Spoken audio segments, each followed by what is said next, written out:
Darling children, Beatty, Trevor, Todd, Nick, Samantha, Victoria, Vanessa, Max, and Zara.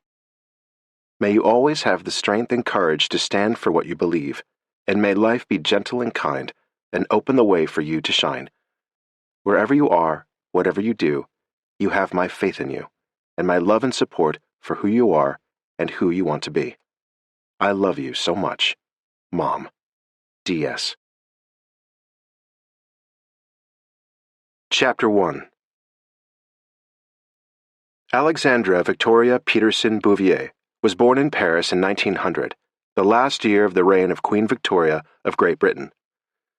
Alexandra's father was French, and her mother was American. The legendary British monarch had always had particular significance to Alexandra's American maternal grandparents, Paul and Miriam Peterson.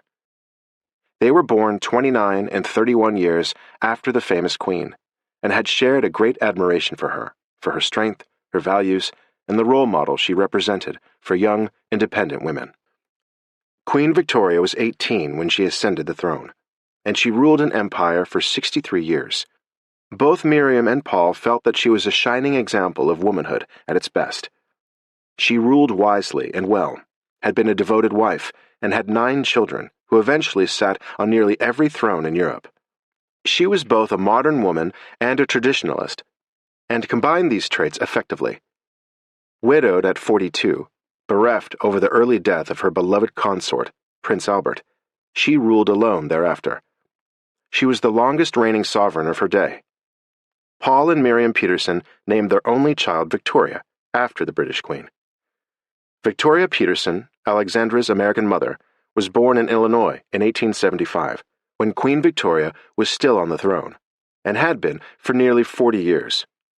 Victoria Peterson's dream for her daughter Alexandra was that she would be a strong, intelligent, independent woman one day, ready to take a stand for the causes she believed in, demonstrating her own ethics and the values she and her husband intended to instill in her. Alexandra matured exactly as her parents hoped she would. Victoria Peterson had been born and grew up in Beardstown, Illinois, a town of just over 6,000 people, 232 miles southwest of Chicago. Beardstown was an agricultural community, and Paul Peterson, her father, owned the local newspaper, the Beardstown Courier. He had lived in Beardstown all his life, and ventured out into the world to attend Princeton University, which opened his eyes and broadened his view of the world. He did a year of postgraduate studies at Oxford, took classes at the Sorbonne in Paris, returned to his hometown, and used the money his grandfather had left him to found the newspaper that became his passion.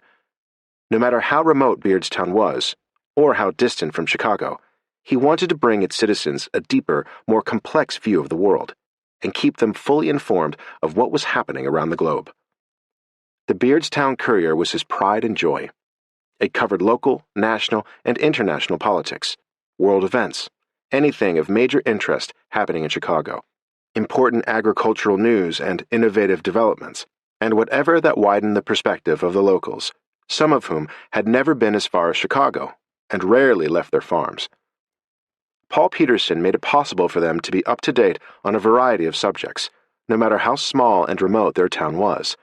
He had a global mentality. He had enjoyed his time at Oxford and traveled around Europe when he was there. He had studied hard and returned to Beardstown nearly fluent in French and German. He had read their newspapers as well, and he had fallen in love with Italy. He had brought his exposure to other cultures home with him, and infused his newspaper with interesting information from abroad. He wrote a weekly editorial column on a variety of topics, and his newspaper flourished. People were hungry for what he shared. Within a year of his return to Beardstown, he had a thriving newspaper, and married Miriam, the girl he had fallen in love with at 17, when she was 15. Her life experience was the exact opposite of Paul's. An only child of older parents, she had been sheltered and protected. Her father owned the largest dairy in the state, and she was educated at home, had never left Illinois, and didn't want to. She didn't even like Chicago. She was daunted by all the places that Paul had discovered and hoped to share with her. She preferred to listen to his stories about them and read his editorials rather than visit the places herself. She was well-read and well-informed, but her life experience was as limited as his was broad.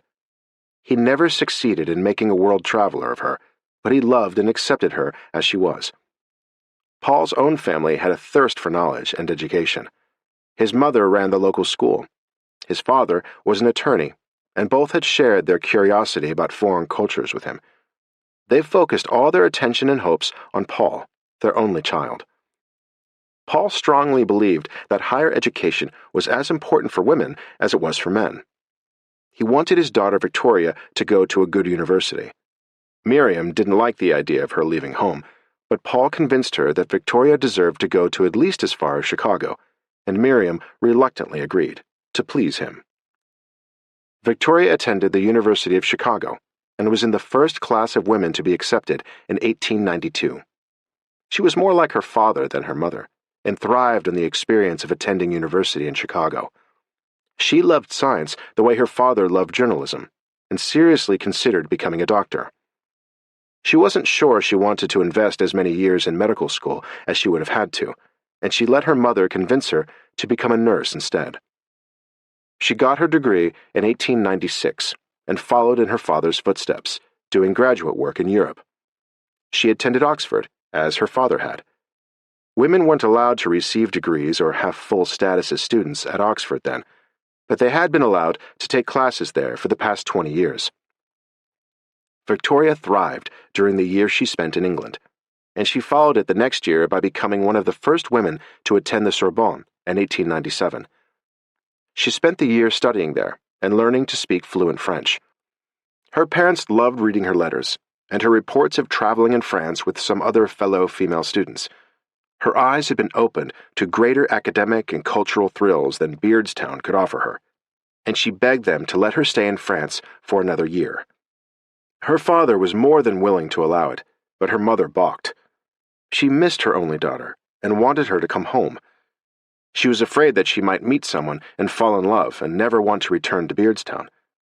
Paul assured his wife that it wouldn't happen, and that once she got the travel bug out of her system, she would come home, as he had, and settle down.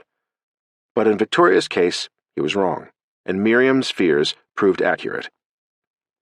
6 months into her second year in France, having taken a job at a hospital in Paris to help defray the costs of her lengthy stay and not wanting to be a burden on her parents, Victoria met Tristan Bouvier, a young doctor who practiced at the same hospital where she was working as a nurse, the Pitié-Salpêtrière. She was 23 years old, and he was 30. Within months, they were deeply in love, and she had even less desire to return to the States. Victoria was happy in Paris and loved living in Europe. Tristan came from a solid intellectual upper-middle-class academic family. His grandfather had been a professor at the Sorbonne, and his father was a doctor too, and taught at the medical school. Tristan had plans to open his own medical office and start a private practice in the next year or two, and they talked about having Victoria work with him as a nurse.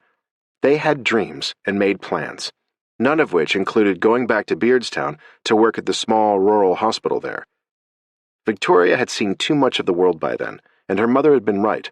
It nearly broke Miriam's heart when she and Paul read Victoria's letter, saying that she wanted to stay in Paris, and that she and Tristan had just become engaged. It pained Paul to lose his daughter too, but a greater part of him was happy for her. She deserved more than their small agricultural community could offer her, and he couldn't think of a better place for her to test her wings than Paris. He just hoped that the young French doctor was worthy of her. Paul and Miriam gave her their blessing, without meeting Tristan, and Victoria married him at Christmas, with their co-workers from the hospital and Tristan's parents and grandparents present, along with a few of their friends. The Bouviers provided a lovely reception at their home afterward. It wasn't the traditional wedding she would have had at home in Illinois, but it suited them.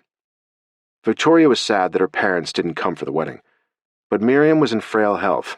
It was winter, and she had a weak chest, and Paul didn't want to leave her alone, and she said the trip was too much for her. Victoria understood, and the Bouviers were lovely to her. They had a daughter now. The couple went to Venice for their honeymoon, and then they came back to work at the hospital. It was 1898, and a year later, their dream came true, and he opened his own medical practice in the 16th arrondissement, with money his father gave him to build his future. As he was an only child, His parents doted on him. It was a small office, but his practice grew with people in the neighborhood and word of mouth. Tristan and Victoria were busy tending to their patients, and he did daily rounds at the hospital to see the patients he admitted with more serious illnesses. Victoria ran his office impeccably. She was organized, intelligent, and efficient, and Tristan's patients loved her. Her nursing skills were excellent, and she had a warm, compassionate nature. She cared deeply about her patients. Her parents kept promising to visit them, but Miriam developed a migraine every time Paul pressed her about it. She had fragile health, and was afraid she would be seasick on the boat getting there, or fall ill in Europe, or even die of some foreign disease. Paul was aching to visit Victoria and meet her husband and his family, but Miriam wasn't up to it. She cried for hours sometimes, afraid she would never see her daughter again. Understanding what was happening, and knowing her mother well, Victoria promised to come home to visit them as soon as she could. But there was never a good time to leave Tristan alone with his steadily growing medical practice. And months after he opened his practice, Victoria got pregnant, and Tristan didn't want her to make the trip to the States alone to see her parents. She promised to come to see them after the baby was born. Tristan would just have to find a relief nurse to take her place for the time it took. Victoria knew her mother wouldn't come to Europe, and her father didn't want to leave her, or his newspaper. Paul was tempted to make the trip before the baby came, to see his daughter and meet his son-in-law, but he worried about Miriam's health, and about leaving the paper for a month to make the trip. They had to be content with letters until the baby came, and Victoria could come home to them. Victoria was diligent about writing to her parents frequently, and her father sent her copies of his editorial columns, which she had always loved. She missed their long conversations about foreign politics. She always learned so much from him. Victoria assisted Tristan, seeing patients until the last month of her pregnancy, and then they hired a relief nurse to work with him. Victoria worked in the back office, handling the billing and bookkeeping for him until the last day. She had an easy pregnancy, and they were excited about the baby. His parents were ecstatic about their first grandchild. Victoria went into labor a few days before her due date, and everything went smoothly. She knew what to expect, and her arduous labor wasn't a surprise. The baby was delivered by a midwife with Tristan standing by. He held Victoria while the baby was delivered. The midwife let him cut the cord. Tristan handed their 8-pound baby girl to Victoria with a tender look and kissed her. Victoria was exhausted but triumphant after a long labor and looked into the baby's eyes, wondering who she would be one day. Maybe she would be a doctor like her father, as Victoria had wanted to be before she became a nurse. A new era was dawning. Women were becoming educated and wanted more in their lives than housework and children. Victoria's generation hungered for the opportunities that their mothers never had. There was so much Victoria wanted to show her daughter and teach her. The old limitations were loosening their grip on women, and Tristan and Victoria wanted every possible advantage for their child. They named the baby Alexandra Victoria, and a month later, Victoria was back at work in Tristan's office. She brought the baby to work so she could nurse her, and they kept the relief nurse to help in the office when Victoria was busy with the baby, or seeing patients with Tristan. It seemed as though their number of patients had doubled. Tristan's patients liked him and the energetic, youthful atmosphere that surrounded him and his wife. Tristan stayed abreast of the latest treatments and was innovative about new protocols and medications. Many of their patients were young, but older patients liked him too. He had a positive point of view about medicine and life. As she had promised, Victoria took Alexandra home to visit her parents when the baby was 6 months old, and Tristan managed without her for a month. They had hired the second nurse as part of their staff by then, and a bookkeeper to handle the billing, so Victoria could spend more time with their patients. Paul and Miriam were thrilled to see their daughter and granddaughter when they arrived. Victoria hadn't been home in 4 years. It seemed like an eternity. She was a wife and mother now.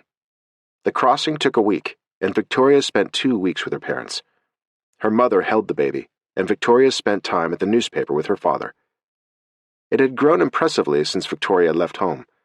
His newspaper was read by everyone in the area, and even by some people in Chicago, who loved his editorial column, and the broad scope and perspective on the news that he offered as daily fare.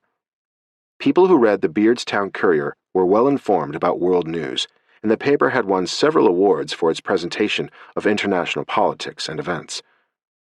When they left to return home after a wonderful visit, Paul promised to visit them in France the following year, even if his wife didn't come. He and Victoria both knew that getting Miriam to Europe would be nearly impossible, with her health and her fears. He kept his promise and visited them in France when Alexandra was a year old.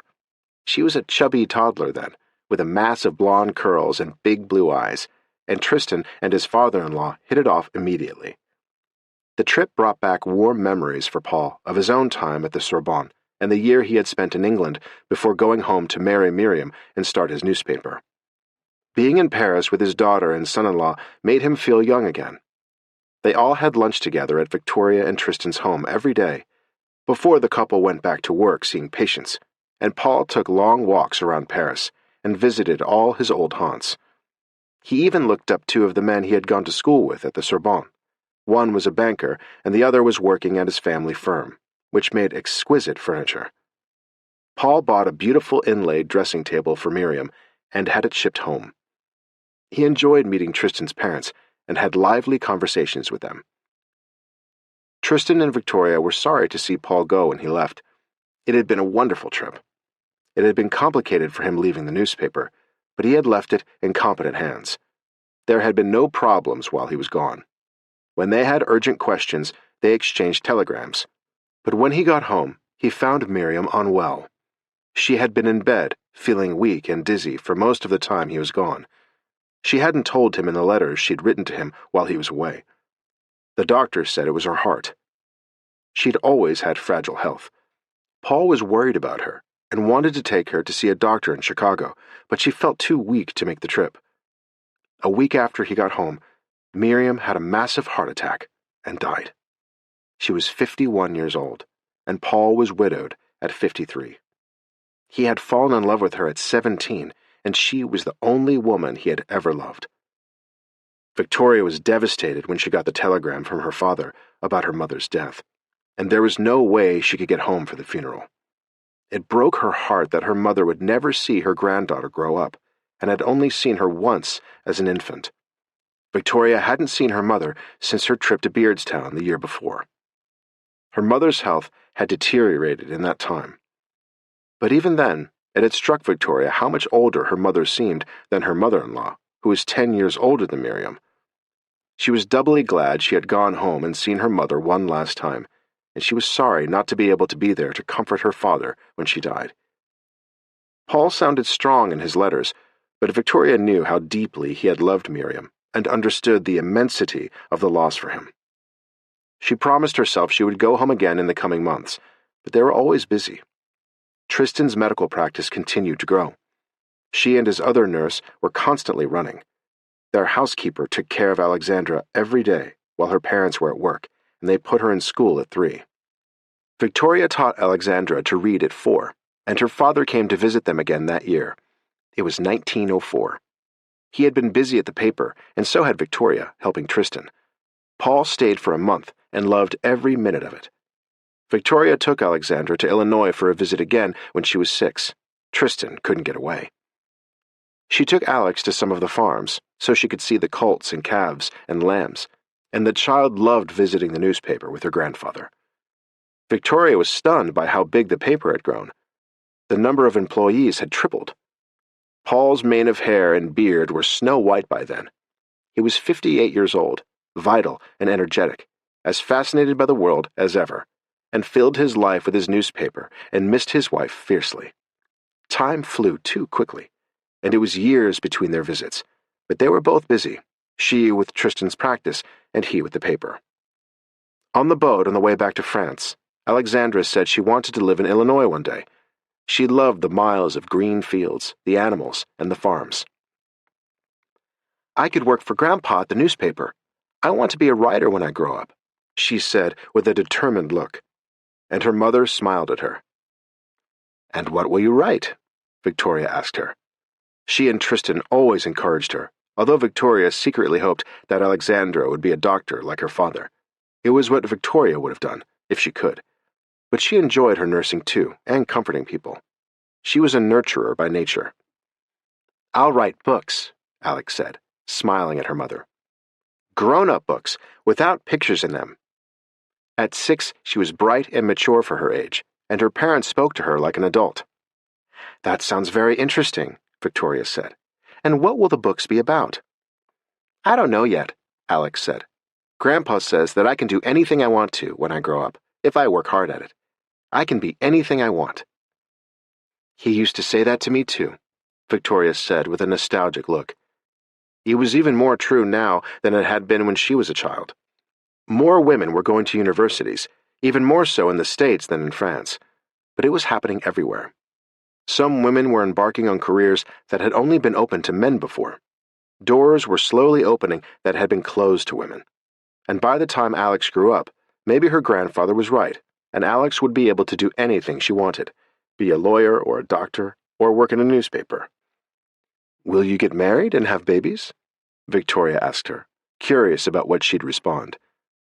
The days on the boat gave them time for lengthy conversations they normally didn't have in their busy lives in Paris when Victoria was working and Alex was in school. "No, I don't think so. Or not until I'm very old. There are other things I want to do first," Alex said primly. "Papa and I work and we have you," her mother reminded her. "That's true, you do," Alex said pensively. "Do I have to have children?" she asked innocently. "No, you don't," Victoria said with a smile.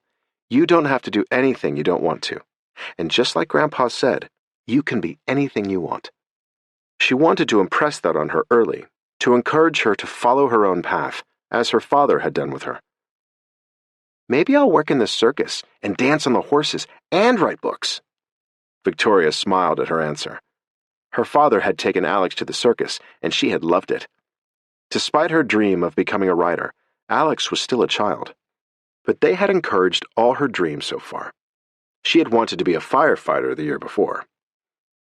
Alex loved the trip back to France on the boat, as Victoria wondered wistfully when she would see her father again. She hated leaving him, now that he was alone. He was only 58 years old, but he seemed older now that her mother was gone. There was no one to take care of him, and he worked all the time. His newspaper ran like clockwork as a result. She'd noticed that whenever he wasn't working, he seemed sad. He still missed his wife acutely, 5 years after her death. He had no interest in other women, only work. Despite her intentions to see him more often, Victoria only saw her father twice in the next 8 years. He was busy, and so were they. She had gone to Illinois once, and he had visited them in France when Alex turned 10 in 1910. Victoria was planning a trip to Illinois with Alex 4 years later, when war was declared in Europe, in August 1914, and it was no longer safe to travel. They canceled their trip. Neither her father nor Tristan wanted them crossing the Atlantic once the war began. France mobilized on August 3rd, and the plans for a trip to Illinois that month evaporated. No one was surprised when Tristan volunteered to help organize and work a field hospital that was being set up to serve the front lines near the Marne in September, and Victoria enlisted to go with him. They needed doctors and nurses desperately.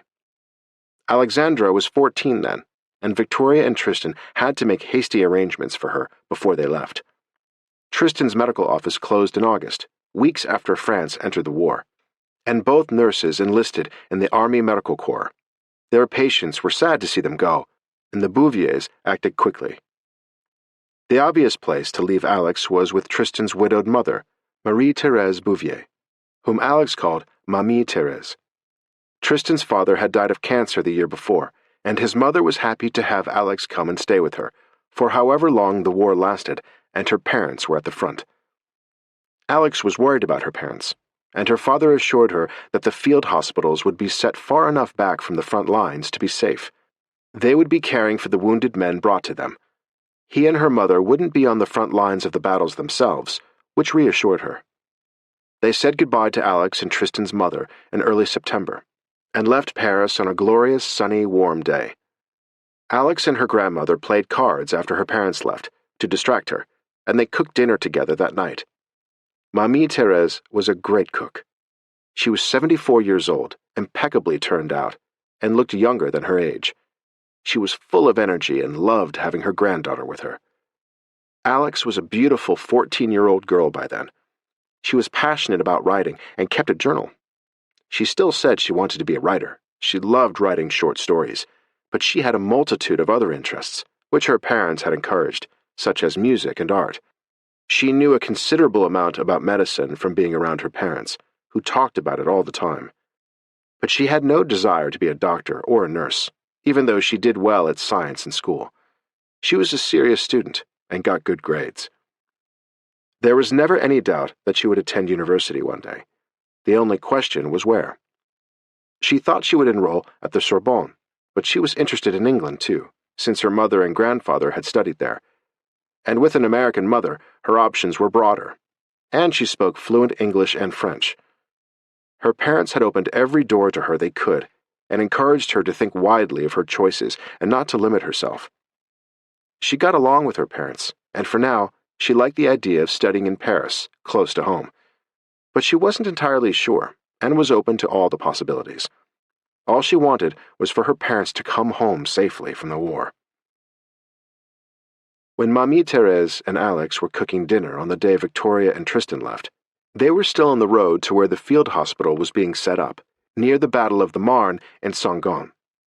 Victoria hated the idea of leaving Alex, but it was exciting too, being part of the war effort, serving their country, and helping the wounded. Victoria could have stayed home in Paris with her mother-in-law and daughter, but she wanted to be with Tristan and to make herself useful at the front. She wanted to share his work with him and to serve her adopted country with him. It never occurred to her to stay home. She and Tristan talked on the way to their post, and she knew she would miss Alex, but they had important work to do, and they knew that her grandmother would take good care of her. Alex was proud of what her parents were doing. All of her friends' mothers had stayed home to take care of their children, and Alex wished hers had too. But Victoria had explained that she had a mission and a skill that was needed as a nurse. Nothing could have stopped her from following Tristan to the front, despite the sacrifice it represented, and Alex was proud of her. She thought her parents were heroes. As soon as the Bouviers arrived at the hospital, they could see how desperately needed they were. There were severely injured men on cots and litters everywhere in the tents of the makeshift hospital. Many of the men were unrecognizably damaged. Some were moaning, others were crying, still others unconscious after surgery or in extremis. 2 priests were wending their way between the beds, giving last rites. Victoria and Tristan changed into their medical uniforms as soon as they arrived, and Victoria put on an apron and headed to the surgical ward where she was assigned. There were rows of men waiting for amputation. She didn't see Tristan again until late that night. When she returned to the nurse's tent, she hadn't eaten. Her apron was covered with blood, and she was almost staggering with fatigue by the time she saw him, waiting for her outside. He had had a long night too. And before they headed to their respective quarters in the tents reserved for the medical staff, he kissed her. By then, in Paris, Alex was sound asleep between the clean sheets in her grandmother's second bedroom, and Marie-Thérèse was asleep in her own room. In Saint-Gond, Victoria lay down on the cot assigned to her, too exhausted to take off her clothes or her blood-soaked apron. She tried to force the horrors she had seen from her mind, and fell into a deep sleep immediately, with the smell of blood still in her nostrils. She was 1,000,000 miles from their comfortable life in Paris, and all she could think of now were the men she was there to help. The war had only just begun, and there was so much for them to do. Victoria was certain this was where she belonged, with her husband. The men she nursed would become her children for a brief time, and others would have to care for Alex while she was away. Victoria had more important things to do now. The wounded men needed her full attention and all her experience and skill. There was no way she could stay home with one child, now safely in Paris. Her adopted country needed her. That was all Victoria needed to know. The boys she had seen that night were her priority and Tristan's, and the field hospital was their entire world. Victoria fell into a dreamless sleep until a young nurse claimed the cot she was sleeping on, and Victoria stumbled to her feet to give it to her. She went to wash her face and change her clothes and go back to the main tent, where hundreds of wounded boys were waiting for her, the doctors, and the other nurses. More ambulances were already arriving, with more damaged and dying men, as she ran to meet them with the others, to begin the day's work. It was going to be a long day for all of them, and more wounded would be arriving in a relentless wave of mortally injured boys and men, many of whom would have died by that night. It was the worst carnage Victoria had ever seen. She cried more than once before the day was over, and she fell into Tristan's arms with a sob when she saw him that night. There were no words to describe what they had both seen. The war was just beginning, and they could both guess there would be worse to come. They were seeing what war could do to human flesh, and the young soldiers they were treating were barely older than their daughter. They were observing firsthand what they all knew before, that war was senseless and cruel. And thousands of mothers and fathers, sweethearts and siblings, if not millions, would be grieving their lost boys and men before it was over. Chapter 2. Alex was happy staying with her grandmother, although she missed her parents. They had little time to do so. They both wrote short notes to her, which arrived haphazardly. Their letters took weeks to reach Paris, sometimes a month, and Alex loved getting them. She answered them with accounts of what she was doing. Marie-Thérèse did everything to keep her distracted and entertained and safe. But Alex was well aware of the fierce battles that were being fought, elsewhere in France, all over Europe, and in Russia. Trained by her father, Victoria read the newspapers every day, and Alex had learned to do so at an early age. She followed the war news diligently and knew where the worst battles were. Marie-Thérèse tried not to dwell on it with her. By the end of the year, the field hospital had changed locations. They relocated to Ypres in October, to be closer to the battle to keep the Germans from reaching Calais. The fighting appeared to increase in intensity with each battle, the number of wounded greater, with the death toll rising. Alex's parents came to Paris on a 2-day pass at Christmas. It was a huge relief to see them. Tristan and Victoria had both lost a shocking amount of weight, working around the clock sometimes, with no time to eat, and rations that frequently gave them dysentery. Medicine was in short supply, and Tristan's mother could see in their eyes the tragedies they'd experienced at close range. Nothing consoled the medical staff for the senseless waste of life they were seeing. It made Victoria and Tristan more grateful than ever to spend 2 days with their family at Christmas. They were shocked to notice how much more grown-up Alex looked.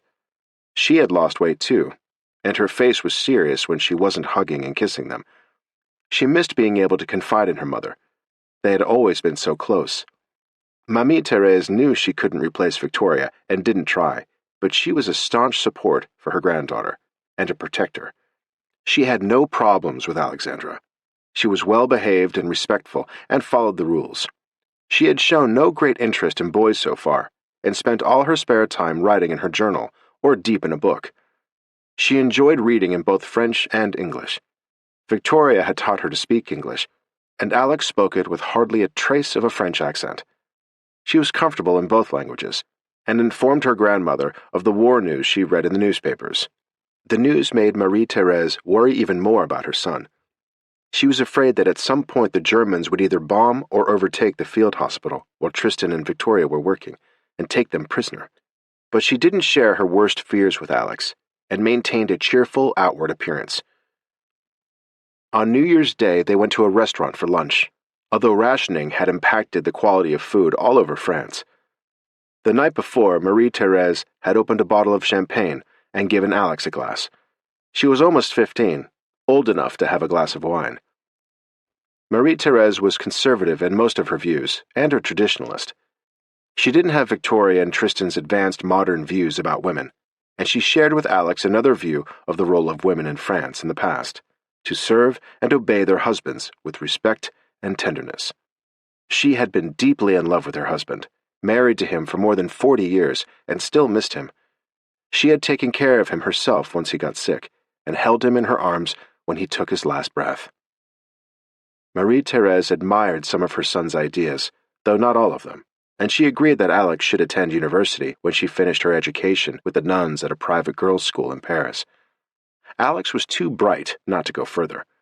But Marie-Thérèse also worried that too much education might frighten off the men Alex might want to marry, and she didn't think a career was necessary.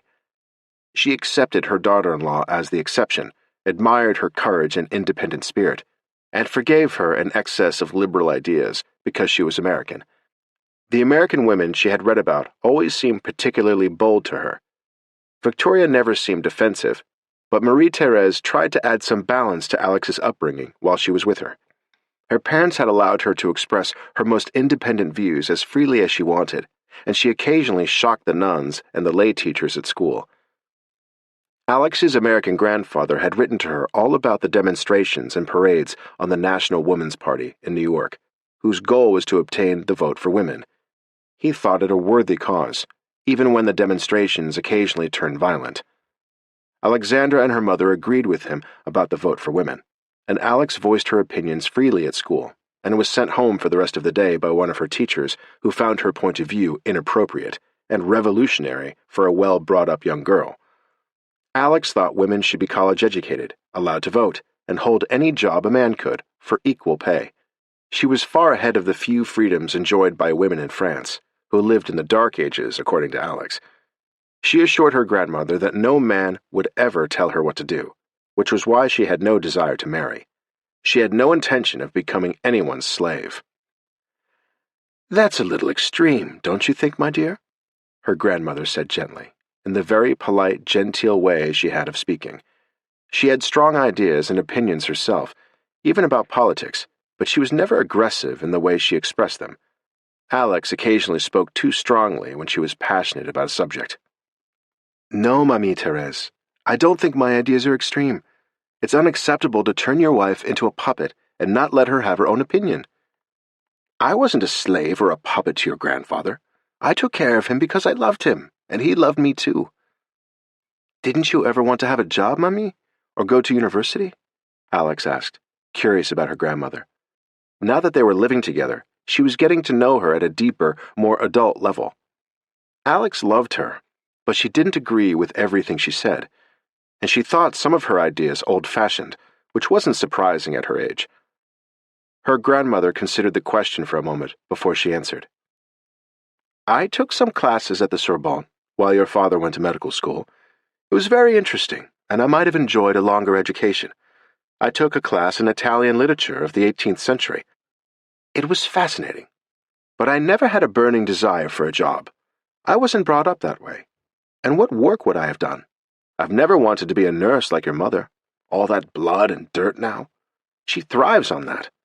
And I wouldn't have wanted to be a doctor if that were possible. I have no desire to be a teacher, and what else could I do? Work in a shop?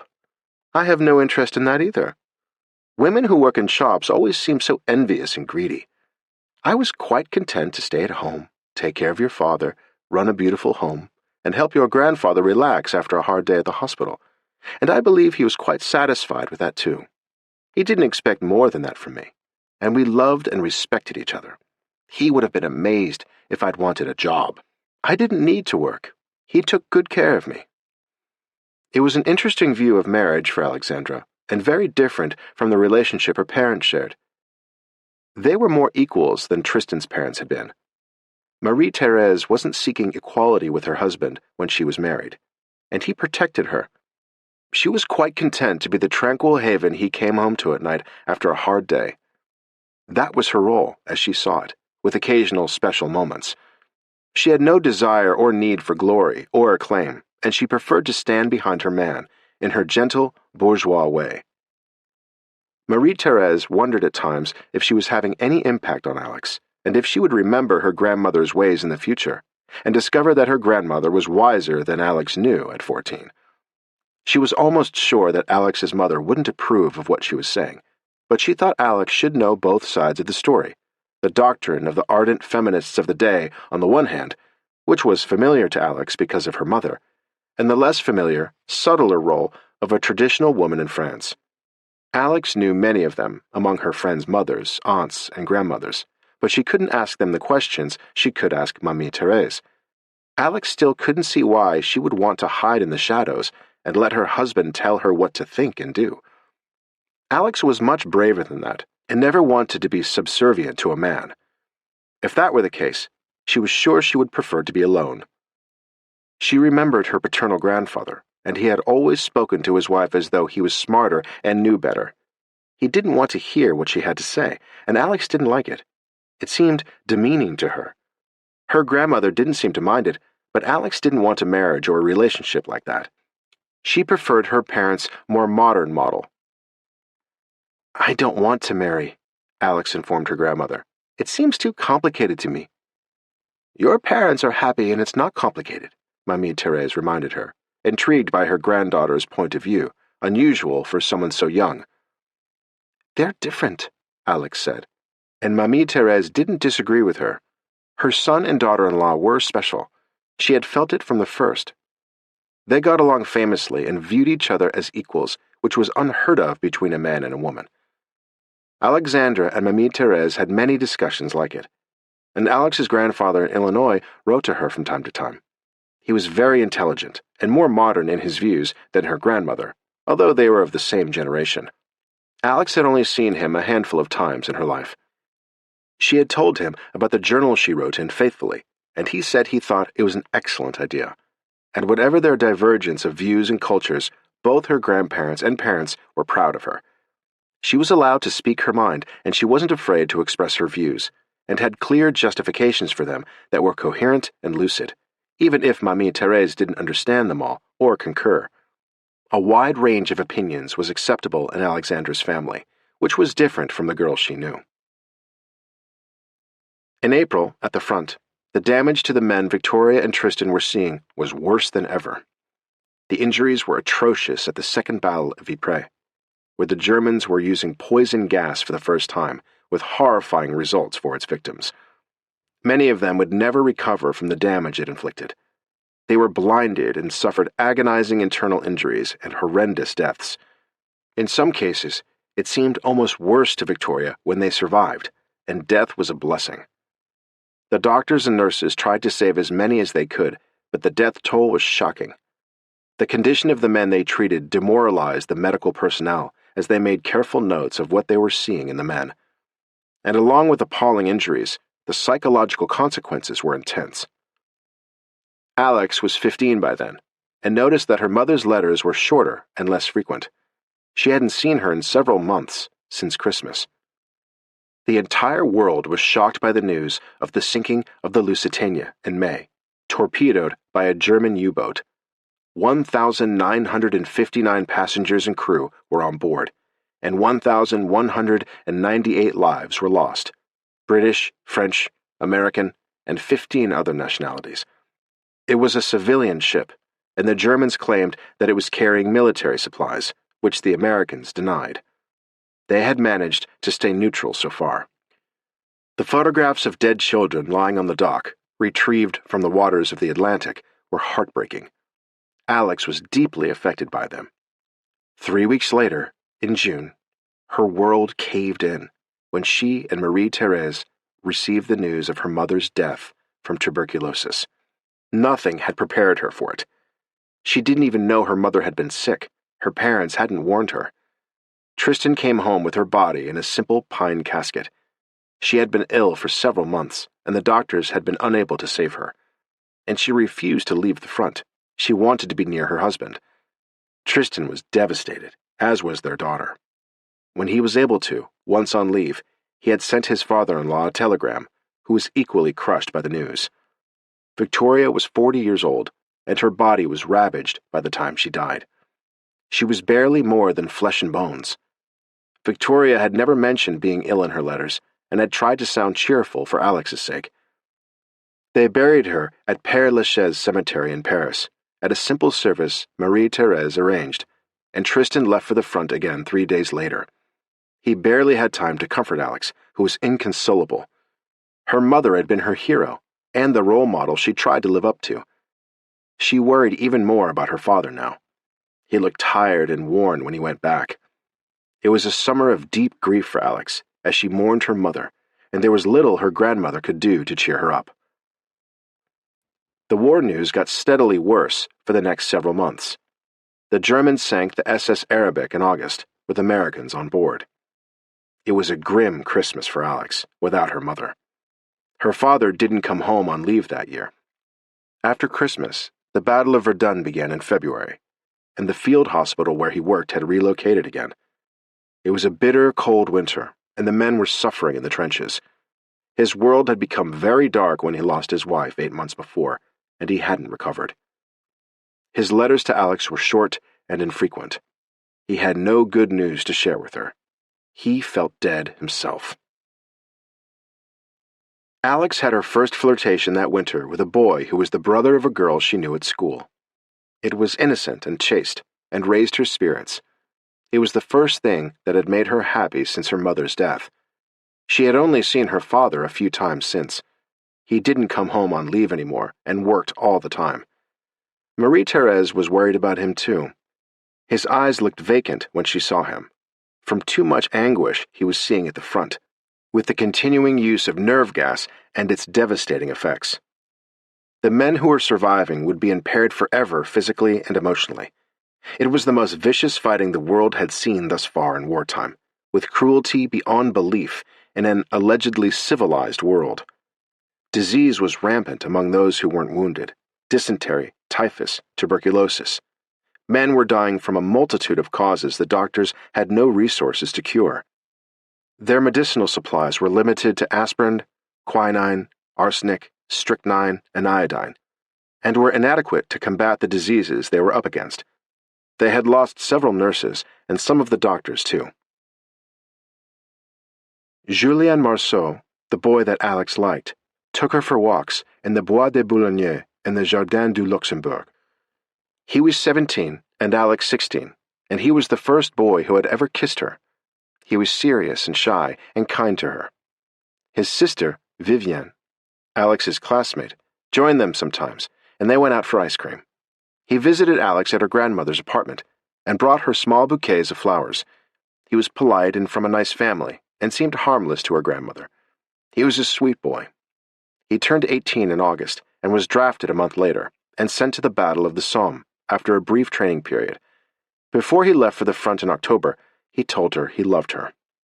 They had serious conversations about the meaning of life, and he was impressed that she intended to go to university. He was going to apply to Sciences Po after the war, an excellent school, and wanted to join the diplomatic corps one day. They had talked a lot about their plans and dreams, and everything they wanted to do after the war. He had never been to America and wanted to go.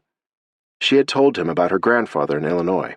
She promised to write to Julien when he left, although letters to and from soldiers took a long time to arrive, weeks and sometimes months, and were erratic, like the letters from her father. The Battle of the Somme had begun in July, and her father's field hospital moved there in August to care for the relentless waves of injured men arriving daily and hourly from the battle lines. Alex knew her father was there, and she hoped that Julien would have no reason to meet him or need his medical services once he arrived. It was only a week after Julien left that the dreaded telegram arrived from the War Department that Alex's father had been the victim of a bomb. One of his orderlies wrote to tell them that a German patrol had stealthily planted the bomb near the surgical ward where Tristan was operating. It had been placed by a spy in a French uniform, they deduced later. It killed 6 men, 2 doctors, 3 patients, and an orderly. Alex's father was one of the ill-fated surgeons. 3 nurses had been injured in the blast, but none had died. It was counter to all the rules of warfare to attack a medical facility, but the damage was done. Tristan was buried locally. There were too many bodies to send home now. When Marie-Thérèse opened the telegram and learned of her son's death, she was as shattered as though the bomb that had killed him had hit her too. She had to compose herself to tell Alex the terrible news, and Alex let out a horrible wail of grief when her grandmother told her. She took it as hard as Marie-Thérèse had feared. She sobbed all day on her bed, clinging to her grandmother until she fell asleep. There wasn't even a funeral to honor him this time. The idea that she would never see him again left her breathless, and she began crying again as soon as she woke up the next morning. Marie-Thérèse was seriously worried about her, but there was nothing she could do for her except be there. Alex had lost both her parents in the space of a year. All she had left was her grandmother, and a grandfather in America she hadn't seen in years and barely knew. She sat mournfully at breakfast, staring into space, unable to eat, as her breath caught in hiccups from crying. "I'm an orphan now," she said in a broken voice. The look on her face brought tears to Marie-Thérèse's eyes again, too. "No, you're not," she said in a soft voice as she gently touched Alex's hand. "You have me." But it wasn't the same. Tristan was 48 when he was killed. She couldn't believe it either. She had lost her only child, and the only relative she had in the world now was Alex. She was 76 years old and felt 100 that day. Marie-Thérèse took Alex out for a walk that afternoon, and they went to the nearby church to light candles for her parents, and Alex cried all the way home. She fell asleep on the couch when they got back, and Marie-Thérèse gently covered her with a blanket and let her sleep. Her every waking moment was an agony. Alex didn't go to school for several days until her grandmother finally insisted and walked her there herself. It was brutal getting through the days. Alex couldn't imagine how she would live without both her parents. They were more than her parents. They had been her best friends. The days ticked by slowly, and the following week, Alex noticed that Julien's sister Vivienne wasn't in school, and she realized she hadn't seen her for several days. She was so distraught about her father that she hadn't noticed anything around her since the news of his death. She asked one of their classmates in passing if Vivienne was sick. The girl shook her head. "Her brother was killed at the Somme last week. She hasn't been back since. I visited her yesterday." "Julien?" Alex asked in a whisper, and the girl nodded. Vivienne only had one brother, and he was it. He had only been gone for a few weeks. He hadn't even written to her yet. And now he was gone too. She walked straight out of the school without speaking to anyone and went home. Marie-Thérèse was surprised to see her so early in the day. Alex was sheet white and stared at her when she walked in. She looked dazed. "Are you all right?" her grandmother asked her. She looked like she was about to faint. She was close to it. It was one blow too many. Now Julien was gone too. "Julien was killed last week at the Somme," she said in a choked voice.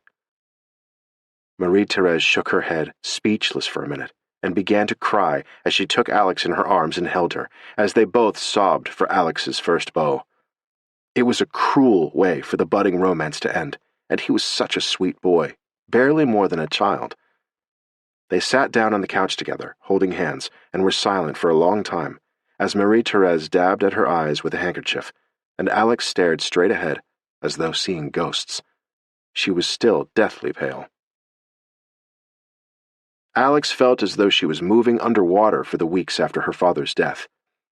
A month after he died, the Battle of the Somme was declared an Allied victory for the British and the French, with tremendous losses. And another month later, in December, the Battle of Verdun ended with enormous losses on both sides. It was hard to tell what was a victory and what was a defeat anymore. There were too many deaths at every battle. Alex wondered sometimes where her father's field hospital was now, but it didn't matter anymore. She had no one left to pray for or mourn. Marie-Thérèse discreetly wrote Paul Peterson a letter to advise him of Tristan's death, in case he wanted to write to Alex, which he did immediately, listing all of her father's virtues and qualities, and saying how much he had admired him and what a fine human being he was. It gave Alex some small comfort to hear from him, and she thanked him, but nothing dulled the pain, so soon after her father's death. She and her grandmother didn't celebrate Christmas that year. There was nothing to celebrate. They went to church on Christmas Eve, came home, and went to bed. They ignored the holiday the next day and treated it like an ordinary day. But nothing was ordinary anymore. Horror, heartbreak, and loss had become commonplace. She thought of Julien frequently, too, and cried for him as well. The war became increasingly brutal in the early months of 1917. U-boats sank Allied ships whenever possible. German submarines were combing the Atlantic for prey, even sinking passenger ships occasionally, though nothing as shocking as the Lusitania 2 years before. In March, there was unrest in Russia, which ultimately led to revolution. The Tsar abdicated and his family were placed under house arrest in their palace.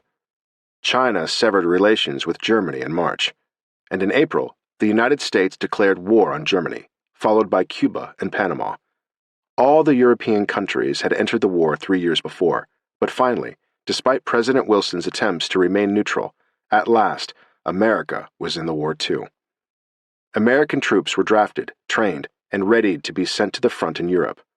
Brazil and Bolivia severed relations with Germany in April, and the Ottoman Empire severed relations with the United States and allied with Germany. The battles were too numerous to keep track of, and Alex continued to read the newspaper carefully every day. Her mother had gotten her into the habit as a child and said it was important to be informed. The Americans landed in France in June. The Third Battle of Ypres began a month later in July. China declared war on Germany in August. By the end of the year, all of South America had declared war on Germany. Alex's father had been gone for more than a year by then. The war had a vice-like grip on everyone. Alex had gotten a letter from Julien a year before, a month after his death. He had written it the day he died. She cried when she read it.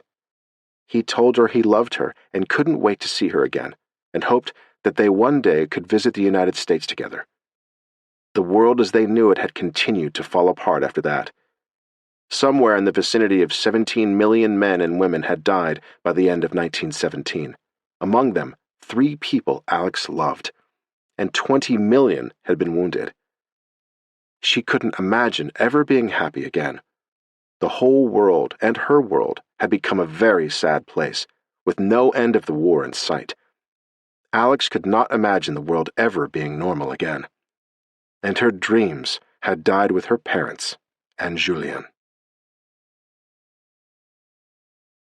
Chapter 3. The weather in Paris was as gray as Alex felt in the early months of 1918. Her studies were to come to an end in June. She was almost finished with school. It was a rite of passage her grandmother wanted to celebrate, but Alex didn't want to acknowledge it. There was nothing she wanted to celebrate with both her parents dead. It seemed as though every doorway was draped in black. After nearly 4 years of war, everyone had lost someone. It wasn't a time for celebration. She hadn't applied to the Sorbonne yet. She planned to continue her studies, but she didn't know when. All the boys she'd ever known were in the army, and many of them were dead. The country was decimated, along with all of Europe. People were tired and malnourished. They looked lackluster, skeletal, and pale. If they got sick, there were no medicines to cure them. Almost all the available medical supplies had been sent to the front for the sick and wounded. In early March, there were rumors of a wave of influenza, which was believed to have started in Spain. Some said it started in the United States first. No one was sure. It spread to Germany and to France rapidly, and was commonly referred to as the Spanish flu, since it had supposedly originated there. It was said to be highly contagious, which proved to be true. Later in March, there had been a number of deaths from it, and the newspapers reported it as an epidemic that was rapidly spreading from country to country. The first official case in the United States was reported on March 4th in Kansas on a military base. Alex wasn't worried about it, and didn't care if she caught it.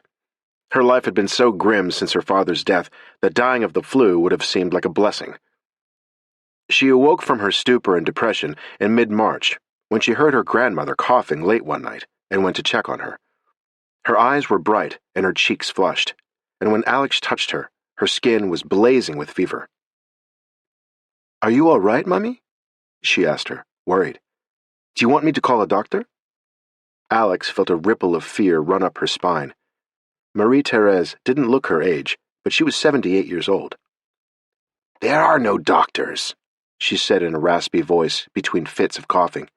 "They're all at the front and in military hospitals," which Alex knew was true. "I'm fine," but she didn't look it. Alex made her a cup of tea with lemon and honey and went back to bed with her door open so she could hear her grandmother if she needed her or seemed worse. Alex slept fitfully, waking every hour or so. She could hear her grandmother coughing for a long time, and then it stopped, and they both got some sleep.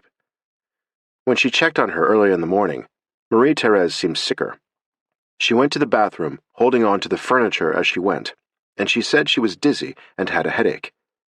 They had some aspirin in their medical supplies, and Alex gave it to her, but the fever didn't abate, and an hour later she had a massive nosebleed that frightened them both. When it stopped, she fell asleep.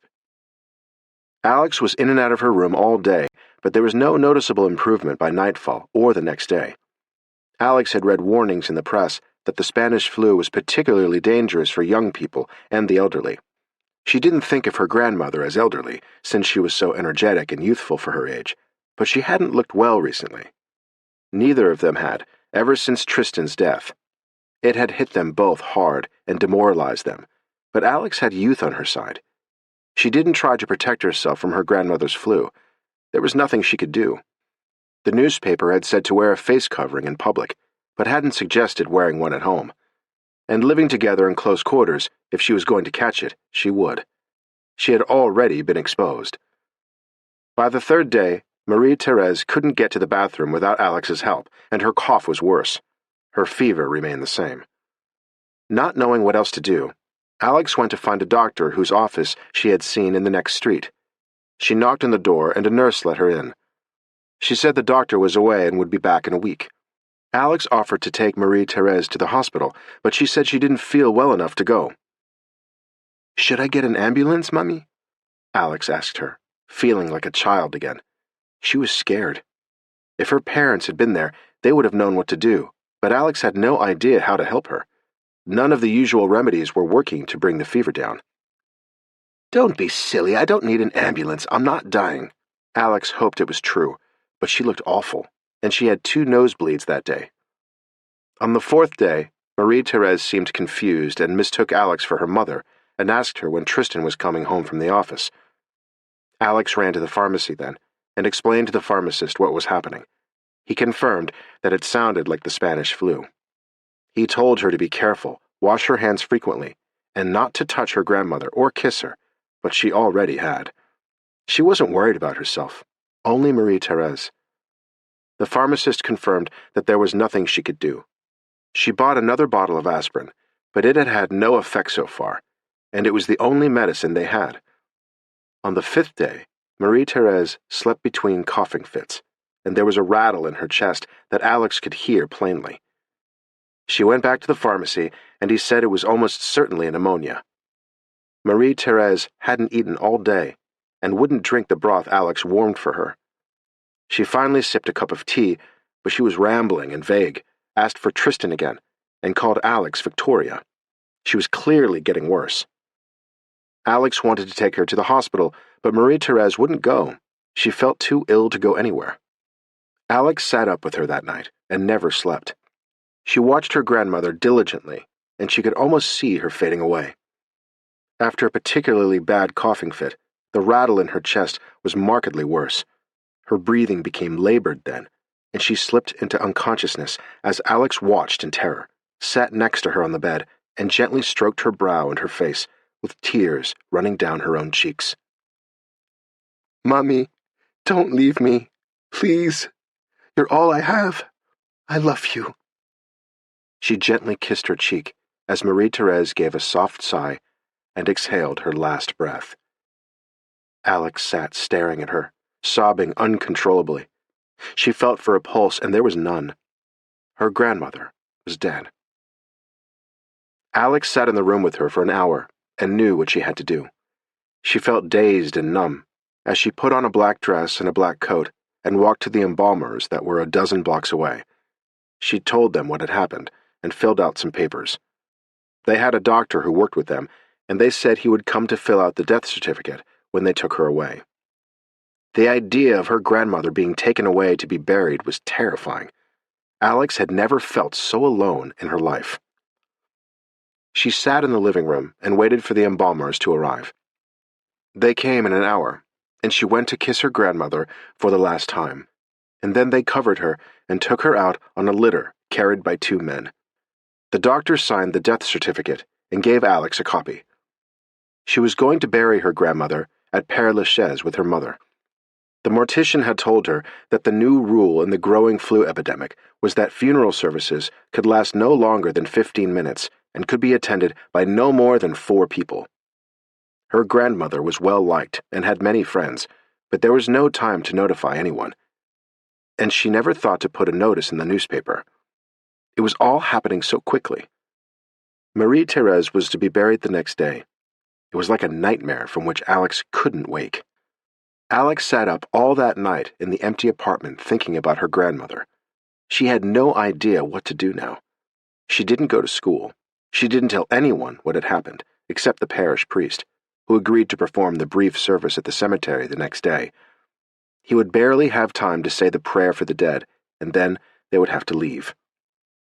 Alex wore a simple black dress and coat to the cemetery, and a black hat of her mother's that she had kept.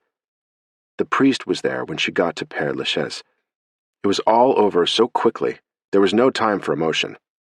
She had brought a bouquet of white roses with her, and left them next to the open grave, and she walked all the way back to the apartment in the gentle rain, and was soaked when she got home. She stood in her grandmother's bedroom and tried to think of what to do next. She knew where her grandmother kept a supply of money in a locked drawer. There was a woman who usually came to clean 3 times a week and do laundry, but she had been ill recently, and Alex wondered if she had the flu. There was no telling where Marie-Thérèse had caught it, and it didn't matter now. Alex went to the post office that afternoon and sent a message to her grandmother's lawyer, who was a family friend. He would know what to do. And she sent a telegram to her grandfather in Illinois telling him of Marie-Thérèse's death. She thought he should know. He was her only living relative now. The lawyer came to see her the next morning. She was surprised by what he said. Her grandmother had recently rewritten her will after her son's death. She left everything to Alex. She had had some money, not a great deal, but enough for Alex to live on for some time. And a year before, Alex had inherited what her father had. Her grandmother had put it in an account for her. She was by no means wealthy, but she had enough to support herself when she went to university. Everything in the apartment was hers too. Marie-Thérèse had owned the apartment, which belonged to Alex now, so she had a place to live. But she felt lost as she looked at the attorney. What do I do now? She felt like an abandoned child. She had lost everyone. She was alone in the world. Do you have anyone you can live with? Your grandmother never said. You can't stay here by yourself. You're the only relative I'm aware of, the lawyer said, feeling sorry for Alex. She was so young and looked so devastated. She was all I had, Alex said, fighting back tears, trying to be brave. You can't live alone in an apartment in a war. It's not safe, he said, concerned. But she had no other choice. Do you go to school? She nodded. I will finish in June. She didn't need to get a job, and she had no skills at her age, and so few respectable jobs were open to women, except menial domestic ones. I was going to go to university, but I haven't applied yet. She looked lost as she said it. Perhaps you should stay at a women's residence, so you have some protection, or hire a housekeeper to live with you, so you're not alone. She didn't like the suggestion. The apartment was her home, and it was too small for a live-in employee. These were the darkest days of her life. The lawyer promised to give it some thought, and said he would need her to sign some papers to transfer her grandmother's bank accounts to Alex's name. It was a very simple estate, and Alex was the youngest client he'd ever had. She thanked him when he left and made a cup of tea. She had hardly eaten since her grandmother got ill 8 days before. It had all happened so quickly. She felt a chill as she drank the tea, and started coughing that night, just as Marie-Thérèse had. By the next morning she had a fever and a pounding headache. She took one of the aspirins she'd bought, and it gave her some relief. She climbed into her bed and slept for several hours. She was shaking with chills when she woke up, and her teeth were chattering. She was sure she had the Spanish flu, and she hoped she would die. She didn't want to live without her parents and grandmother. She didn't care about university anymore. She hadn't written in her journal in a week and didn't even know where it was. She went back to bed, expecting to be worse in the morning, but when she woke up, the fever was gone. She still had the headache, but it was better. Her throat was sore, but it was no worse than a bad cold or a mild flu. And the next day, she felt fine. She was sure she'd caught the Spanish flu from her grandmother, but in her case, it was over in 3 days. Even though she was very thin and malnourished from the shortage of food, she was young and strong.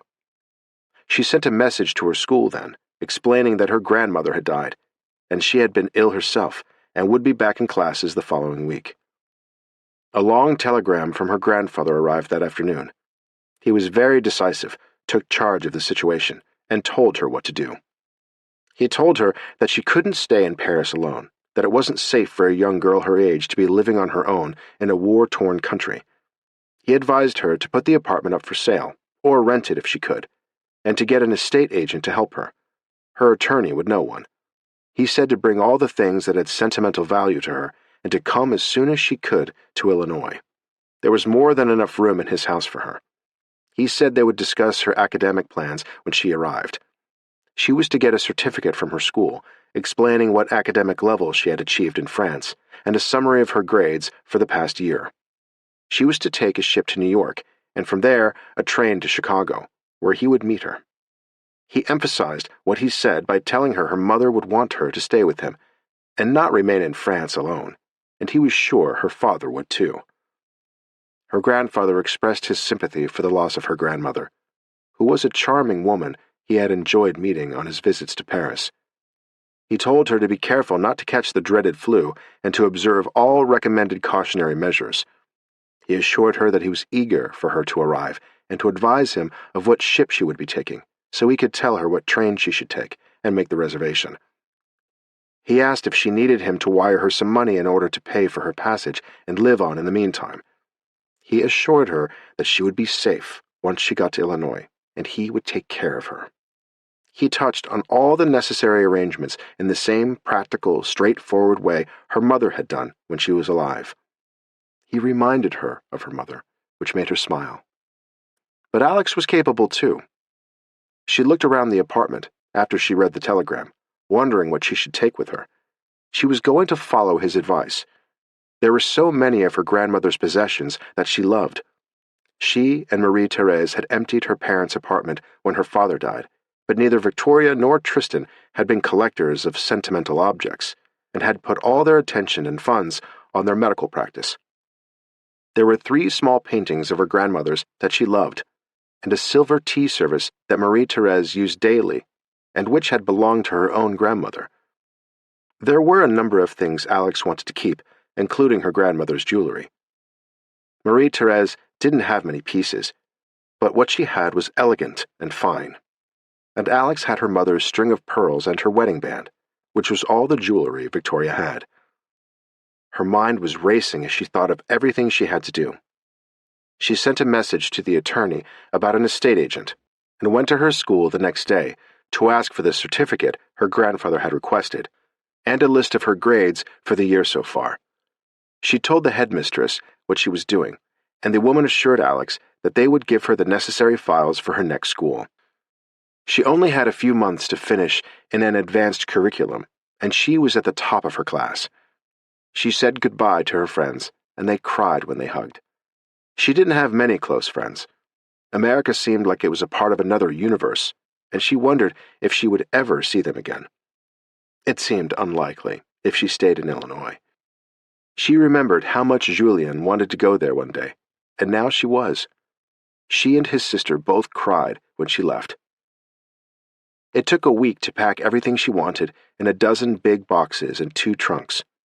She asked one of her neighbors to store a small desk for her and her grandmother's dressing table, and she authorized the estate agent to sell the rest.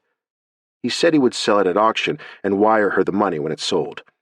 He was going to rent the apartment for her, which would give her an income every month, and the lawyer promised to wire the rest of her money to a bank in Illinois when she arrived. Alex gave him her grandfather's name and address so he could contact her. It took her 3 more weeks to organize everything and book passage on a ship. The SS La Touraine was still sailing to New York. It was one of the few ships still offering passenger service, and not being used for the war. She was well aware of the dangers, that the ship could be sunk by the Germans, but she wasn't afraid of dying now. If she did, it was her destiny. She wore a hat of her grandmother's as she left for the train that would take her to Bordeaux. The apartment was stripped by then. The auction house was picking up the furniture the next day, and there was nothing left that she wanted to keep. She had wired all of the information to her grandfather, and he had made her a reservation on the train to Chicago. She had her school file and one of her trunks. As she walked out the door, she realized it had been her birthday 2 days before, and she had forgotten it entirely in the rush of all she had to do. It meant nothing to her, with no one to celebrate it with her. She was 18 now, an adult. She felt like one as she got into the carriage she had hired, with a truck to follow them, to take her to the station with all her boxes and trunks. Her grandfather had told her to book passage in first class. She had reserved the smallest cabin in cabin class, a new combination of first and second class. The ship carried 1,090 passengers, had been entirely refurbished in 1902 after a fire, and had electric lighting throughout. Alex got a last look at Paris as the carriage rolled toward the Gare de Starlitz train station. She wasn't sad leaving the city. She was sad for the life and the people she had lost. She wondered if she would ever come back. She was leaving so much behind: the people she had lost, the life she had loved, the childhood that was so suddenly over now. She hadn't seen her grandfather for 8 years, since before the war. She was a woman now, not a child. The first part of the journey, on the train, took almost 5 hours, and the ship looked enormous to her when she saw it, with 2 funnels and 4 masts. It was specially equipped with stabilizers and was said to be unusually steady in rough seas, and very fast. She asked for the trunks to be sent to her cabin and the boxes to go below. Her cabin was small, but had a porthole so she could look out at the sea. She went up on deck so she could watch as the ship set sail and left the dock. She touched the hat she was wearing and thought of her grandmother. She could feel Marie-Thérèse wishing her well and sending her blessing with her. Alex was leaving the war behind and taking all of her memories with her, of her parents and her grandmother and Julien. As the boat horn sounded and the ship left the dock, she closed her eyes and she could see their faces, etched into her memory and her heart forever, and when she opened them again, they were heading out to sea, to her new life. She wondered if the ship would be sunk by the Germans or if they would reach New York safely. Whatever happened, she was ready to face it. Without knowing, her parents had prepared her to be strong and independent, and she would have to be now, and very brave. She left her childhood behind her as they sailed away, and she was an adult. Chapter 4.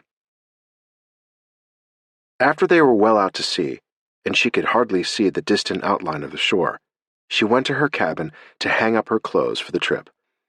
A maid and a steward were assigned to her, and offered to unpack her trunks, but she thanked them and said she'd do it herself. She had no fancy gowns to wear for the mandatory evening dress in the cabin-class dining room. She had 2 sober black dresses of her own to wear, one of her mother's and one of her grandmother's. There were normally 2 sittings at every meal, but only 1 in wartime. There were previously more passengers, and some of the grander staterooms weren't in use. People made fewer crossings than they would in peacetime. No one crossed the Atlantic now unless they had an urgent reason to do so. But in spite of the war, the SS La Touraine had an opulent interior and splendid grand staircase, an elegant dining saloon, and deluxe cabins in the modified cabin class. The ship had been very popular before the war, and was one of the few ships still sailing as a luxury passenger ship. She was extremely comfortable. There were scheduled activities on board, and a swimming pool which Alex intended to use. She liked to swim, and it had been a long time since she had the chance to. There was a card room where men went to drink and smoke cigars, but it wasn't open to women. And there would be dancing on 1 or 2 nights in the middle of the trip. Some of the stewards formed the band during the war. Alex was listed simply on the passenger list as Miss Alexandra Bouvier. Her parents had always been diligent about keeping a current passport for her, in case her mother had to go to Illinois for an emergency and take Alex with her. Her passport was up to date, so she hadn't had that to worry about while getting ready for the trip.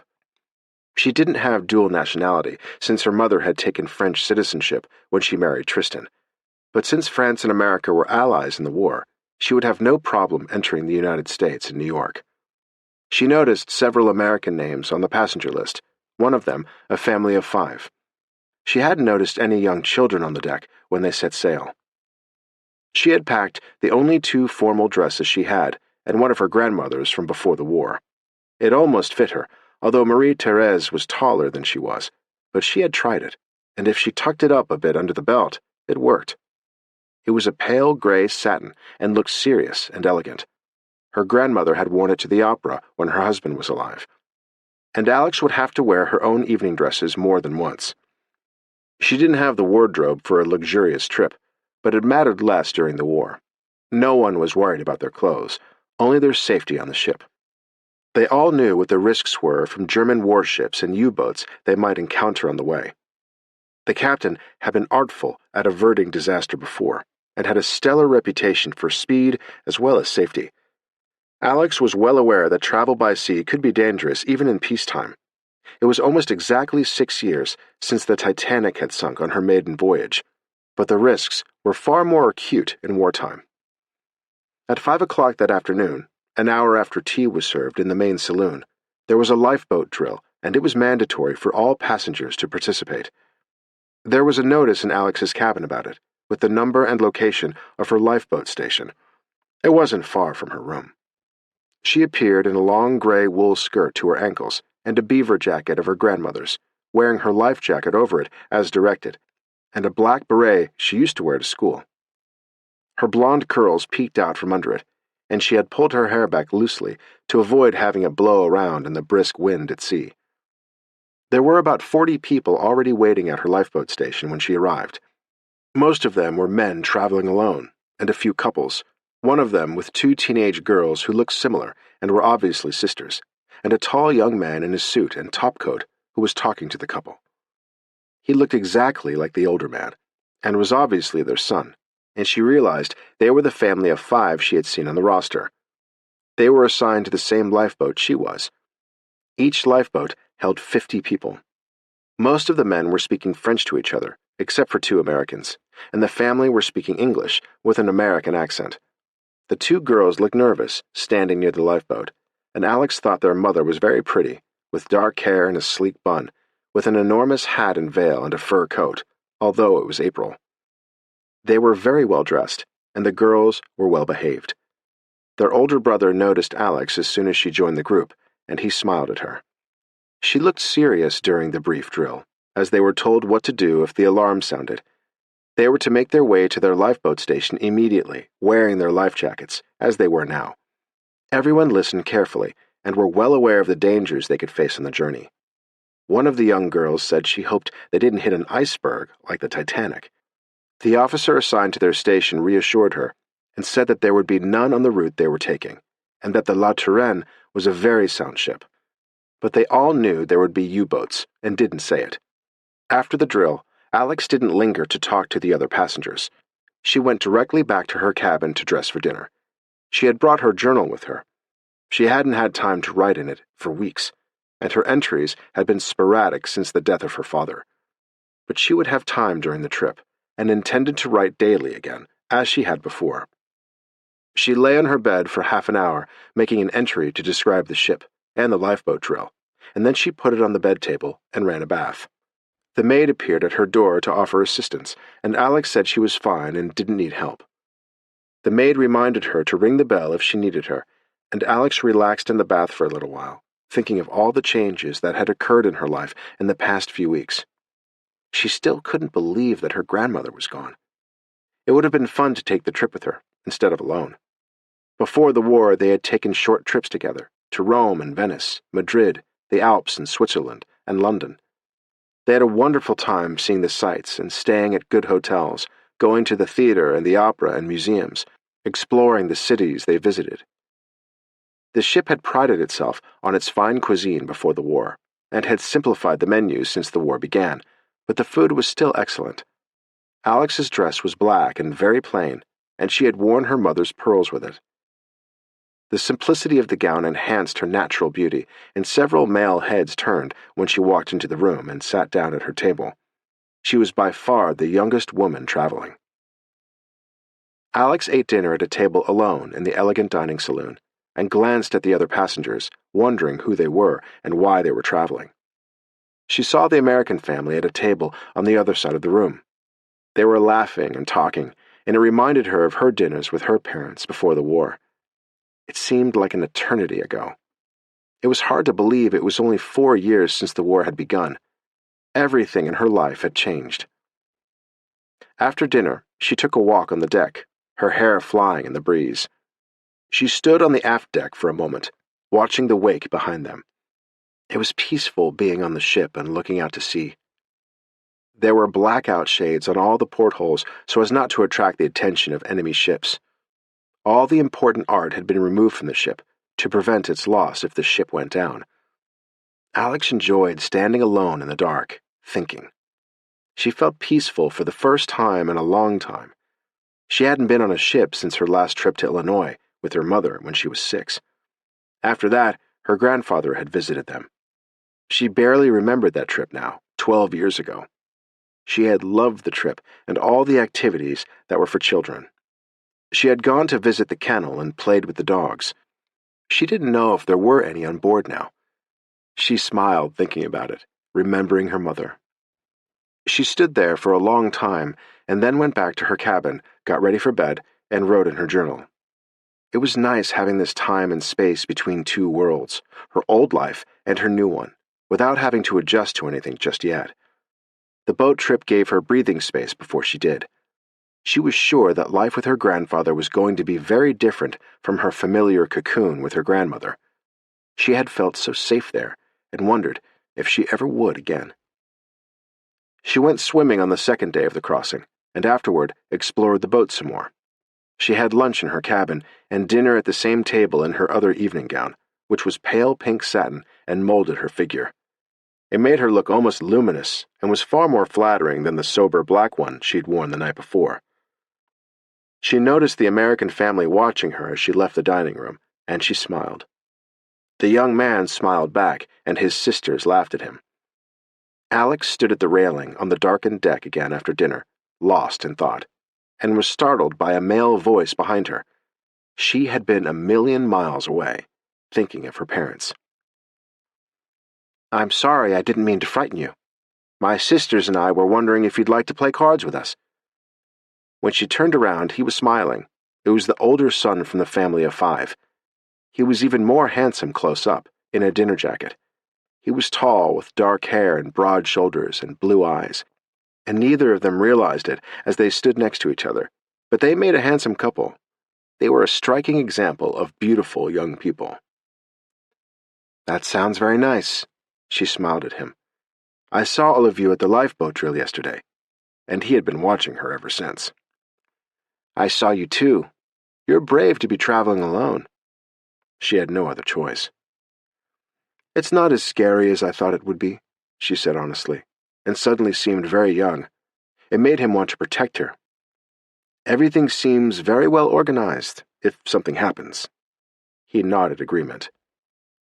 "Are you going home? Do you live in New York?" he asked her. He had noticed the trace of a French accent, but barely. "No." "Yes," she said, confused for a moment. "I'm going to visit my grandfather in Illinois. I'm going to live with him," she added. "Do you live in Paris or the States?" she asked him. "I've been in France for the last 8 years. My father was the American ambassador to France. We were supposed to go home 4 years ago, but we kind of got stuck here once the war broke out in Europe. So my father stayed for another tour of duty. They're finally bringing us home. And the consul general at the embassy will be the acting ambassador. He's married to a French woman and has children there, so he wanted to stay. My parents wanted to go home, at least until the war ends. My father's been reassigned to Washington." America had been in the war for exactly a year by then. "I've been exempted from military service because my father is a diplomat. I go to Yale," he said, as he stood at the rail next to her. She knew that Yale was an important university and was impressed. "That must be exciting." "I like it a lot. My father went there too, and my grandfather." "My grandfather went to Princeton. It's a shame that none of those schools take women. I would love to go to a school like that." "Women have some pretty good options these days too," he said. "Barnard, Cornell, NYU, Penn. The University of Chicago takes women. I know 2 girls who go there. Are you planning to apply?" He liked talking to her, and she was obviously very bright. "I am. I just don't know where yet, or when. I have to talk to my grandfather about it." "I'm Philip Baxter, by the way." He smiled at her. Alexandra Bouvier. "You speak amazing English," he complimented her. "My mother was American," she said, and he noticed her past tense immediately and guessed it was why she was going to live with her grandfather. They went to find his sisters and found them in the first-class lounge. They had 2 decks of cards and were waiting for his return. He introduced them to Alex as Georgia and Bethany, or Beth. The ambassador and his wife had retired by then, and the young people were entertaining themselves and happy to have Alex join them. Georgia was a year younger than Alex, and Beth was 16, but looked considerably older. They were wearing beautiful gowns made for them in Paris. Georgia had dark hair like her brother, and Beth had red hair and green eyes. They were both in high school and going to boarding school in the fall. They were looking forward to it. Philip didn't mention it to Alex, but his father had presidential aspirations, and he wanted to get to the States to get into the fray of candidates before he missed his chance. Philip was 21, had political aspirations himself, and was going to be a senior at Yale in the fall. Alex had a fun evening with them.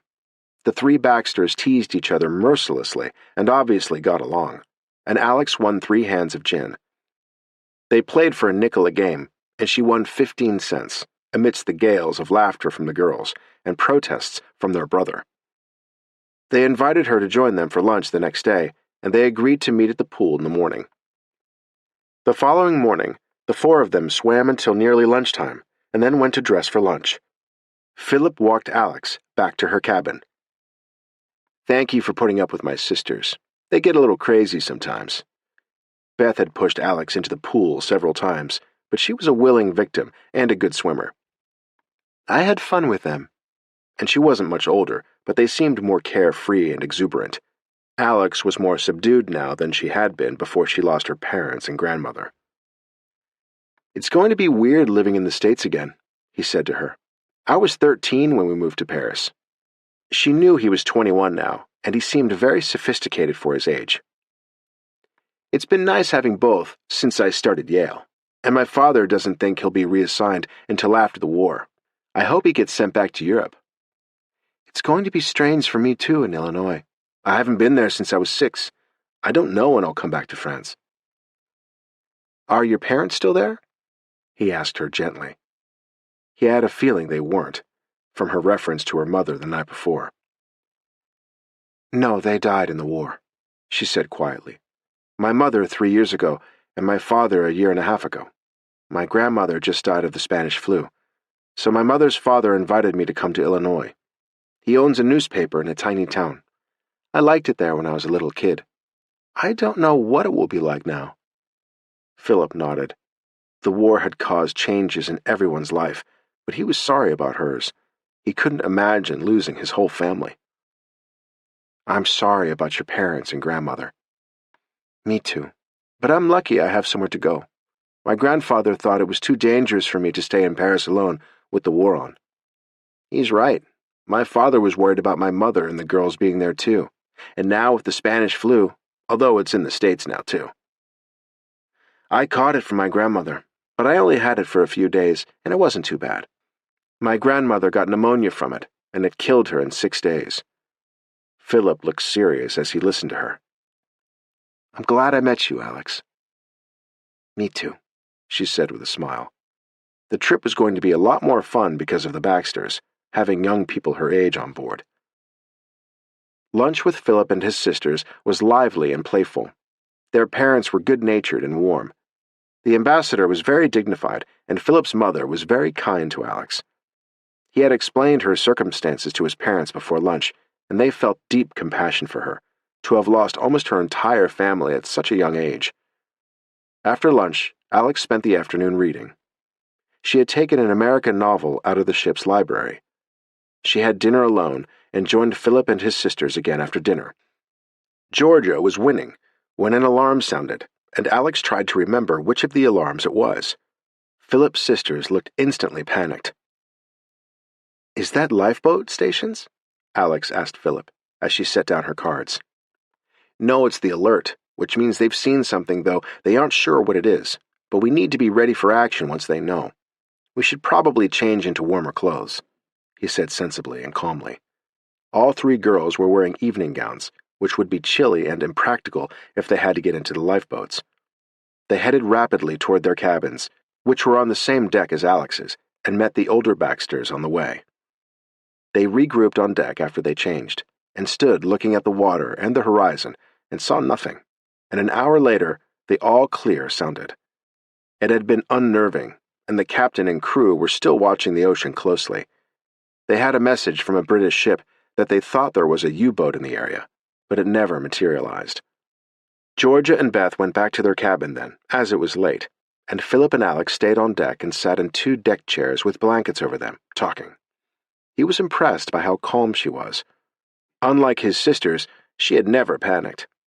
She'd been through a lot in the last few years, and kept a cool head in a crisis. And she had already made her peace with the possibility that the ship could be attacked, and they might never make it to New York. She was philosophical about it, more so than he realized. "You weren't scared at all," he commented. "I was, but there's nothing we can do about it. If we're meant to get to New York, we will." She still couldn't envision her life in Illinois. It seemed so unreal to her. Suddenly she was starting a whole new life in another country. She couldn't quite get her mind around it. "I hope I can see you sometime when we're both back in the States," he said. Alex was strikingly beautiful and incredibly bright, and she seemed amazingly brave to him. "Do you think you'll ever come to New York? I could come down from Connecticut. Yale is in New Haven. Or you could come to Washington during school vacations. It's an interesting city." It sounded nice to her too, but probably unlikely. "My grandfather never leaves his small town in Illinois. He's afraid some huge news story will happen and he'll miss it, and I don't know where I'll be going to college." "Barnard at Columbia is an excellent women's college," he said, and she nodded. "I've read about it. My grandfather said we'd talk about my education. My mother and I stopped in New York on our way to Chicago, but I don't really remember it. I was more interested in the train then." She smiled, and he looked at her in the dark, in the light of the moon. He wanted to kiss her, but he didn't want to shock her. They had just met the day before.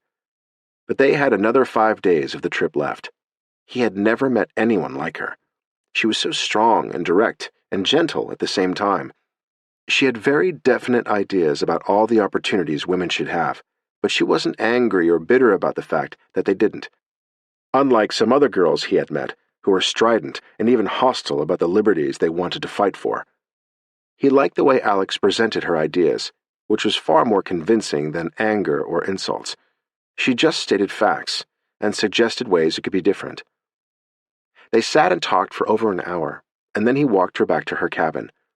She slipped in quickly and didn't linger. She didn't want to start something she didn't know how to handle, and there had been no important boys in her life since Julien was killed at the Somme a year and a half before. She hadn't mentioned him to Philip. It didn't seem appropriate. Telling him about her family was different, but Julien's death had affected her deeply too. For a brief time, she had imagined a future with him. It seemed so real, and then he was gone. It seemed as though everyone she loved died, and she took their ghosts with her wherever she went now. Philip was so present and alive, traveling on the ship with her. He was 3 years older than she was, and seemed much more sophisticated than Julien had at 17. He was a schoolboy, and Philip was more of a man, which made Alex more cautious with him. She was a well-brought-up young girl who had been protected, and she was fully aware that she wasn't worldly in the ways of men. They were a mystery to her. She had led a very sheltered life until then. She was intellectually mature and innocent at the same time. It was a very appealing combination. Alex and Philip spent time together every day. The morning swim with his sisters became a ritual and was always fun. He induced his parents to invite her to at least one meal a day. On the third night, the most formal night of the trip, he danced with her to the small orchestra formed by crew members, and she wore the pink dress of her mother's that made her even more beautiful and appealing, and looked younger than she did in her other gowns, which were black and more serious. Alex and Philip went for long walks around the ship, and lay on deck chairs in the moonlight and talked for hours. There were 3 more alarms before the trip ended, which created considerable tension among the passengers. One night, they had to get into the lifeboats and wait, while a submarine followed them, but it never attacked, and it seemed miraculous that they were spared. On the last night before they docked in New York the next morning, Philip got up the courage to kiss her. It was long and tender, and more searing than Julien's more innocent ones, and Alex felt a stirring within her. He was incredibly handsome, and she was powerfully attracted to him, but she didn't see how their paths would cross again, with him at Yale and her in Beardstown. Maybe if she wound up at a college in New York, they could see each other again, but who could predict when that would be, or where their hearts and minds would be then? She knew that she couldn't count on anything during a war, and there was an unreal intensity to their emotions, hanging in space between two worlds for a week, whispering in the moonlight, flirting with danger, with death at their heels at any moment if the ship was attacked. Alex knew that if she fell in love, she wanted it to be real, not illusion or fantasy. She wanted what her parents had had, a strong alliance of two like-minded people with the same goals, willing to risk their lives for what they believed in, while doing good for their fellow man. Her parents were her ideal of what she wanted to have and be one day. And her grandmother's more traditional views had affected her too. She kissed Philip that night with tender feelings and growing passion, but she let it go no further, and she didn't allow herself to be swept away on an unrealistic wave of hope for the future. She was a sensible young woman, not given to romantic illusions. And she had faced major losses at an early age, and was mature beyond her years. They watched as the ship came into the harbor together on the last morning, and she cried when she saw the Statue of Liberty with Philip's arm around her, and he kissed her for a last time before they left each other to get ready to disembark. They stood in the same area on the dock, under a huge sign with the letter B for both Bouvier and Baxter, as they waited for customs and immigration with all their belongings. Her grandfather had arranged for both a car and a truck to pick her up with her bags and boxes, and she was staying at the Hotel Martha Washington that night, a hotel for genteel women and businesswomen, where he knew she would be safe. Even the employees were women, so it was a safe place for the female guests. Alex knew that Philip was going back to New Haven that night to finish the term at Yale after his spring break, and his parents and sisters were taking the train to Washington, D.C., to their new home there, a house the ambassador had rented in Georgetown, which they had yet to discover. Philip's sisters were excited about it. Alex's path and the Baxters were about to go separate ways. She hoped she would see Philip again. He had said that maybe he would come to Chicago one day, which was a 5 or 6 hour drive from Beardstown. The Baxters had made the trip a wonderful week for her, instead of a painful one, being slowly torn away from her homeland and everyone she had lost there. Instead, it was a warm experience, shared with good people and a handsome and worthy young man who valued and respected her and believed he was falling in love with her. Alex sensed that it would take a huge effort to defy the geography involved and have a real relationship with him, but anything was possible, and time would tell what it had meant to both of them. In the meantime, she was grateful to him for the week they had spent together. She hugged the girls before she left, exchanged a long, warm look with Philip, and waved as she drove away in the car her grandfather had sent, with the truck behind them, laden with all her possessions. The porters at the dock had put everything on the truck. She waved until they left the docks and headed toward the downtown hotel on East 30th Street, between Park and Madison Avenues, in Murray Hill, where she had a reservation at the small, proper women's hotel. She had never been to a women's hotel before. It was a new experience for her. It was only noon by then, and she had until 3 o'clock the next day to discover New York on her own. As she looked around, she could feel the electricity of the city. The horses, the carriages, the people, the cars and buses, the sounds of voices and horns. It was completely different from Paris, which was ancient and beautiful and a symbol of a previous history. Everything she saw in New York was modern and new and different from anything she'd ever seen. She knew within minutes that she wanted to come back here one day. But for now, the car was at her disposal for the day, and she couldn't wait to explore the city. She had a day and a night to do it, and was excited to get started, as she ran into the hotel to check in and drop off all her trunks and boxes. They were going to keep them in a storage area for her until she left the next day. She was back 20 minutes later, after checking into her very sober-looking room, decorated in dark green. She could imagine ancient dowagers staying there, which was usually the case, but she knew she would be safe. And she hopped back into the car and instructed the driver. "Please show me everything I should see in one day," she said matter-of-factly, and the driver laughed. "More like a week or a month, miss." "I only have one day and night. Please show me everything you can." "Right," he said with a grin, and pulled away from the curb into the traffic with a honk of his horn, as Alex looked out the window with delight, and the sounds and sights of New York engulfed her as they headed uptown. Chapter 5. Alex's tour of New York included every landmark the driver could think of that he thought she would enjoy.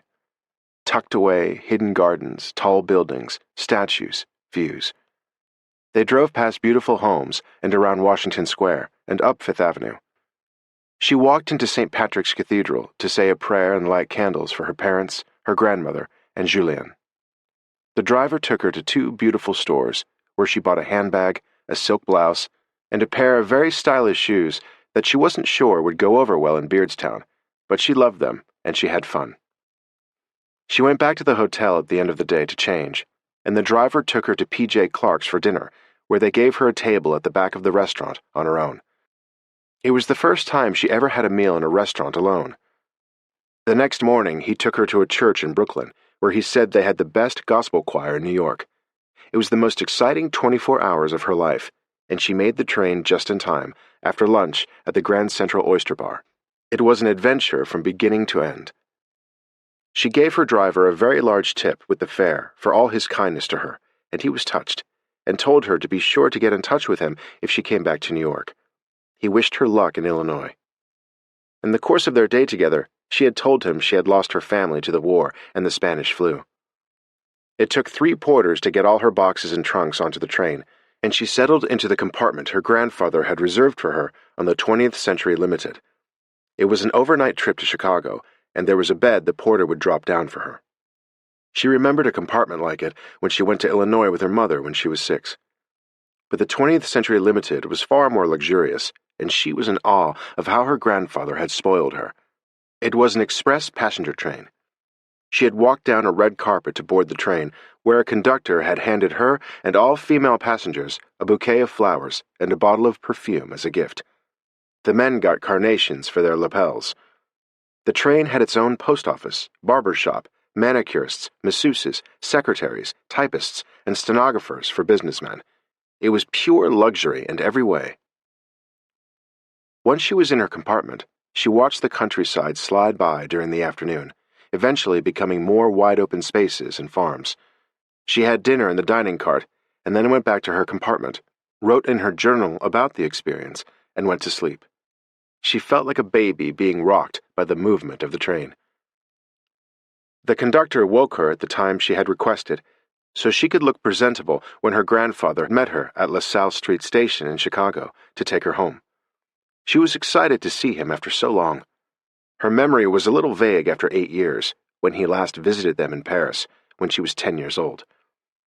The train slowed as it entered the city, and followed a maze of tracks to the station, and at last they stopped. The trip had taken 20 hours from New York. There were redcaps lined up along the platform, and she knew she would need several of them, as she had in New York. She'd had a quick early breakfast, and she was wearing her beret perched on her mane of blonde curls, and a serious-looking black suit, as she stepped down from the train. She looked very French, and she didn't see her grandfather at first. Then she saw a tall man peering at each car and the people getting off. He had changed very little, with his full head of snow-white hair, his broad shoulders, and long gait. When he saw her, he looked shocked as he hurried toward her and took her in his arms in a powerful hug. She clung to him, feeling like a child in his arms.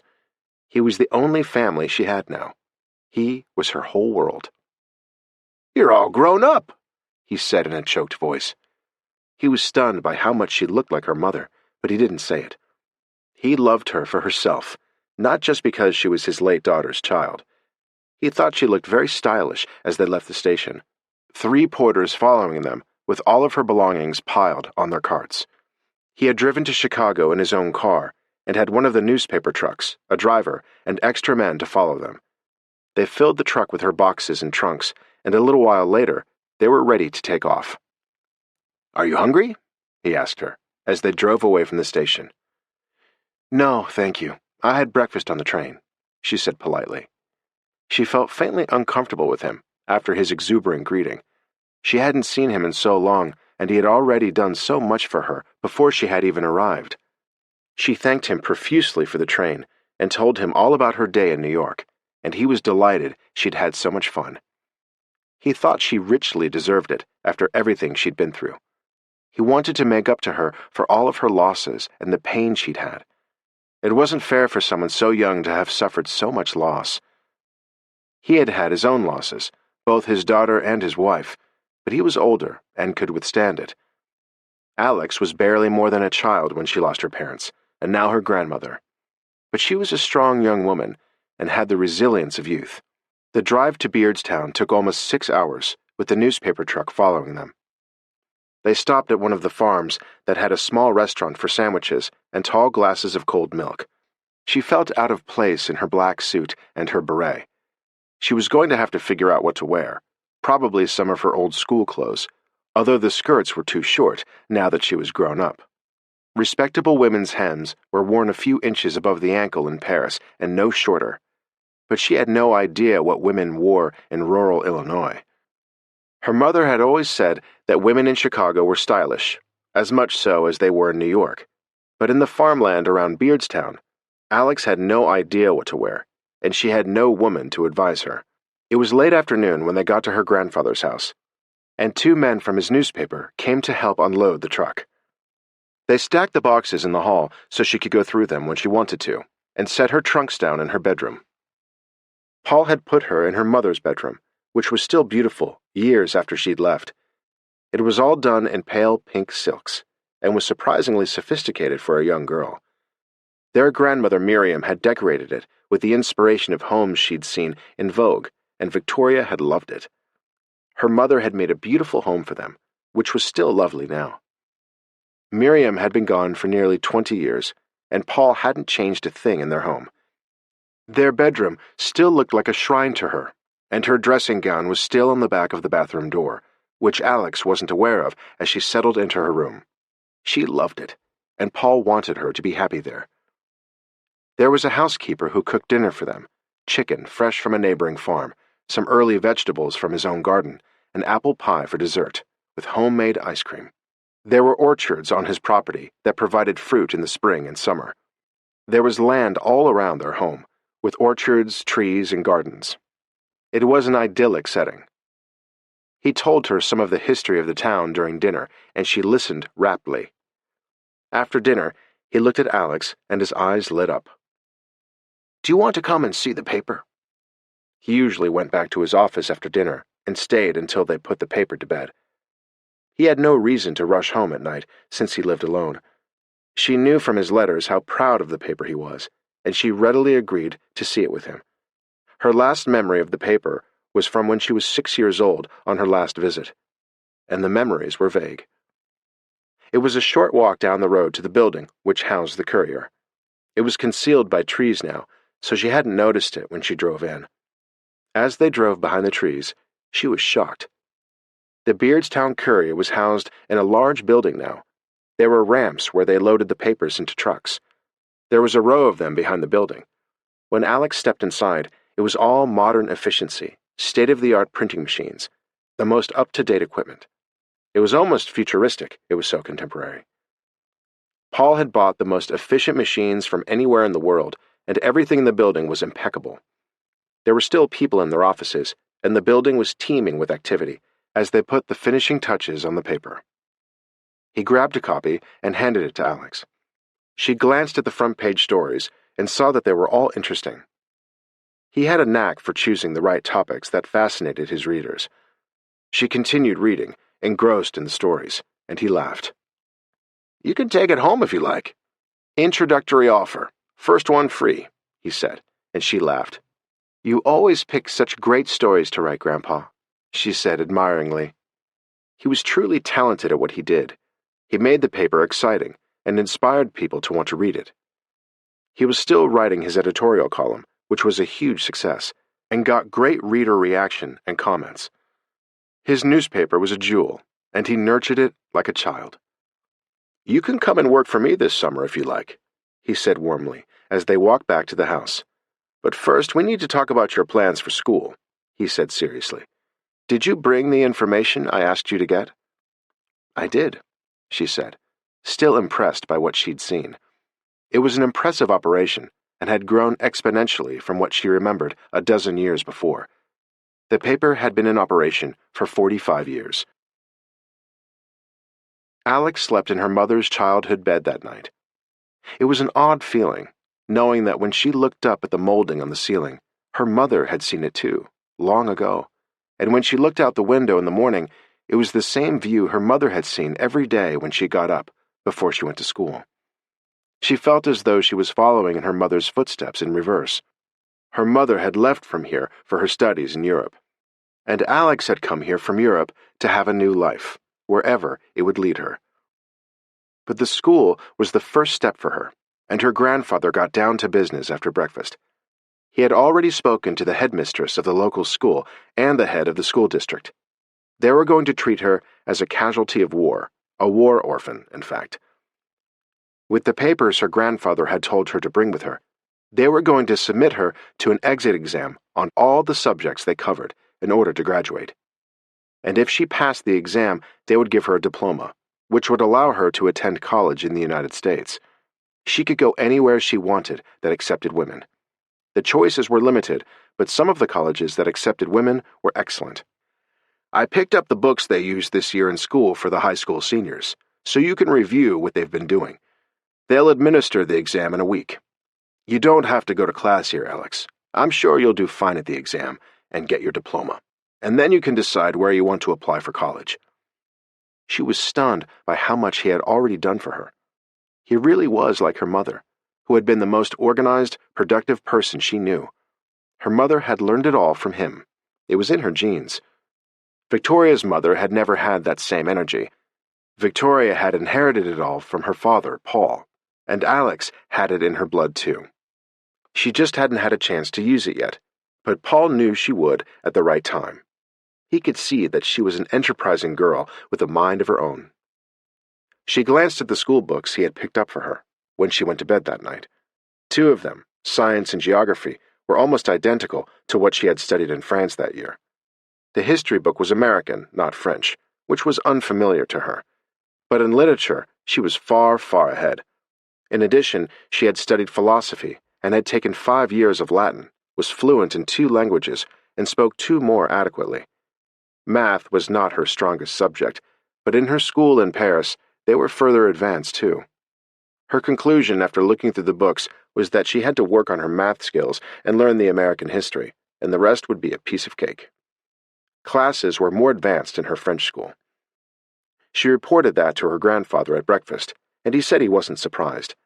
French schools had seemed more academic to him when he was there, and students went to school 6 days a week in France. The kids in Beardstown had to work on their farms too, and do hours of chores every day, and had less time to study. He felt sure that Alex would do well at the exam. He took her to work with him that day, and she worked on the math problems in the book, refreshing her knowledge of algebra and geometry, and memorized some of the American history, about the American Revolution to free themselves of the British. And she studied the Constitution, which was the cornerstone of American government to the present. She worked on it every day for the next week, and was ready for the exam at the local school. Her grandfather went with her the day she took it. The school was bigger than she expected. Several grades were grouped together in large rooms, with boys and girls together, of different ages. Many of the children on the farms were homeschooled. It was very different from her private girls' school in Paris, with both lay teachers and nuns, but this seemed friendlier and more relaxed. They put Alex in a separate room on her own to take the exam. 3 teachers had created the exam for her on 5 different subjects, each with equal value to compute her grade. 3 of them were essay questions. One was about the Constitution and what it meant, and the second asked how the history of a country affected how it functioned today. The last was an essay about the book she'd read that had affected her the most, and about herself. And there was a math section. The questions weren't easy. She completed the whole exam in just under 4 hours and turned it in. She wasn't sure how she had done, because she was used to subjects being more academic and less subjective, but the topics they had chosen allowed her to express herself. She wasn't sure if she had gotten the math problems right. This was the same weak spot she'd had in France, but she had done her best. They promised to give her the results in a week, and her grade. Her grandfather gave her some jobs to do at the paper that kept her busy all week, and she forgot about the exam. She had dinner with her grandfather at night, and they talked about interesting subjects. He told her that the Spanish flu was racing through the world and had become a pandemic, and was getting worse every day. She still missed Mamie Thérèse, and sometimes she cried for her at night. Her grandfather was being so kind to her, and couldn't do enough for her, but it still wasn't the same. Mamie Thérèse had been like a comfortable blanket that kept her warm. Her grandfather challenged her mind and made her think and stretch, which she enjoyed. And she liked working at the Courier. Paul had already told Alex that if she didn't pass the school exam, she would have to work with a tutor and take it again. She could get nowhere without a high school diploma, so for now, that was her only goal.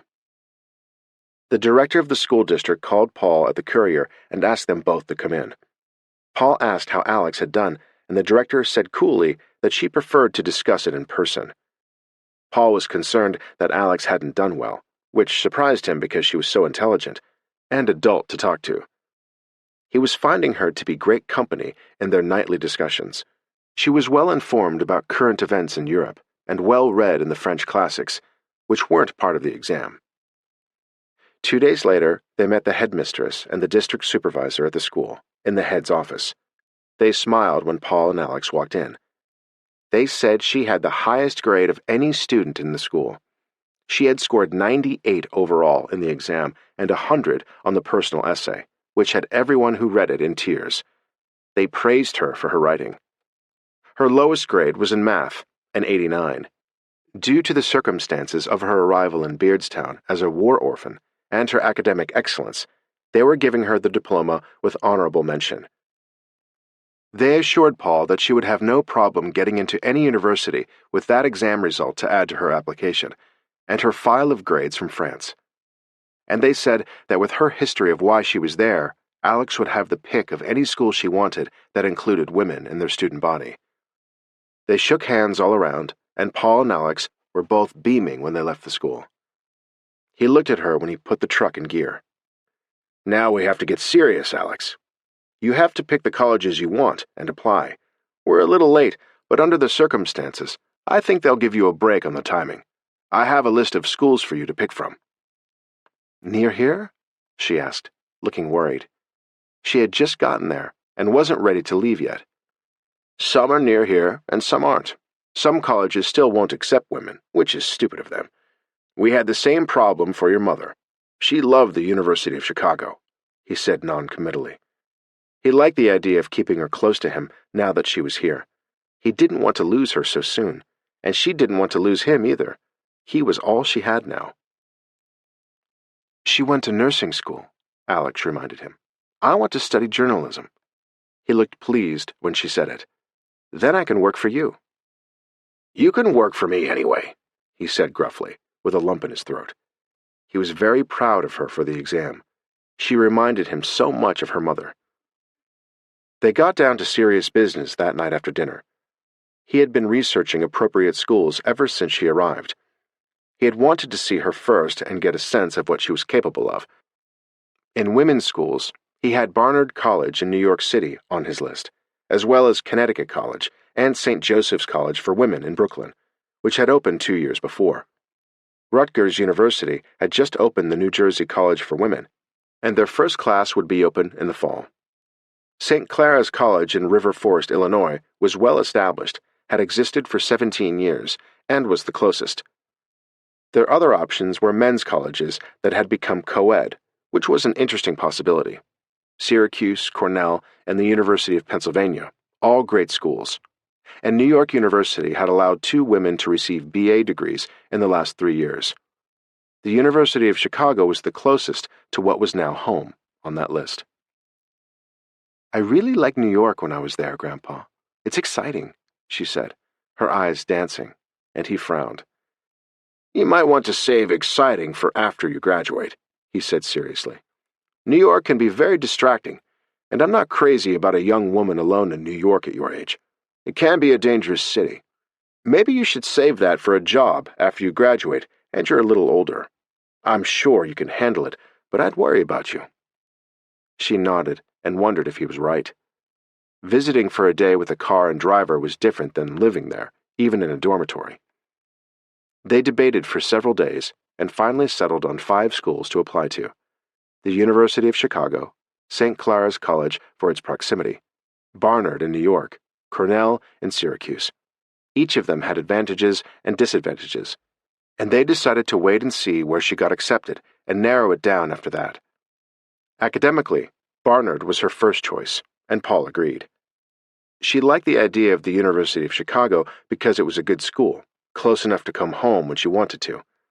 Everyone seemed to love Chicago and said it was a smaller, more manageable New York, and her mother had gone there. She went to work at her grandfather's newspaper after that as an intern, helping out where she was needed, and a month later she got the answers from the colleges she had applied to. Barnard said she had applied too late and suggested that she wait a year and apply for the following year, which she didn't want to do. Cornell accepted her, and Syracuse put her on a waiting list. St. Clara said their enrollment was full, but they would love to have her next year. And the University of Chicago accepted her, which meant that the real yeses she had were from the University of Chicago and Cornell. She wasn't excited about Cornell, but she was about the University of Chicago. She accepted the day she got their answer. They had a department of journalism. Her grandfather said that if she didn't like it, she could always apply to Barnard for next year, since they had suggested it, and they had an important department of journalism. Privately, he was relieved that she wasn't going to New York. In his opinion, she was too young at 18 to tackle New York. It would eat her alive. He was delighted with her choice of the University of Chicago. He could visit her there, and she could come home easily, and Alex was delighted too. Things were moving fast in her life. She had been in Beardstown for 6 weeks. She had a summer job she loved at her grandfather's newspaper, and she was heading for college in Chicago in September. It was the best news she'd had in a long time, and she put her arms around her grandfather's neck and kissed him. He hadn't been this happy since his wife and daughter were both alive. He was discovering that having a granddaughter was just as good. He enjoyed telling Alex about all the mischief her mother had gotten into when she was a little bit younger than Alex. Alex loved hearing the stories. It brought her mother alive for her again, and she loved having her girlhood bedroom. The only cloud in the sky was that the Spanish flu was running rampant in the United States and Europe. It hadn't made it as far as Beardstown yet, but there were cases in Chicago. People were getting desperately sick and dying, while others had only mild cases, like Alex had had. But most cases were more like Marie-Thérèse had experienced, and thousands of people were dying. Chapter 6. The summer sped by quickly, and Alex loved her job at the paper. Most of the tasks she performed were minor, but now and then someone gave her a bigger project, and she really enjoyed it. She was friendly with everyone, and they liked her, even though she was the boss's granddaughter. No one seemed to hold it against her. They weren't jealous of her, and her tragic history before she arrived made them all feel compassionate toward her. She was the youngest employee at the paper, so there was no one her age to hang out with, but she didn't mind and loved her grandfather's company. He took her fishing, and they went swimming at a nearby lake and on little adventures. At night, they discussed world issues covered by the paper, and she wasn't afraid to argue with him if she didn't agree with his point of view. He admired that. Her mother had been that way too. He loved that Alex had a mind of her own and wasn't afraid to go toe-to-toe with him politely. She was never rude or raised her voice to him, but she made her point and stuck to it. Paul invited her to write an editorial on women's right to vote, which was still being hotly debated. He thought the piece she wrote was excellent, and he published it. He wasn't afraid of opinions that differed from his own, and thought it was what made life interesting. The biggest story in newspapers around the world that summer was the Spanish flu racing around the world. By August, millions of people in every country had caught it and died from it in a mere 6 months. There were no medications to treat it, nothing effective to prevent it. Face coverings were recommended in public by then. Large gatherings were discouraged. Touching, hugging, or kissing were nearly forbidden. On Labor Day every year, Paul gave a big party with a buffet and barbecue in his garden, but he canceled it this year, afraid to make people sick, since the Spanish flu was so highly contagious. The symptoms were the same as any other flu, but stronger, and many people died of it. One of the things Alex liked about being in Beardstown was that the war news didn't seem quite so ever-present. She saw the reports that came into the paper, and they printed them. But it seemed a little more remote reading about it in Illinois than living it in Paris with the fighting so near at hand. There were battles in the Marne again that summer, and in the Somme, where her father had been killed. Paris was under bombardment in August, which would have made life there unlivable. In July, they had the tragic news that the Tsar and his family, still under house arrest, had been executed. The war seemed to be going on forever, as was the pandemic. There was a severe outbreak of the Spanish flu in Boston over the summer, and Alex had received a notice from the University of Chicago that face coverings would be required in class. There seemed to be no stopping either the Germans or the Spanish flu. On Labor Day weekend, Paul drove Alex to Chicago and helped her set up the dorm. She was sharing a room with a very nice Japanese-American girl. She had been born in the States, but both her parents were born in Japan, and they lived in San Francisco. Her father was an accountant. Her name was Yoko, and she and Alex hit it off immediately. Yoko was very artistic. She was a biology student with a minor in fine arts, and she wanted to go to medical school after she got her undergraduate degree. She did Japanese calligraphy in her spare time. Paul was sad to leave Alex in Chicago. He was going to miss her, but it was nice to see her so happy. He gave her a big hug when he left. It reminded him of when his daughter started college. The school was in the Hyde Park section of Chicago, in a safe neighborhood, and both girls made friends quickly. Alex wrote to her grandfather about the people she met, her classes and teachers, and he loved hearing about it. As the Spanish flu gained strength like a hurricane, the war news improved, and at last the tides turned. As a result of intense fighting and the 100 Days Offensive in France, Germany surrendered on November 11, 1918, and withdrew from Luxembourg and Belgium. The fighting ended in Africa and in all the countries in Europe. It was over at last, and Americans were jubilant that their boys could come home. It had been a bitter war that had cost approximately 20 million lives. 10 days after the war ended, Alex went home to her grandfather in Beardstown for Thanksgiving. He usually went to friends who invited him for Thanksgiving dinner, but they canceled due to the pandemic, and Paul was happy to stay home with Alex. They had much to be grateful for, and they had a quiet dinner together. The entire nation was celebrating the end of the war. It had taken both parents from her, and Paul's daughter from him, but those who still had sons and husbands and loved ones abroad were jubilant. Plans were made to deploy the boys home for Christmas. It had been a 4-year carnage for all the countries of Europe, and although the Americans had only come into it 19 months before the end of the war, their losses had been heavy too.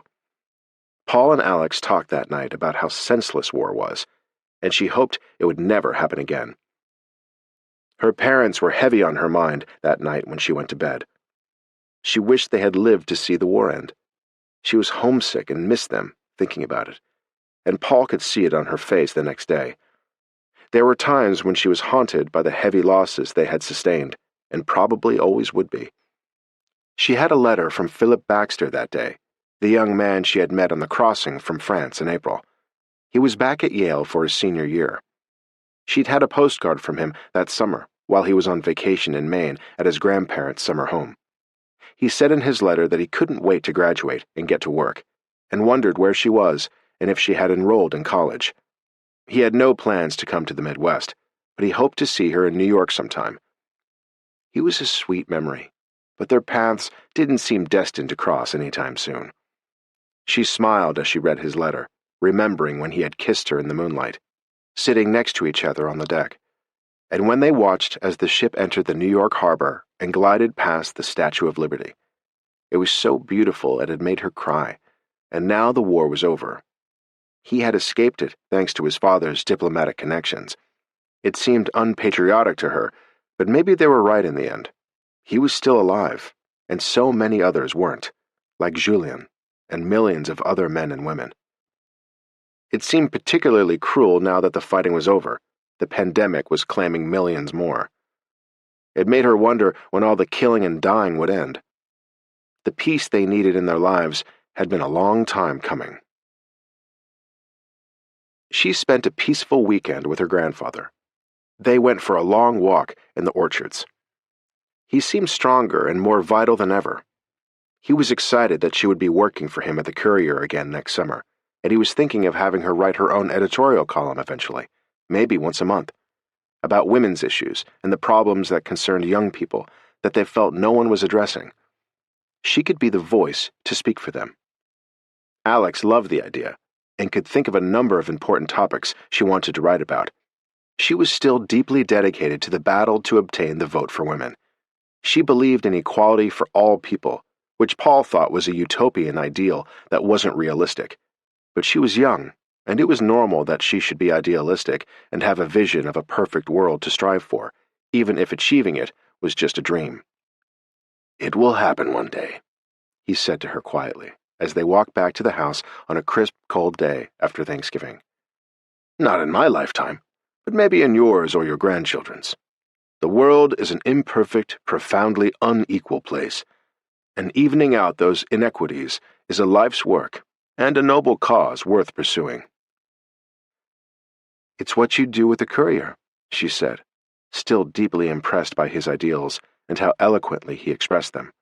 "No, what I do is different. I wake people up. I shine a spotlight on things and say, 'Hey, look up over here. Do you see this? Take a good look. What are you going to do about it?' I sound an alarm, and then it's up to them to solve it. I don't have the solutions. Most people don't want to hear those alarms. It scares them, and it's too much work to fix the problem. But a few hear those alarm bells, and they care, and try to do something about it. That's the best I can do. Wake up the good ones, and hope they fight to change it."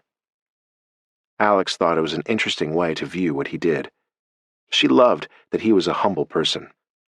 "I think I want to be one of those people who change things," she said softly, thinking about it. "Your mother was one of them too.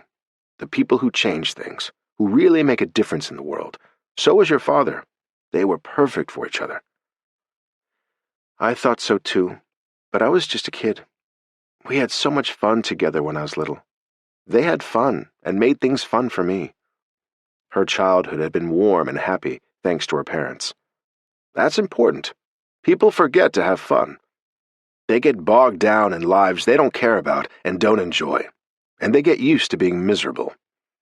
He turned to look at Alex then with a serious look. "Don't ever get used to being unhappy, Alex. There's nothing noble about it. They don't give prizes for how unhappy you are. If you're unhappy, change it. Life is too short to waste it. We never know how long we have. We have to make every moment count with good people and good ideas by doing the right thing and being brave enough to follow your heart and what you believe. Your parents did. They helped to set up that field hospital, and they loved helping people and saving lives. If you could ask them now, I'll bet they would say they have no regrets. They saved countless men and boys who would have died otherwise. I'm sure the only thing they'd regret is not being with you, but for the rest, it was what they felt they had to do. Sometimes I get mad at them for doing it and leaving me. They didn't have to," she said thoughtfully. "Mama could have stayed home with me and worked at the hospital in Paris, not at the front where she got sick because conditions were so bad it killed her." "She couldn't have stayed in Paris," Paul said gently. "That wasn't who she was. She had to be there with your father, at his side, helping to save all those boys. I always knew that about her, even as a child. She had to be at the center of things, doing all she could, giving everything. And once she met your father, She had to do it with him. It was who she was to her very core. It comforts me knowing that. She was where she wanted to be, doing what she loved to do. Maybe that will comfort you one day, too. She nodded, thinking about it. Now that the war was over, they had time to think and understand things better. She suspected that her grandfather was right. He knew his daughter well. She had to make a difference in the world, and she had, and Tristan with her. "I hope I do something important one day, to make a difference," she said wistfully. She wanted to be like her parents and her grandfather. "You will," he said confidently, and smiled at her. "You can do anything you want, and be anything you want." She laughed. "You told me that when I was 6, when we visited you here. I still remember it. I told Mama, and she said you told her that too." "I'm glad you remember it," he said, as they walked into the house to sit by the fire and get warm. "Don't ever forget it." "I won't, I promise," she said, taking off her coat and hanging it on the hook at the back door of his comfortable house that was her home now, too. "I love you, Grandpa," she said softly. "I love you, too. You're the best gift your parents ever gave me. I'm sorry they had to die for you to wind up here." "Yeah, me too. But I'm glad I came. Thank you for bringing me here from Paris. I feel like I was meant to be here, learning from you and working at the Courier." "You're going to be a fantastic writer one day," he said proudly. "I hope so," she said, sounding unsure. They went to sit by the fire in his den, and a little while later they went up to bed. He had said some important things that night, about her parents, about her, and about life. She hoped she would remember it all. She wrote down as much as she could recall in her journal that night. It had been a perfect Thanksgiving for them both, full of gratitude and hope. When Alex went back to Chicago after Thanksgiving, she had 2 big term papers that she was working on for her final grades, and exams to prepare for. She loved her classes at the university, and most of her professors. She was almost always the only woman in her classes. In some subjects, there were 2 or 3, but they were definitely a minority, and at first it had taken real courage to speak up when she was asked a question. Some of the young men looked frankly annoyed to have to listen to a female point of view, but all of them reacted to her beauty. Some were intimidated by it, while others pursued it. 2 boys had invited her to study with them, which was a bold move and an obvious attempt to get closer to her. She was still shy and felt uncomfortable being alone with a man without a chaperone. Many of the men were prejudiced about over-educated women. She realized early on that it would take a strong, confident man not to be intimidated by a woman who attended university. She thought it a stupid prejudice, but there was nothing she could do about it. So she wrote an editorial on the subject in the Courier that brought in floods of mail. They were swamped. Their readers loved it, and her grandfather was immensely proud of her. 2 female professors, who were her role models, congratulated Alex for her insight and the courage to speak up. It was the beginning of her editorial column. There was a telephone in her dormitory, in the house supervisor's office. It was for official use, but one of the younger supervisors let her use it occasionally, and Alexandra did to call her grandfather at the office. He had had telephones installed at the newspaper a few months before, and Alexandra loved to call him. She called him the week after Thanksgiving to thank him and noticed, while they were speaking, that he had a raspy cough. "Are you sick?" she asked him, worried. Even a cough could be a death knell at the moment, and despite his high energy and youthful looks, he was at a vulnerable age for the Spanish flu. "No, it's nothing, I'm fine. It's just a cold. It's been freezing here since you left." She thought it had been ever since winter set in. She was shocked by the brutally low temperatures in Chicago and the surrounding area. It was never as cold in France, and it was bitter cold in the dorms in the morning. They kept wood stoves burning in their classrooms all day.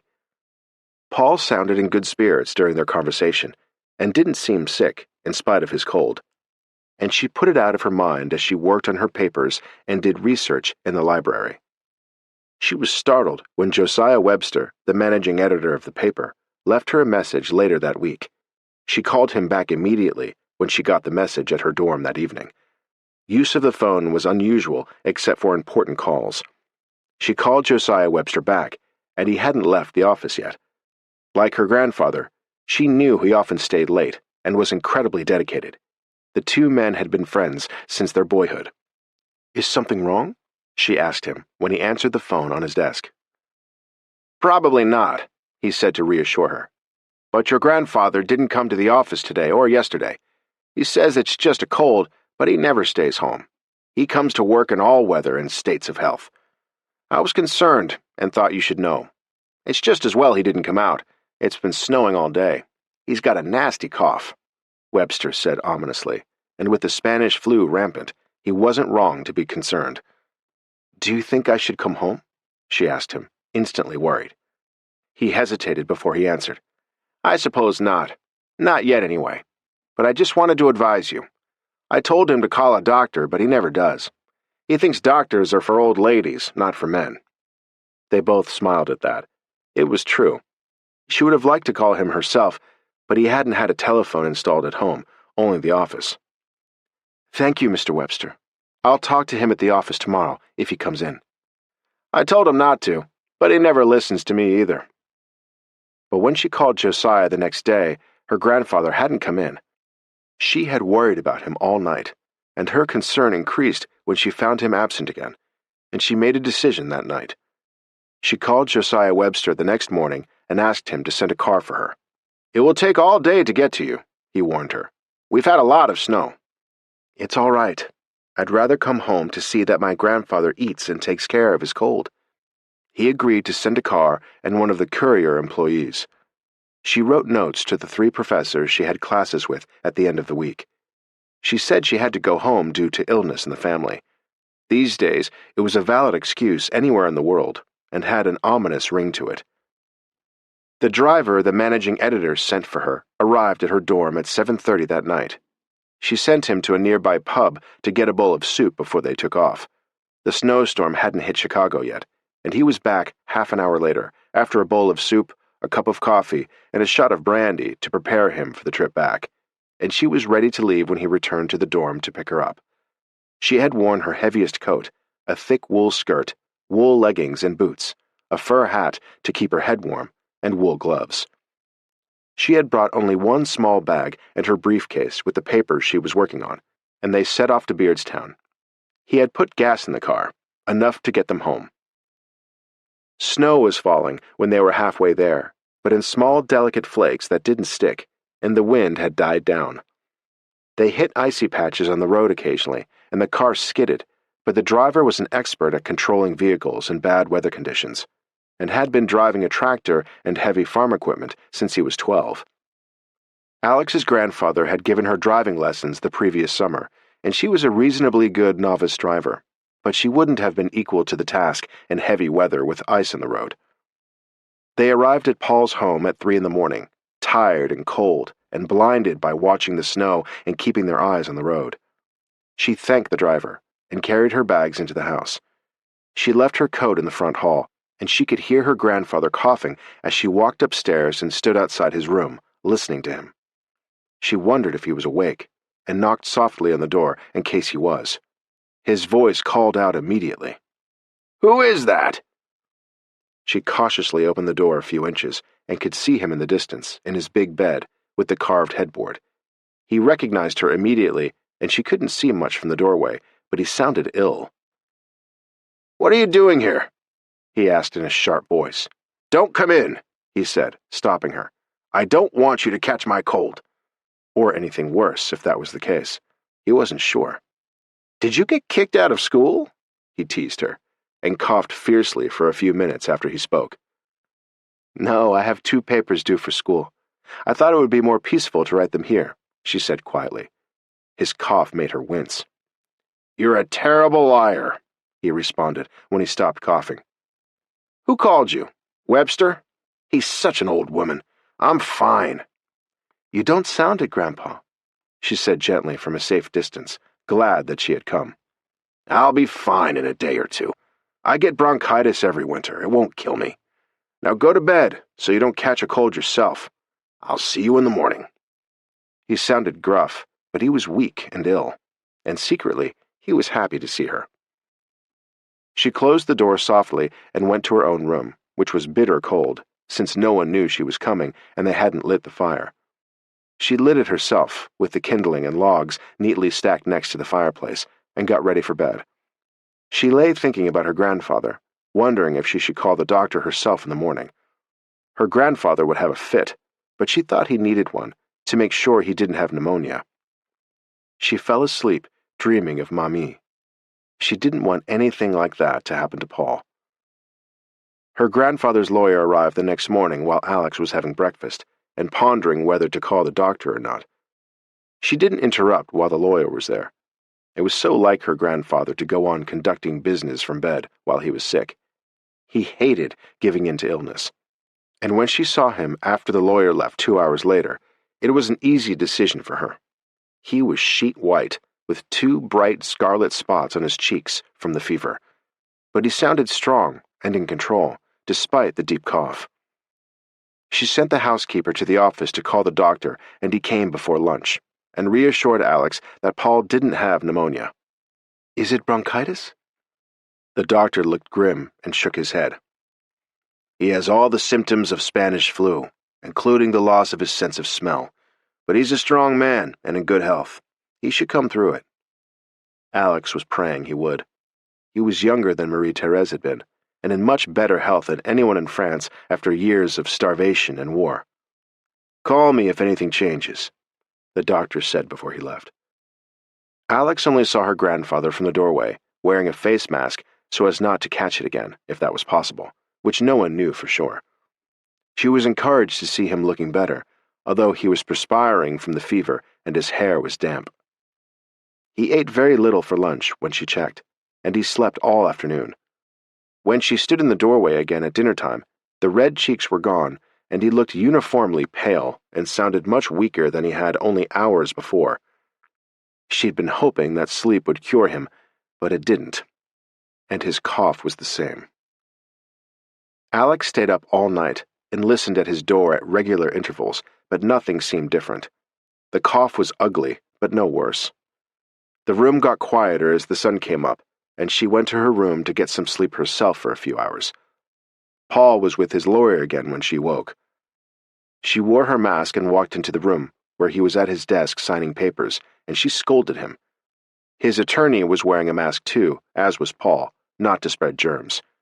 She knew the papers must be important if his lawyer was there again, and willing to risk Spanish flu. They had been friends for years, and the attorney looked distressed when he left.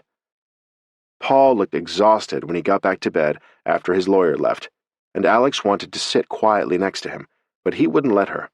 He told her to go and work on her 2 papers, or study something so her grades wouldn't slip.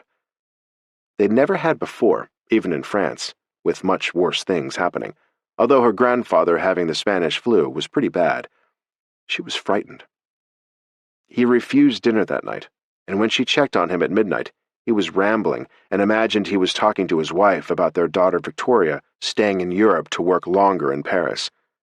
He was arguing with his wife on her behalf, as he had then.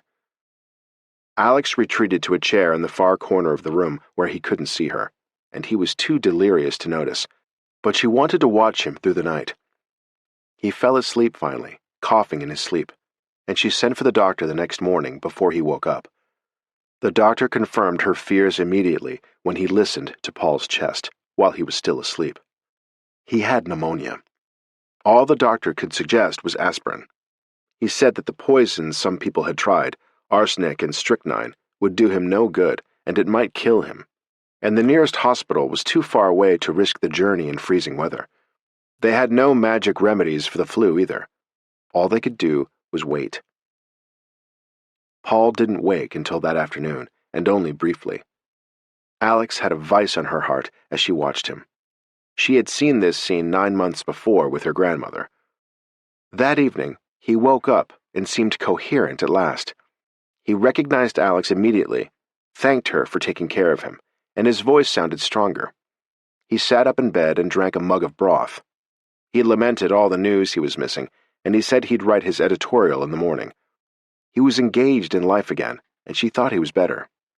She continued her vigil that night, oblivious to the risk to herself, She didn't want to leave him alone. And at midnight, she heard the same rattle in his chest she had heard with Marie-Thérèse, and the labored breathing that followed.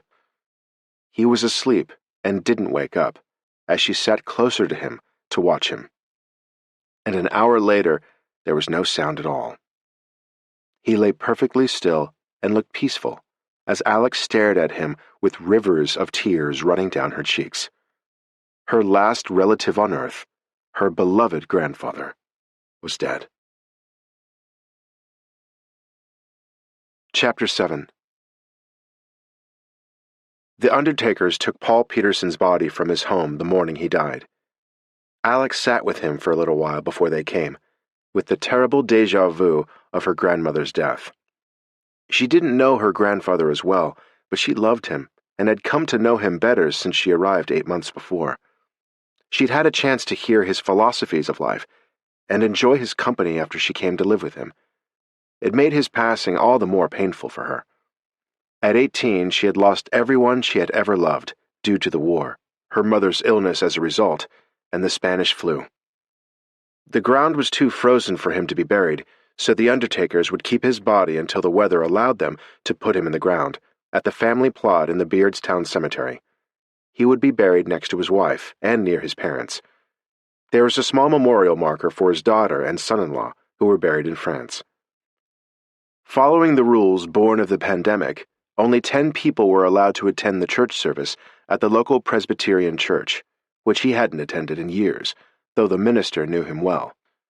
Miriam had been a member of the congregation, but Paul never had been. Paul had as little interest in religion as he did in medicine for himself. He was a down-to-earth realist and pragmatist, who was actively engaged in the present, with no thought of the afterlife. Alex had been baptized Catholic because her father was, but her father was no more interested in religion than her grandfather was. Tristan believed in science, and Paul believed in life on earth, good men and bad men, and being honorable and honest while you were alive. Victoria was more religious than her husband and father, and had shared her faith with her daughter, so Alex took some comfort in praying for all the family members she had lost. She and Marie-Thérèse had gone to church often. Alex had a full range of beliefs to choose from, which helped her know. The managing editor of the paper, Josiah Webster, was one of the 10 people at the church service, and so was Paul's lawyer and boyhood friend, who had been one of the last people to see him. His housekeeper, Alice, who had been loyal to him and Miriam for years, the assistant publisher of the Courier, Alex, his only grandchild, and 5 men who had been his friends since his school days and still lived in Beardstown were there too. In normal times, nearly the entire town would have attended Paul's funeral, too many to fit in the church, with people who had come from Chicago who knew and respected him. But that was no longer possible in the face of the pandemic. The handful of people sitting spaced apart in the church all wore masks, as did the minister. Paul had considered cremation, but thought it would upset his granddaughter because she was Catholic, so in deference to her, he had decided against it. Cremation was forbidden by the Catholic Church. He had no thoughts about heaven or hell or purgatory or what would come next. He was only interested in the people he loved while he was with them on earth, and providing for them as best he could afterward. Alex looked dazed at the brief church service and politely thanked everyone for coming. She and Alice were the only women there. There had never been another woman in Paul's life after his wife. He had remained faithful to her memory. For all his worldly modern interests and points of view, he had lived by his traditional, old-fashioned values and principles. Work had been his religion and family. He wasn't interested in worldly possessions or amassing a great fortune. He had a nice house and property and some family heirlooms, but he was never interested in showing off, and had put most of what he earned back into the business. He died shortly before his 71st birthday, and would probably have lived a great deal longer were it not for the Spanish flu, which had cut so many lives short, in addition to the staggering losses in the war. Alex left a message at her advisor's office at the university to inform them that her grandfather had died, and that she would not return before the Christmas break and would make up for the work in January. She had family business to attend to. That proved to be truer than she realized. Paul's attorney, John Kelly, gave her 3 days' grace when he saw how devastated she looked at the funeral. He hadn't understood how attached she was to Paul, or how much grief she'd suffered. He came to see her 4 days after her grandfather died, and she looked shaken and pale. She seemed traumatized, but was respectful and serious and paid attention to what he said. Everything he told her came as a surprise. Paul had made some very clearly defined decisions on his deathbed and had signed all the necessary documents to enforce it. Everything was in order.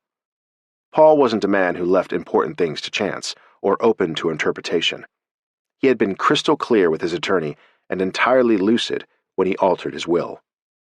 He had left everything to Alex: his house and its contents, his newspaper, and his money. He didn't have an enormous fortune, but he had a very respectable amount of money, which would serve her well for a very long time. She wasn't an heiress to a great inheritance, but she was a woman of means now. Added to what her father and grandmother had left her, and the apartment she still owned in Paris, she had a considerable amount of money to keep her safe and protect her. And even more if she sold the paper one day, or Paul's home and property. He had intended for the newspaper to be sold when he died, and to leave her the proceeds of the sale. But having met her, and knowing her well now, and given what he believed her capable of eventually, with education and experience, he thought she could run the paper one day. Not for a long time, and she needed to learn from the very experienced people he had left in place to run it, with bequests to them as well, in acknowledgement of the valuable services they provided. But he felt sure that in a decade or so, Alex would be able to run the paper if she chose to, or sell it wisely if she preferred. He left it up to her, and he hoped it would give her as much pleasure and satisfaction as it had given him. He thought her a very capable young woman, who, with time and age, could run the Beardstown Courier as well as any man, or as well as he had himself. The attorney pointed out to her that it was a great tribute to her. "Your grandfather had great faith in you. He wanted Josiah to continue running it for as long as possible, and for you to learn from him. He didn't expect you to work at the paper now. He wanted you to continue your education, travel, maybe work at another newspaper to gain experience. He thought you might want to live in New York for a few years after college. He didn't expect you to get tied down here for quite some time. In fact, he hoped you wouldn't. The paper is in good hands now with the people who work for him. He didn't want you to shoulder it just yet. He wanted you to have a broader life experience first," he explained. Alex nodded, feeling dazed. It was hard to fully understand all that she owned now, and the possibilities she had for the future.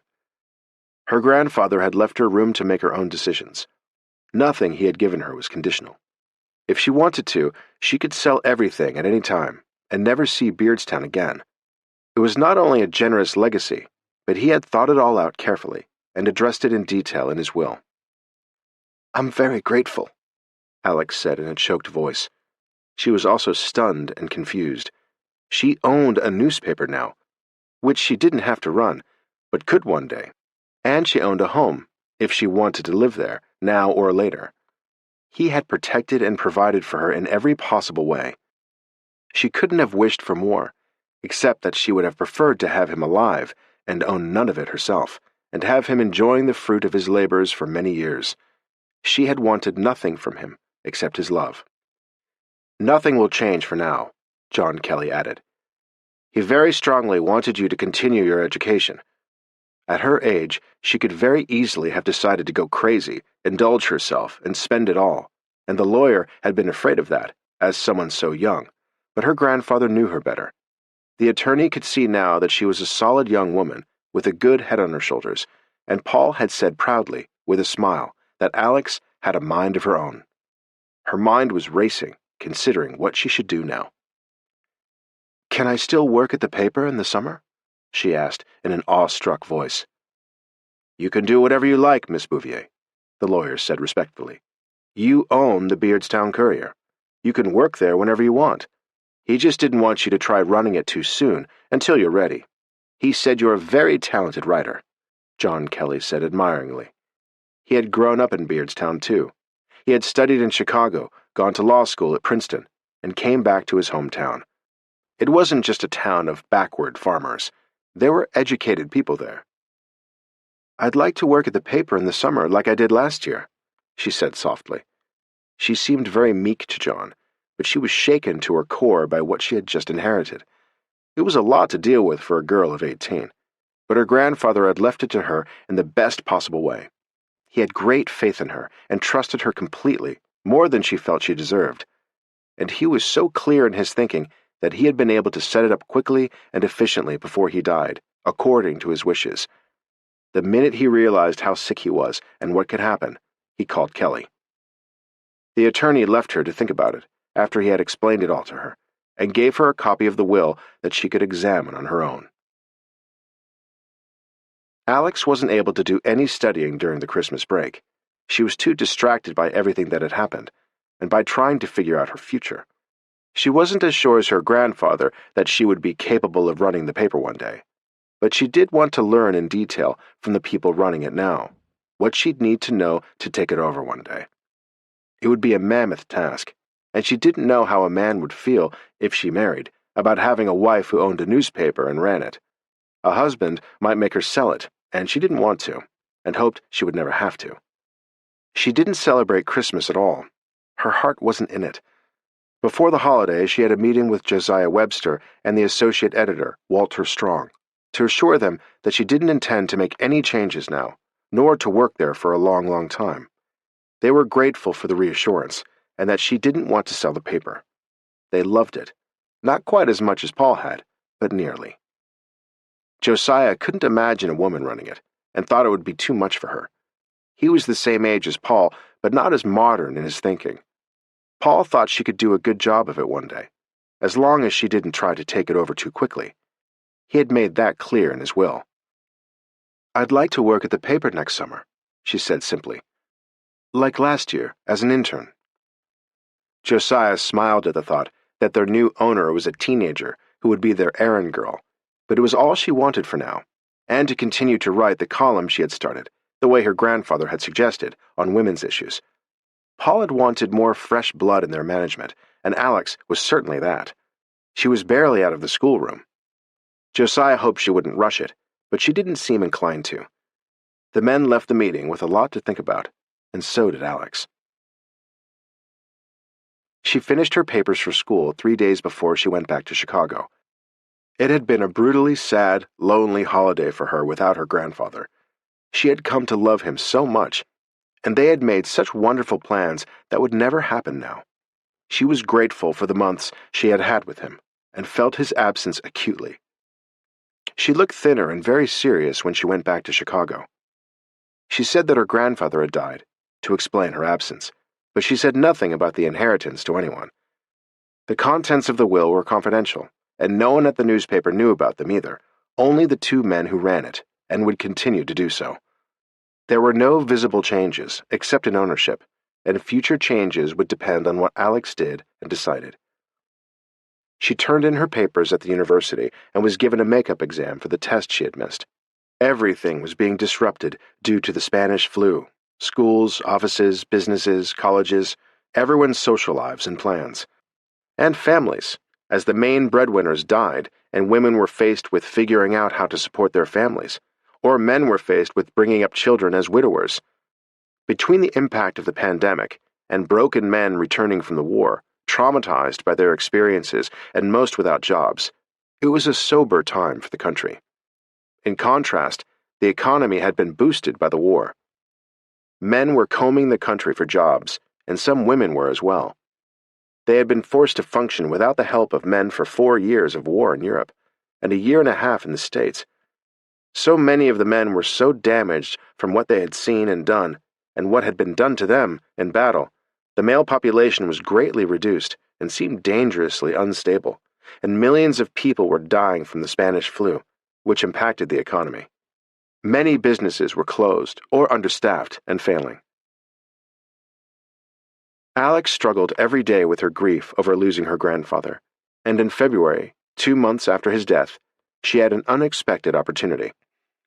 The professor of a literature class she was taking said that a friend of his who worked for a major newspaper was looking for summer interns to work at the paper, and he had thought of her since she had frequently expressed her interest in journalism.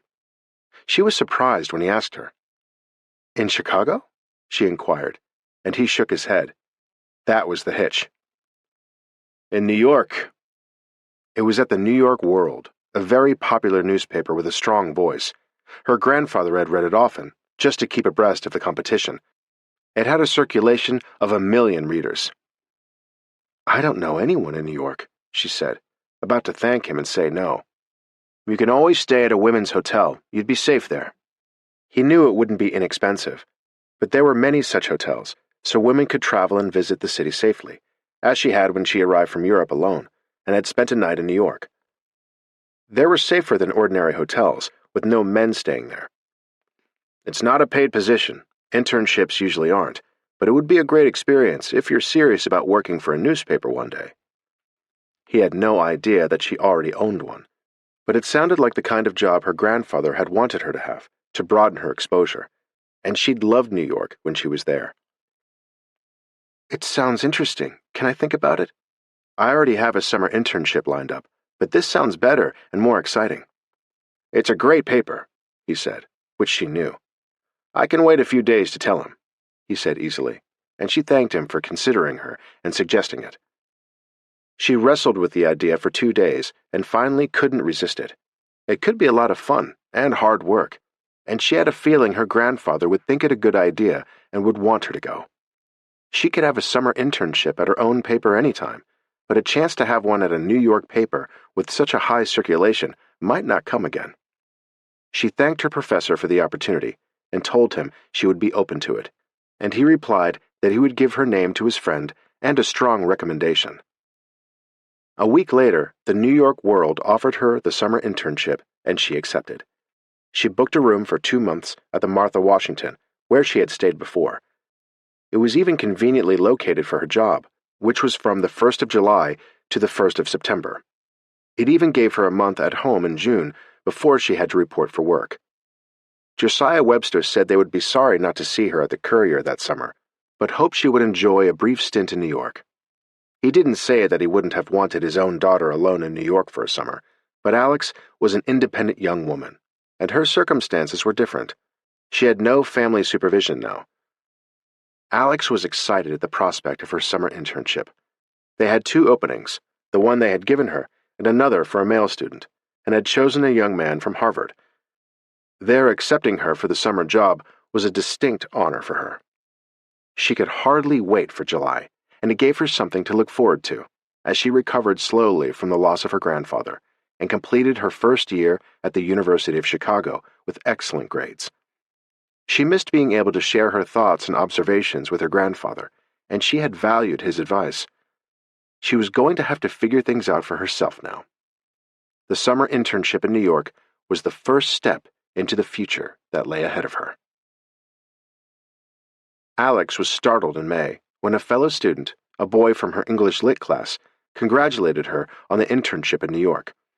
She hadn't made many close friends that year, except Yoko, her roommate in the dorm, and she had left school in March when her father died of the Spanish flu in San Francisco. She had gone home to console her mother, and it wasn't clear whether or not she was coming back. Alex had been alone in her dorm room ever since. She had no friends so far among the male students. She was too shy to talk to them, and everyone's fears about the flu made dating complicated and unappealing. The boy who spoke to her about the internship was tall and athletic-looking, blond and handsome. He had heard about her summer job from the instructor who had suggested her for it. The boy's name was Albert Smith. All she knew about him was that his father was a famous architect, which he had mentioned once in class. She had noticed that he seemed to have a lot of friends and was gregarious. He had glanced at her before, but had never spoken to her. She was surprised when he stopped to talk to her as they left class. It was sunny and warm, and spring had finally reached Chicago. "You're going to have a great time in New York this summer," he said enviously. "I would have loved it, but your grades are better than mine." "Not always," she said modestly. "And Mr. Kravitz knows I want to be a writer and study journalism." "I want to be an architect like my dad," he admitted. "That's why he didn't suggest you for it," she said pleasantly, as they walked down the hall together. She had a break in classes until that afternoon. Albert was the first boy who had taken an interest in her and approached her. She was unaware of her looks, and surprised when boys spoke to her. With their blonde hair, she and Albert looked somewhat alike, except he was much taller. Are you from Chicago? He asked her. They had been in the same lit class for 4 months, without speaking before. Beardstown, she said, and he smiled. Did you grow up on a farm? He looked a little supercilious as he said it. No, I grew up in Paris. I came here a year ago to live with my grandfather. He ran a newspaper, hence the internship, she said succinctly. He had noticed both her slight accent and the past tense. He doesn't run the paper anymore? Did he retire? He was curious about her now. She looked pretty and animated when they talked. She was normally quiet and kept to herself after class. He died in December of the flu, she said simply, and he looked awkward. I'm sorry. Would you like to have lunch? It was a peace offering to make up for his faux pas. She had plenty of time before her next class, and she accepted. They went to a sandwich shop near the university, which she'd been to before. They both ordered sandwiches and lemonade and sat down. He was very good-looking and seemed nice. By the end of lunch, she knew he had 2 sisters and a brother. He was the youngest, and they had a house on the lake. They spent summers in Maine, and he liked to play tennis and sail. She could tell from the way he was dressed and from talking to him that his family had money.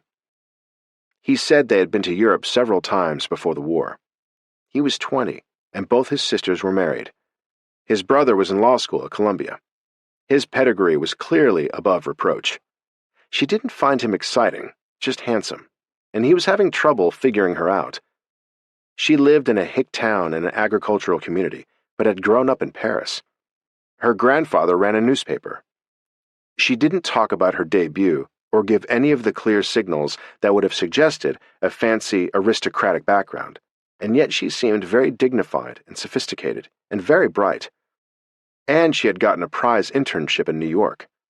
He wondered if she was the daughter or granddaughter of anyone important. He didn't think so, but he wasn't sure. Alex could sense where he was going with his questions. He asked if she was going back to Paris now that the war was over. He assumed she had come to the States to escape the war. I don't think so, she said. What does your father do in Paris?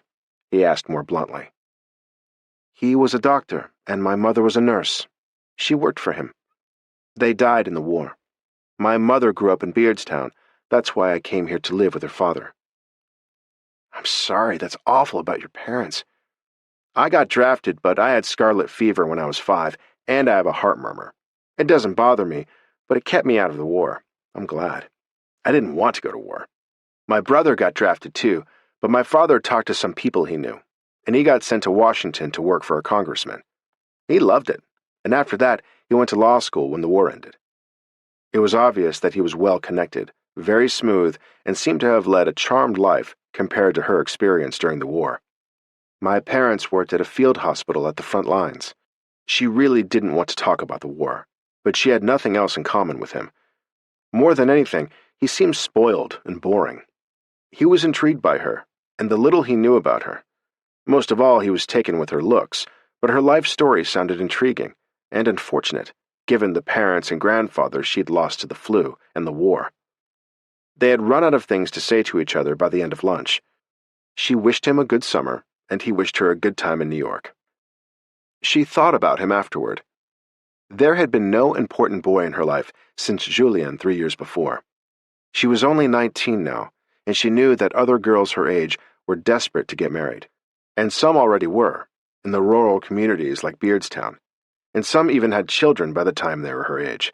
She couldn't imagine it. There was so much she wanted to do and to learn about writing and newspapers and life. With so many men lost in the war, the competition to meet boys like Albert would be fierce.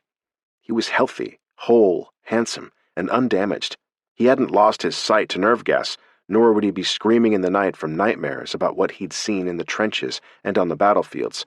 He hadn't been wounded or killed anyone. But Alex couldn't see herself with someone like him.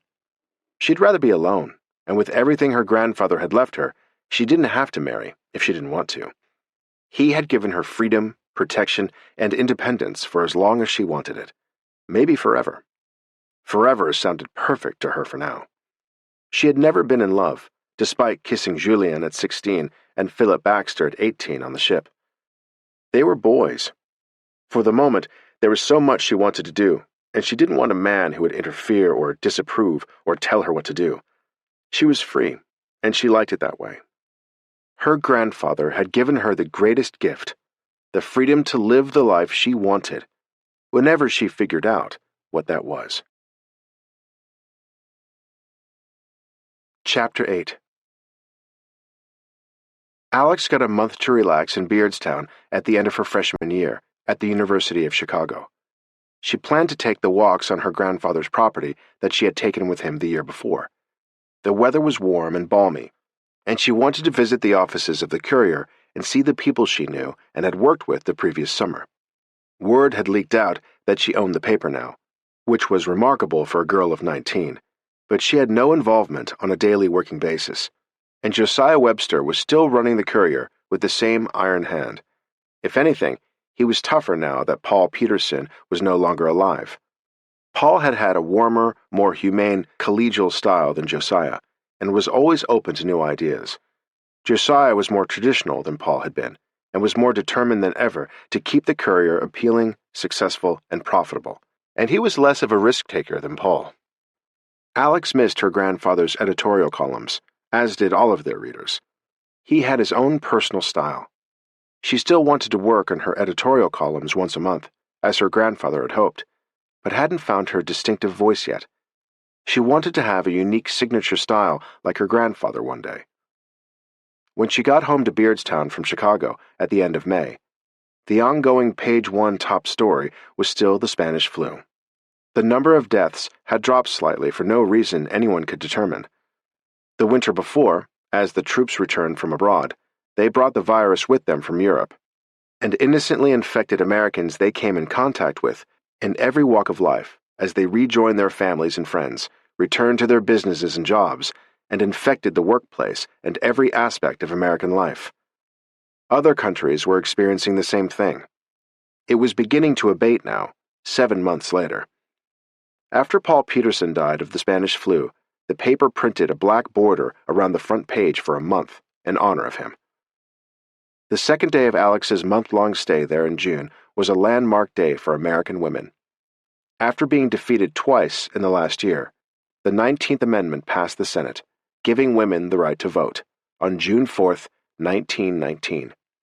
It had been hard-earned and hard-won, and bravely fought for nearly 10 years, by passionate women who had been willing to risk life and limb and had sacrificed their lives in some cases to give American women the right to vote.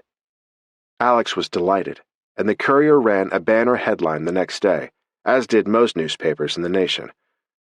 Other than that historical event, it was a quiet month, with the ongoing devastating statistics of the Spanish flu. Some people compared it to the Black Plague of the 15th century. It was continuing to ravage its way around the globe, affecting all socioeconomic levels, all races, and all ages, with the elderly hardest hit, like Alex's grandfather and grandmother. People had gotten more careful in the past year. Schools and some offices were closed, theaters were closed, masks were mandatory, and cemeteries were overwhelmed.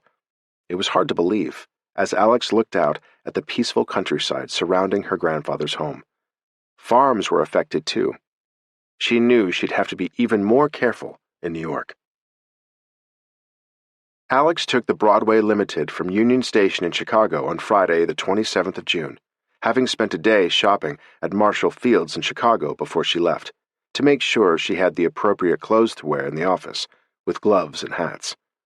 She didn't want to draw attention to herself with anything too fashionable, but she had to look ladylike and proper.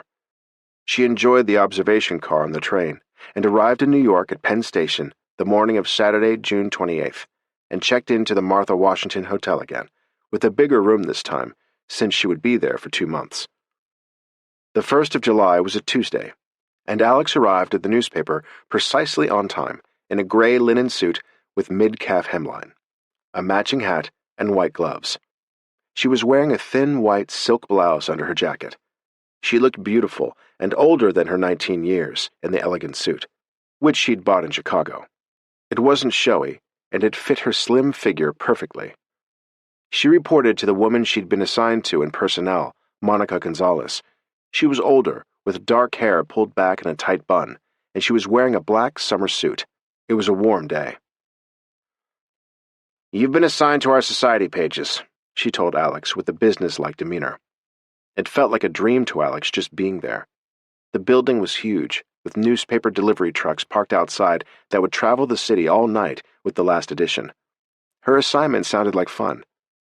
The woman gave her a slip of paper with the floor and office number on it, and the name of her supervisor, the head of society, Sylvia Bates.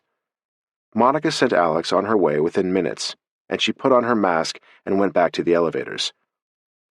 The society offices were on the 11th floor, and 5 minutes later, she reached them. There was a front room bustling with activity, with 6 young women crowded together at desks, typing furiously on large typewriters. There were 3 offices behind them, with windows, for the editors who worked on those pages.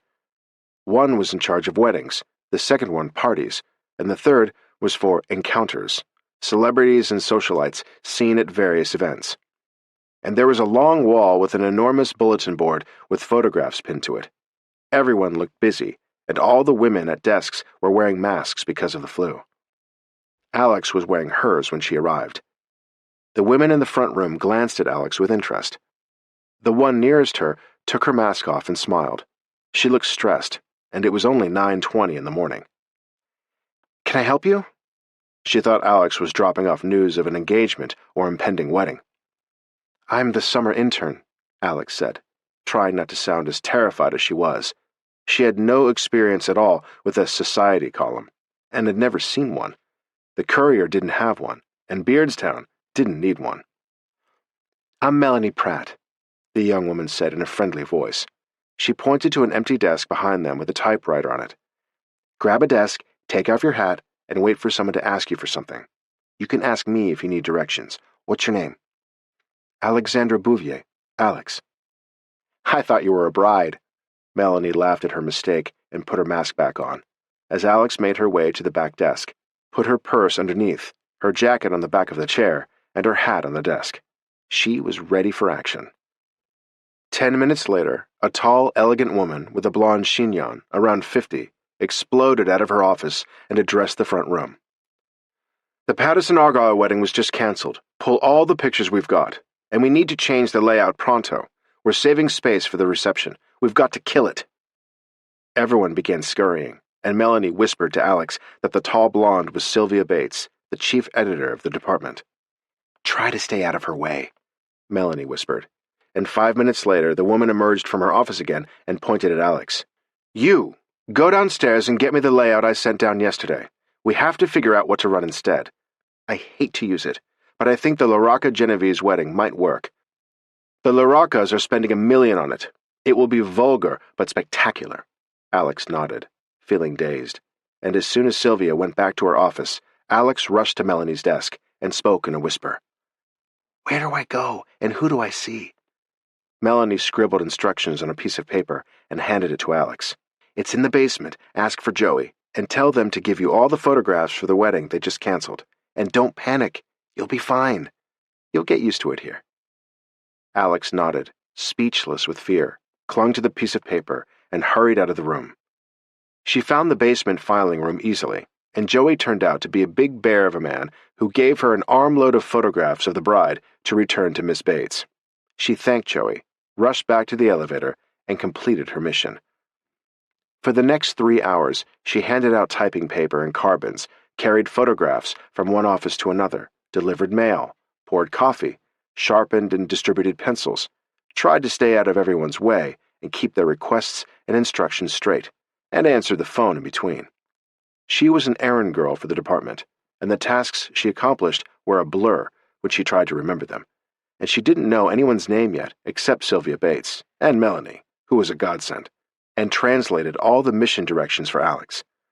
By noon, her head was pounding and her hands were shaking. She was so nervous. Melanie stopped at her desk for a minute. "You can go to lunch now," she told her, and Alex had no idea where to go. "Straight down the street left of here, there's a good deli, or there's the cafeteria downstairs in the basement. The food stinks, but it's faster. There's always a line at the deli, so it's slow, but the sandwiches are great. Be back in 45 minutes. It was exactly 12:30. "Bates goes to lunch at 1, and she'll be out for 2 hours," she whispered, and Alex nodded, hurried to her desk, grabbed her jacket, and ran to the elevator. She had decided that the basement was safer. She didn't want to come back late, even if the boss was out, in case someone squealed on her. No one had spoken to her so far except Melanie and Sylvia Bates, who didn't know or care who she was. She had feet to run and hands to carry things, which was all Sylvia Bates wanted from her. Whether or not she had a brain was immaterial for now, but might matter later. Alex grinned as she went downstairs in the freight elevator, with newspapers stacked high in it. It was exciting being there, and if she hadn't been so nervous, she would have enjoyed it, but it was fun anyway. The furor of activity in the enormous building and number of employees made the courier look like an amateur operation in comparison. But she knew that this was the kind of experience she needed, a big city operation, to teach her the skills she'd require one day to apply to the courier. She reached the basement quickly and found the cafeteria. She had a chicken sandwich and a yogurt and iced tea, ate quickly, and then wandered out into the hall in the basement. She saw a huge room of men across the hall, each with a desk, some with phones, some with hats on. The room was noisy. There were the sounds of phones ringing, men calling to each other, and laughter. It was the antithesis of the office of women she was working in upstairs, which was neat, small, and quiet. A young man hurried out of the big room as she walked by and crashed into her, almost knocking her over, and he grabbed her arms to steady her with an apologetic look. He looked to be in his late 20s or 30, and he looked her over with an appreciative glance and held onto her arms for a minute, which made her blush. She had dropped her jacket, and he picked it up from the floor and handed it to her. "Whoa, we have a princess in our midst. I'm sorry I tried to knock you down. I'm Sam. Who are you, and where did you come from? What took you so long to get here?" She laughed at his brash approach. He was good-looking. He had his jacket off and his shirt sleeves rolled up, and had taken off his tie in the heat. "I'm Alex from upstairs, the society pages." "I should have known." He grinned at her. "I hope you're not a bride." She shook her head and laughed at him. "We're crime," he said happily, gesturing to the room full of men behind him. They were all reporters and photographers, and there was a cloud of smoke hanging above them, like the bowels of hell, but they all seemed to be having a good time and were talking a lot and laughing. "Do you play cards, Princess?" he asked her, and she nodded. "If you get bored with the brides, come down here. You can play cards with us. We're here 24 hours a day. People commit murders at all hours." A second man approached them then. He looked older, in his 40s, was balding, had a cigar in his hand, and looked at Sam with disgust, with an apologetic glance at Alex, who was enjoying the exchange. "Are you at it again? Leave the poor girl alone." He turned to Alex then. "I'm sorry, he's incorrigible. We normally keep him chained up, but he gets loose occasionally." "She's from society," Sam informed his coworker, who said his name was Tommy. He had the same rough-around-the-edges style as Sam, but they were both fun to talk to, and couldn't keep their eyes off her. "You can tell. They hide us in the basement," Tommy said. "We're not couth enough to be upstairs, and there are too many of us. Murder is our #1 big seller. I'm sure there are more homicides in New York than weddings. Other than that, the world specializes in sports, sex, and scandal. Murder is more fun. Crime is a big feature for us. The guys in finance are all half dead, and they're all weird in travel. Arts and leisure are really weird, and the book reviewers are too serious. I never know what they're talking about. Stick with us," Sam said. "Drop by any time." Alex glanced at her watch then and panicked. "I have to go." "See you around, Princess," Sam said with a wave, as she rushed toward the elevator, and the two reporters from crime walked into the cafeteria for another pot of coffee. "She's a knockout," Sam commented admiringly as they waited for the coffee. "And you'll be our next crime scene if you start hitting on the girls from society.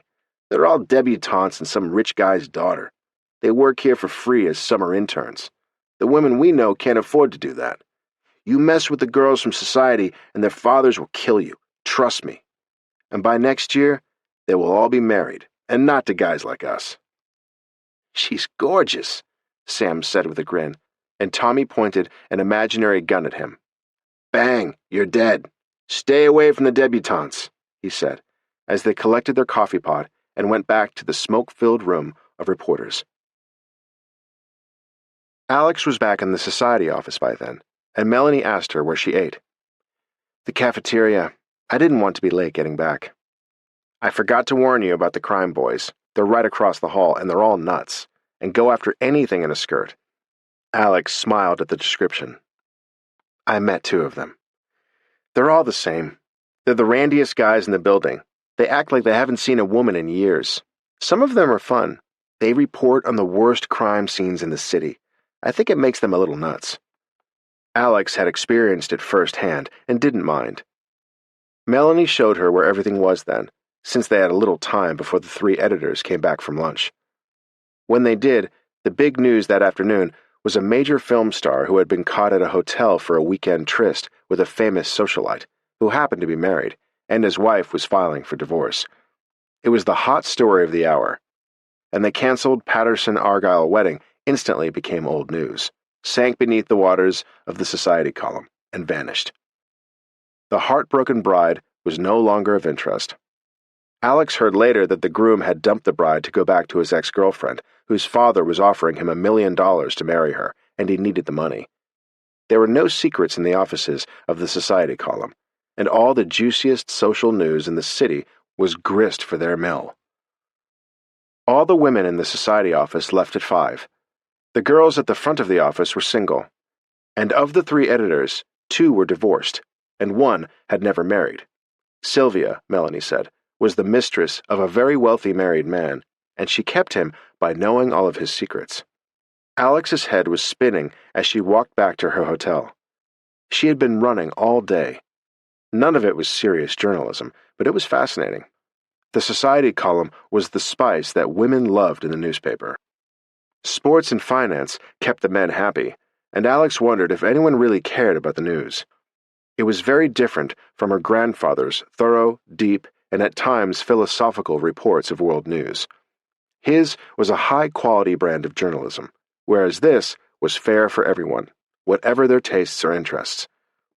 She smiled, remembering her exchange with the 2 crime reporters. But doubtless theirs was grim work, and they needed a little levity to balance it. She fell asleep at 9 o'clock that night, and the next day was more of the same. She ate at the cafeteria again and ran into Sam. He invited her into the room to meet some of his co-workers, and before she could stop him, he had guided her into the room full of male reporters. They looked at her like hungry lions having a piece of meat waved at them, and she escaped as soon as she could. When she got back to her office, Melanie made a face. "Whew, I know where you've been. You reek of cheap cigars. Did the crime guys hassle you again?" "They kidnapped me for a few minutes, and I ran. I can smell it. Someone needs to take a hose to them. It's weird. Either the guys down there are jokesters, or they're depressed and don't talk at all. They see some really ugly stuff, the worst side of the human race. And the mafia families don't help. They do some incredibly bad things, and the guys in crime see all of it." "They're supposedly worse in Chicago," Alex said knowledgeably, but she knew her grandfather had refused to cover mafia news. He said they were the worst element of the business, and he hated organized crime. She tried the deli for lunch on Thursday with Melanie, and she was right. The food was better, although the service was slow. But she didn't see the crime reporters as a result. The society's staff got notified of 3 more engagements that day, and they had 4 big weddings to cover that weekend. They used outside photographers to cover them, who were of a much higher caliber than the ones who worked on staff, and were kept busy with homicides. Friday was the 4th of July holiday, so they had a 3-day weekend. Alex finished the week on Thursday with a flourish, having completed every task she'd been assigned. She was efficient, hard-working, and fast, and all 3 editors had noticed her. Even Sylvia Bates was impressed and thanked her, which Melanie said was high praise. Melanie and Alex wished each other a good weekend. They had their weekends free. The editors attended the weddings they covered to make sure everything went smoothly, that the coverage remained respectful and in good taste, and that no one from the paper offended anyone at the wedding. And Sylvia knew who all the players were. She had been running the society column for the World for 25 years, and no one did it better. By the end of the week, Alex admired her. Sylvia Bates was a consummate professional, and the wedding coverage was exquisite, better than Vogue. In her hotel room that night, Alex wished that she could tell her grandfather about it. She thought he'd be amused. Alex spent the 4th of July weekend visiting museums she hadn't seen the year before on her one day in New York, and she walked along the East River and took a carriage ride around the city on her own and loved it. She was excited all over again on Monday when she got to work, at the same time Sylvia Bates arrived at the office. "How are the weddings?" Alex asked her politely, in awe of the elegant woman who was her boss. She was the essence of chic and good taste. What she wore didn't cost a fortune, but she knew just how to put it together for maximum effect. She was impeccable in a crisp white linen dress, without a hair out of place. 2 of them were exquisite and perfectly done on their Long Island estates. She had covered 2 in one day. The La Rocca was alarmingly garish, and you have to wonder how many bodies are buried under their front lawn and in their flower beds. The La Roccas were one of the biggest crime families in New York, but had achieved near respectability by marrying debutantes with money-hungry fathers. It had put them on the society pages nonetheless, which, in a cynical way, amused Sylvia, so on occasion she indulged them. Everything about it was wrong, but so much so that it actually became right, if you know what I mean. They spent $100,000 on the dress, but the food was fabulous, and they flew the band in from somewhere. Every crooked politician in the state was there, so no one wore masks. There were fines now for not wearing them in public, and a ban on large gatherings, but compared to mass murder, it was a minor offense. "Is that an accent I detect?" she asked Alex with a piercing look. She noticed every detail and was a keen observer. "I'm French," Alex confessed, "but my mother was American." "How long have you been here?" Sylvia asked more gently. She could be kind when she wanted to be, and she sensed a story there. "A little over a year." "In New York?" "In a little farm town 200 miles outside Chicago, but I attend the University of Chicago. My mother went there too." "It's a good school." Sylvia smiled at Alex then. She had no children of her own, and had never wanted any. She had poured herself into her career, heart and soul. "Good girl. You're smart to get an education. It's the only way to make something of yourself." She had gone to Barnard. "Is this just a summer lark for you, or are you serious about it?" "Very serious," Alex responded, and Sylvia could see it was true. "Good. Then make sure you learn something here, and make it count." "I intend to. I'm very grateful to be here," she said, and Sylvia nodded, marched into her office, and closed the door. It was a busy Monday morning in the society department. The boys from crime didn't accost Alex when she went to the cafeteria, got her lunch, and sat down alone at a table. She had gotten a list of the weddings they were covering for the next month and was reading it carefully, when a man walked up to her table and startled her.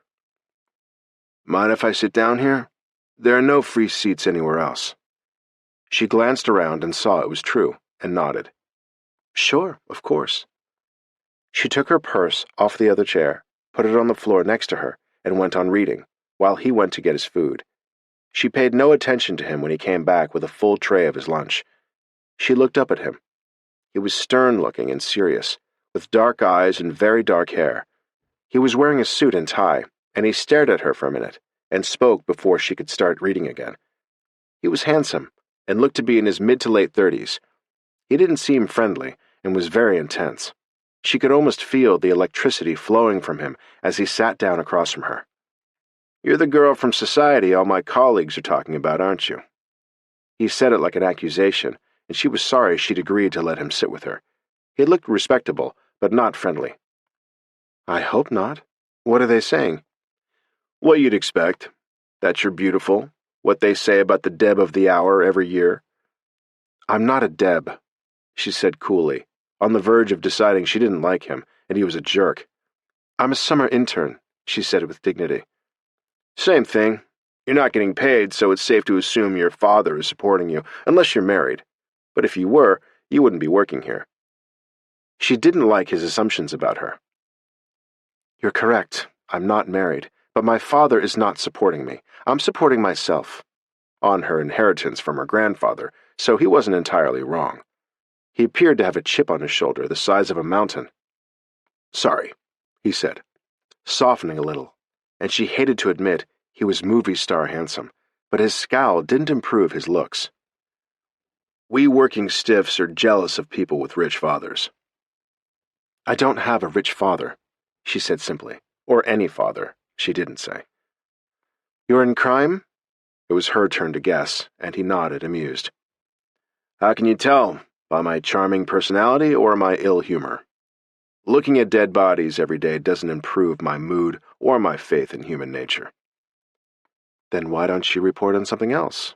she said sensibly, sipping her lemonade, while he tried to ignore how beautiful she was. She had a perfect face and a kind expression. "Like finance or sports," she suggested. "Sports bore me, and I'm terrible at math. Actually, finance bores me too, and I'm good at what I do. Do you like working at all those weddings? At least the affairs they ferret out are amusing." "You're not married?" He shook his head. "Are you?" She laughed in answer. "No, I'm only 19. Lots of women are married by 19. Some girls consider it the only career open to them." "Sometimes they're right. I want to work for a newspaper one day, and not just on weddings." "It's the only job they'll give you here. There are no women in the other departments. Except art, maybe, but they're all weird. Maybe the women in your department think the weddings will be contagious," he said, and she laughed again. He had an edge to him, but he had a sense of humor. "If they are contagious, I'll quit immediately," she said with a wry smile. "You don't want to get married?" He was surprised, if it was true. "No, I don't. Not for a long time, if I do, or maybe ever." "Why not?" He was intrigued by her. He hadn't sat down with her in order to meet her. His reason had been real. But now he was enjoying her. She was smart and funny, and a good sparring partner. His colleagues hadn't said that about her, just that she was beautiful, which was also true. But there was more to her. "It's too complicated to explain," she said vaguely. She had decided, after the losses of the last few years, that she didn't want to lose any more people, or love anyone enough to care. She had lost her entire family, which seemed like more than enough. She had no family left now, and wanted to keep it that way. Love was a game that seemed too risky, and the stakes were too high. But she didn't say it to him. He could sense there was a story there, and not a happy one. "What about you?" she asked him. "Do you want to get married?" "Never." "Are you planning to propose?" "If you are, I strongly advise against it," he said, and she laughed. She had a wonderful free laugh like a child, and he loved the sound. It made him smile. He was better looking when he did. "Well, now that we've established that neither of us wants to get married, I think it would be safe to have lunch again. I'd like that, would you?" He asked her directly, and she nodded. "I'm too old for you anyway, so you're safe. I'm 36, 17 years older than you. I could be your father." "No, you couldn't," she said firmly. "Why not?" "You're much too grumpy and ill-natured to have children," she said innocently, and he laughed out loud. "Touché! You are absolutely right." She glanced at her watch then. "I have to get back to work. It was nice to meet you," she said with a smile. "I enjoyed it too. I'm Oliver Foster, Ollie to the people who can tolerate me, of whom there are very few. Alexandra Bouvier, Alex." They shook hands across the table. "You're French?" He could hear it now, but only slightly. She nodded. "Your English is excellent." "My mother was American. I came here a year ago." He sensed that there was a story there, too, and didn't want to ask and upset her. He liked her, in spite of appearances to the contrary. He liked her a lot. She seemed gutsy to him, and hadn't been intimidated by him. Most people were, which he preferred. He liked keeping people at bay. "Where shall we have lunch next time?" he asked her.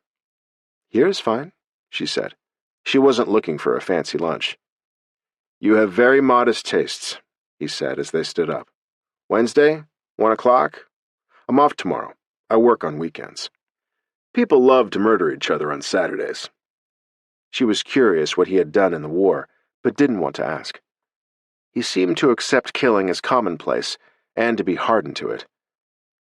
They walked out of the cafeteria together at the exact moment that Tommy walked out of the room across the hall where they worked, and he was surprised to see them together. "I see you two know each other, or did you just meet?" he commented, and neither of them answered. It was a fishing expedition and none of his business. "See you," Alex said casually to Oliver. "Have a nice day off." She hurried to the elevator to go back upstairs. She was 10 minutes late. "Robbing the cradle, I see," Tommy teased Oliver. "I'm thinking of adopting her," Oliver said easily, and walked past him with no further comment. Alex was smiling under the mask she had put back on in the crowded elevator. There was something very odd about Oliver Foster, in her opinion. Dark, unhappy, but incredibly smart, and she loved the way he laughed. All his cares seemed to slip away when he did. Getting a smile or a laugh out of him felt like a victory, and he was funny. She liked that about him, too. She was looking forward to their lunch. As he sat down at his desk, thinking about her, so was he. For once, Sam and Tommy were right about her being a knockout. It was a first. She was ladylike and gutsy and smart and interesting, and just shy enough to seem innocent and sweet. He was looking forward to lunch on Wednesday with Miss Alexandra Bouvier, not a debutante. Chapter 9. On Tuesday, Alex did personal errands for Sylvia Bates. She bought silk stockings and went to the dry cleaner for her. It was a menial job, but she enjoyed it anyway. She dropped off the dry cleaning at her home. Sylvia's apartment was beautiful, 2 floors in a private house on Fifth Avenue, close to Washington Square. Sylvia had had the same exquisite taste in her decorating as she did in what she wore, and Alex enjoyed seeing it. Alex worked with Pam McDonald in the afternoon, who covered all the notable parties in the city. The Astors were giving a summer Deb ball for their granddaughter at their Connecticut estate. Alex wondered what it would be like. Like Cinderella, she imagined. It would have been fun to go to an event like that once in her life and wear a beautiful gown.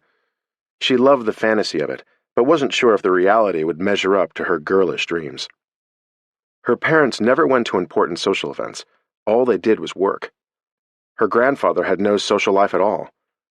Her grandmother had gone to the thé dansant in her youth, dances in the afternoon, which always sounded antiquated and sweet to Alex. The future she envisioned for herself was one of hard work, too. Her dream was to write a book one day. In the meantime, she wrote short stories, and in her journal every night. She wore a pale blue summer dress when she went to work on Wednesday. It was the color of her eyes, and she looked young and fresh when she met Oliver in the cafeteria for lunch. He left his office without telling anyone where he was going, and walked swiftly across the hall. They were the only department at the paper that didn't mind being across from the kitchen smells. At least it competed with their cigarettes and cigars, and it offered a constant supply of coffee and food, since they worked till all hours, and there was always someone on duty. The building was teeming with employees. Society was one of the smallest departments, and crime one of the biggest. There were no female reporters in crime. The subject was too rough. "You look lovely," he commented as they went to get their food. It was a hot day, she was nervous meeting him, and she wasn't hungry, so she took a salad and some fruit with an iced tea. He took a hearty hot meal of pot roast and mashed potatoes, some vegetables, and a slice of pie. He ate his main meal at the paper, so he didn't have to cook or go out at night, and he was usually on the run from one crime scene to the next, watching some gang member get dragged off in handcuffs or the police covering a body. He paid for her lunch, and they found a quiet corner table at the back of the room.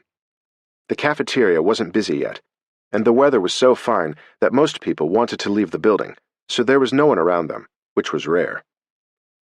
"Where did you grow up?" he asked her as they started lunch. She could see that he had a hearty appetite, although it didn't show.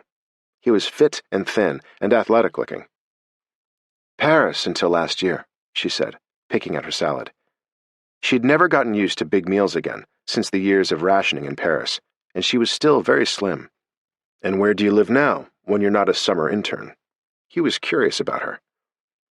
"I go to school in Chicago, at the University of Chicago. And my home is in Beardstown, Illinois, 200 miles from there. It's beautiful farmland. I never thought I'd like to live on a farm, but it's nice and very peaceful." "More so than Paris in wartime, I suspect." She nodded. "Was Paris very tough during the war?" he asked her. "Sometimes. There was no medicine, and rationing was really hard. We couldn't get milk, sugar, and eggs, or even meat sometimes, and anything fresh went to the army. My grandmother was a good cook, so she made it work. I lived with her during the war. My parents were at the front." "Both of them?" He looked surprised.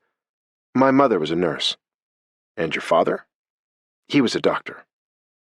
He didn't dare ask her where they were now. He sensed from the look in her eyes that he had ventured onto a minefield.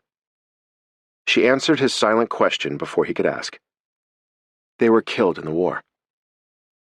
"They must have been very brave people," Oliver said respectfully. "They set up a field hospital at the front. It moved around to where the battles were. They saved a lot of lives. They were heroes," she said proudly. "I'm sorry, Alex," he said sincerely. "I know what that's like. I lost my parents when I was young, too. Not as gloriously as yours. My father drank himself to death before he was 40, and my mother was killed in an accident. She was skating with me, and she fell through the ice. I couldn't save her. I wasn't strong enough to pull her up. I was 12, and help came too late." The horror of it was in Oliver's eyes and heavy on her heart for him. How awful! Alex could only imagine the impact on him. It wasn't surprising that there was a dark aura around him. She could see now that he had suffered a great deal. "My father had already left her when it happened. I never saw him again after he left, and he didn't come to the funeral. I got shipped off to boarding school after my mother died. He died within the year. A group of distant relatives, whom I never saw and didn't know, paid for my schooling for the next 6 years, and then I came to New York to go to Columbia School of Journalism on a scholarship. And here I am. We lived in Philadelphia until my mother died, and I spent 6 years in a boys' school just outside Boston after that." "Were you in the Army during the war?" she asked. They had gone straight to the hard subjects. He nodded. I was lucky. They put me in military intelligence. I was 34 by the time we got into the war, and they figured I was too old to send to the front. I was stationed in London the entire time. Aside from the war, I loved it. My mother studied in England. She went to Oxford after Chicago, and the Sorbonne. I wanted to go to the Sorbonne, but I didn't apply because of the war. I didn't go to university until I came here. I really like Chicago. School was an easier subject than their lost parents. His seemed even more tragic than hers. Watching his mother die in front of him, being unable to save her, was an unimaginable horror, and having a drunken father who had abandoned them was a hard way to start life. It no longer surprised her that he seemed cynical and had a difficult character. He had been punished early in life, and clearly had no home life or contact with family to support him after his mother died. Alex had lost her parents, but she'd had Mamie Thérèse to love and comfort her. She was even more attentive and affectionate than her parents, who were so engrossed in their work. Mamie had all the time in the world for her, and she had a loving grandfather after that. It's brave of you to go to university, he said admiringly. So many girls don't want to. They just want to get married and have babies. And even with an education, women are paid nothing. Your bosses in society make a tenth of what we do in crime. It's disgusting. He looked outraged as he said it, and Alex was touched. I marched with them last year, but it never makes a difference. They pay women dirt in every business. It's incredibly unfair. I know, Alex said. At least we got the vote. Barely, and not in every state yet. Some states are still trying to block it, but they can't. The Senate passed it, and it's an amendment to the Constitution now. It's great that women got the vote. Now they have to pay them a decent wage. He sounded like her parents and grandfather, and it shocked her to hear that the women who worked on the society column made a fraction of what he did. And women here make a lot more than women in France, she said with a fiery look in her eyes, and he smiled. And here I thought you were some spoiled debutante, he said with a smirk. I never understand why those girls want internships. It's just a game to them. They're never going to work a day in their lives. They'll all be married in a year. And you're right to go to university. It's the only way you'll ever earn a decent wage. Education is essential, or women will be treated like slave labor forever. Most women can't afford an education, Alex said. Her grandfather had paid for hers, which she didn't tell Oliver. As they talked, she found that they both burned for the same causes, which amounted to education, equality, and freedom for all. They covered a number of serious topics, unlike at their first meeting. She had more sympathy for him now, after hearing about his childhood. Maybe he had good reason to be bitter. It sounded like he came from a decent family, with some money, and had had terrible luck, which was true of Alex, too. She hadn't been totally honest with him. She told him that her grandfather had worked for a newspaper, but not that he owned it. And certainly not that now she did. She was afraid that Oliver would hate her for that, and think she was spoiled and rich. "What newspaper does he write for?" Oliver asked her, not realizing that her grandfather had died. "The Beardstown Courier, Paul Peterson. He wrote a wonderful editorial column." Oliver looked pensive for a moment, and then it clicked. "I've read his columns, reprinted in other papers. I think we even ran his editorials a few times. His analysis of European politics and the war were brilliant." She looked proud when he said it. "You'll have to send me his recent ones when you go back." "He's not writing now," she said quietly, as Oliver looked at her strangely. "Why not?" "He died of the flu in December." "What does that mean for you, Alex? Are you alone in this country now?" More than that, she was alone in the world, but he didn't realize that she had no living relatives left in Europe either. "Yes," she answered his question simply. "What will you do when you graduate?" It was 3 years away, so she had time to decide. "I'm trying to figure that out. I think I'd like to get a job in New York, maybe here." "The only department they'd hire you for is society, where you are now. You don't want to be writing about weddings for the rest of your life." "I might have to. It's a start." "That's what I did with crime. And then you get stuck. They don't pay you enough so you can afford to give up the job. I want to write a book one of these days. I'm saving all my money for that. I want to leave here in the next year or two and write a novel. I've seen enough dead bodies for one career. It's a sick way to make a living," he said somberly. They talked about Europe then.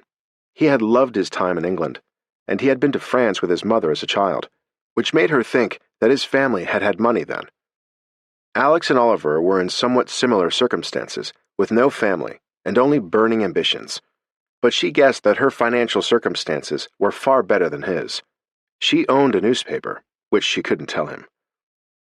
He liked her even better after lunch than before, now that he knew more about her. He felt bad that she had no relatives in the States, since her grandfather had died. He knew what that was like, and she was a woman and only 19 years old. She was incredibly naive. Anyone could see it. Talking to her made him want to protect her, but she seemed to be doing fine on her own, and she had very definite ideas. He had noticed during lunch that when he pushed too hard on a subject she didn't agree with, she didn't become aggressive, she just pulled back and took another path to reach the same goal. But she never lost sight of it, and she didn't give up. She had perseverance. He liked her combination of gentleness and strength. She remained feminine at all times, but she was a very strong woman who knew her mind and what she believed in. She had no doubts. As they left the cafeteria, he said she'd have to come and visit the crime office sometime, some evening when it wasn't too busy. "They play cards all day, wanting to get sent out on assignments. We're either rushing like maniacs or sitting around waiting. The guys love to play poker. Do you play?" he asked her. "I play cards, but not poker." "It's easy. I'll teach you sometime." There were a lot of things he wanted to do with her now, and to show her. He wanted to take her under his wing and protect her. He rarely had weekends off, but he would have loved to take her out for a nice dinner. He loved her company and talking to her, but he didn't want to date her. He knew it would get complicated. He was 17 years older than she, and he knew his own difficult nature and fear of relationships. He didn't want to start something he couldn't finish. He meant it when he said he would never marry. He didn't want to break his child's heart if the marriage didn't work out, the way his father had broken his when he left. Oliver thought a serious relationship was the first step to disaster and an accident waiting to happen. He didn't want to break Alex's heart or have her break his, and she was so breathtakingly beautiful that he was sure they would lose control once they started and head straight into a wall. He didn't want that for either of them. She wasn't the kind of girl one could have a fling with. She was the genuine article. She was solid gold. He looked wistful when she thanked him for lunch and left him to go back to her office, and he walked to his desk with a serious expression. There was no point starting something with her, he told himself. She was leaving in less than 2 months. He could think of a dozen reasons not to pursue her, but he wanted to anyway. He was sent out on one of the Gambino court appearances after that. They were always bringing the Gambinos in for something, and they would appear with their fleet of lawyers, pull all the right strings, and the charges would get dropped. Today was more of the same. Oliver sat in court, thinking about Alex, wishing that things were different and she worked in New York and had a normal life with a normal family. She was so vulnerable that he was afraid to touch her and ruin her life. He had nothing to give her, and she had suffered enough, and he didn't want to add to it. He knew that if he let himself get close to her, he would hurt her in the end. That was the last thing he wanted for her. Or for himself. She was someone to stay away from, no matter how appealing she was. Alex was pensive too when she went back to her office after lunch with Oliver. All she wanted to do was take away the pain of his past, and she had no idea how. The scene he had described of his mother's death made her heart ache for him. Alex had been following the activities of the National Women's Party since she'd started school in Chicago. She had attended a few meetings, but once the 19th Amendment had been passed by the Senate, there were fewer meetings. It was up to the individual states to enforce the new law and see that it was respected. There was a smaller subgroup that held meetings to increase women's wages and inform them of their rights. She had read that they were planning to hold a peaceful rally 2 days after her second lunch with Oliver. She hadn't seen him since their lunch, and she'd been planning to ask him what he thought of the rally, but had forgotten to mention it at lunch. The rally was going to be held near the factories in the garment district, where women were working for shockingly low wages, sometimes working 18-hour days in terrible conditions. The rally wasn't too far from her hotel, in the West 30s, and she was tempted to go, just to show support. She didn't want to ask the girls in the office to go with her, and risk getting accused of being a troublemaker and getting fired. She was enjoying her job and didn't want to lose it, but she was curious about the rally. It was on Friday night and she had nothing to do. She decided to walk from her hotel in Murray Hill and observe for a few minutes. It was due to start at 8 o'clock, and she didn't plan to stay long. She was surprised to find when she got there that it was a bigger group than she'd expected, and of many nationalities. Many seemed to be speaking Polish, German, or Yiddish. There were seamstresses in the factories around them, and there was a large Asian contingent, conversing loudly in Chinese. They all were a noisy group, and less well-behaved than the meetings and rallies Alex had attended for the vote. There was very little English spoken in the crowd, and most of the women were strident and angry right from the beginning. Their anger was justifiably directed at the factory owners, but as there were none present, they began pushing and shoving and arguing between the various factions. Within minutes, the gathering turned into a seething mass of angry, frustrated women fighting with each other rather than their oppressors, and Alex realized that the wisest course was to leave as quickly as possible. But it was too late. When Alex turned to leave, she found that more women had arrived behind her, and she couldn't move in the crowd. She was trapped, and was trying to avoid the punches and blows the women were landing on each other. Some of them were very powerful, and she got 2 sound blows to the head from women bigger than she was. She wasn't sure if there was normally this much hostility between European and Asian women, and she couldn't understand what they were saying. In their rage, they began turning over garbage cans and using the lids to smash windows and damage cars or hit each other. The fighting became increasingly vicious, and there was nothing Alex could do to get out and escape them. They were pulling each other's hair and brawling in the street. People were hanging out the upper windows of residential buildings to watch them fight. It was a poor neighborhood that was mostly industrial, but some people lived there too, in slum conditions. Some of the women in the apartments came downstairs to join the fray. It seemed like senseless violence to Alex, and she was sorry she had come. She covered her head with her arms as best she could, and was buffeted by the crowd like a cork in the ocean. The police arrived quickly, and pushed the women with their clubs. The women attacked them too, and the police got rough with them. Wagons arrived, and the cops began pushing the women into them to arrest them. Many of the women fled then, but there were well over 100 left on the street, and Alex was among them, still at the center of the action, with women swinging at each other and at the police.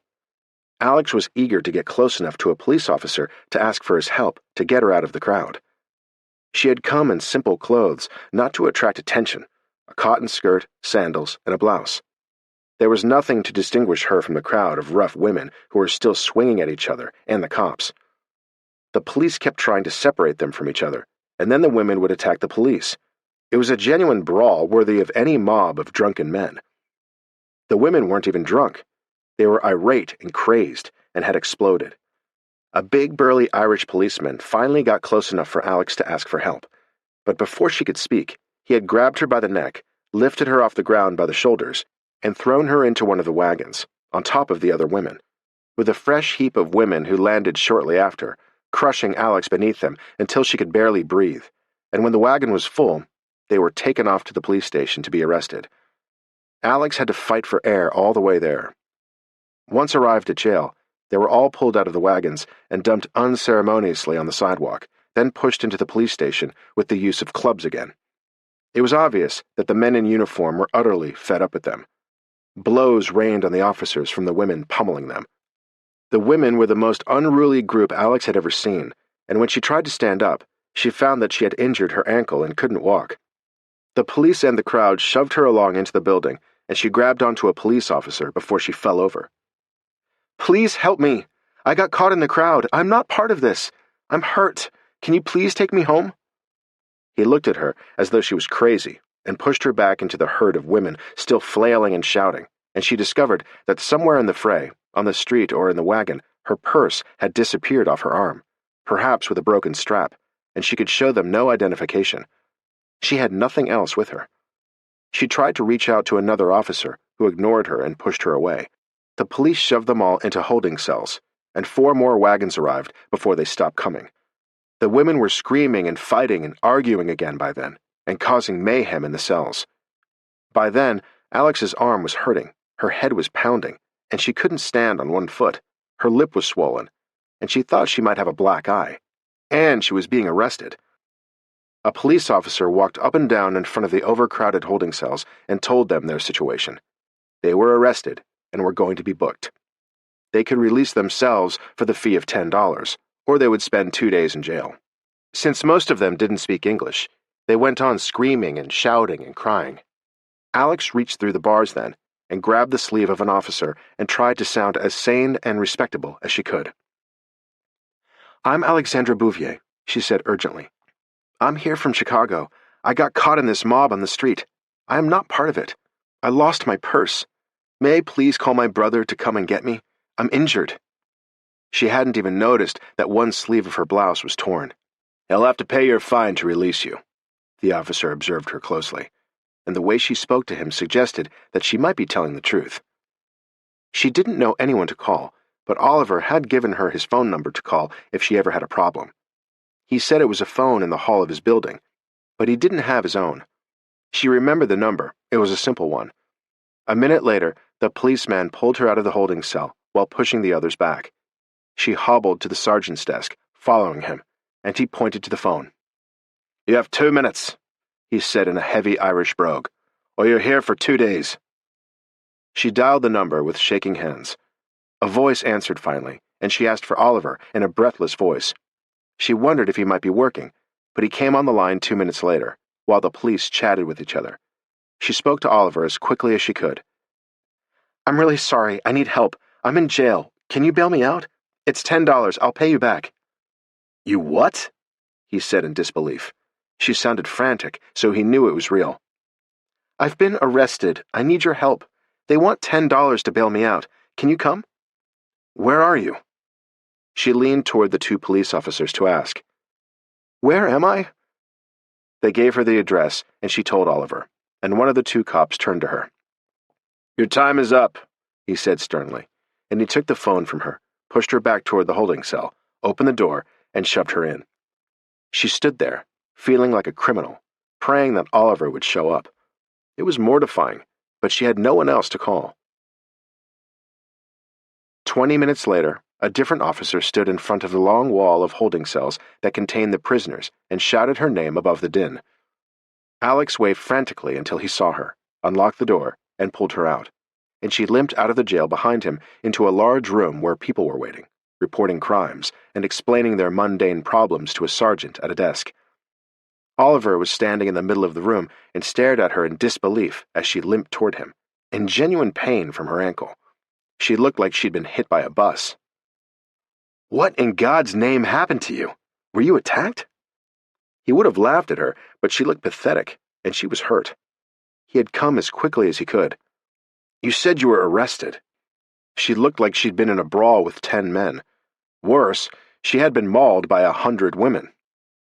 "I thought it was an NWP rally for better wages," she said, as tears filled her eyes, as he put an arm around her shoulders to support her and led her out of the station. "They went crazy, attacking each other, beating each other up, breaking things. The police came and they attacked them, and I got caught in the middle, and then they threw us into wagons and arrested us." He had kept his cab waiting and gently helped her into it and gave the driver his address. "Where are we going?" she asked him, as he dried her cheeks gently with his handkerchief, and the tears rolled down her cheeks. She was mortified and scared, and her ankle was excruciatingly painful, and so was her head. "We're going to my apartment to clean you up." "You can't go back to your hotel looking like that," he said, trying not to smile.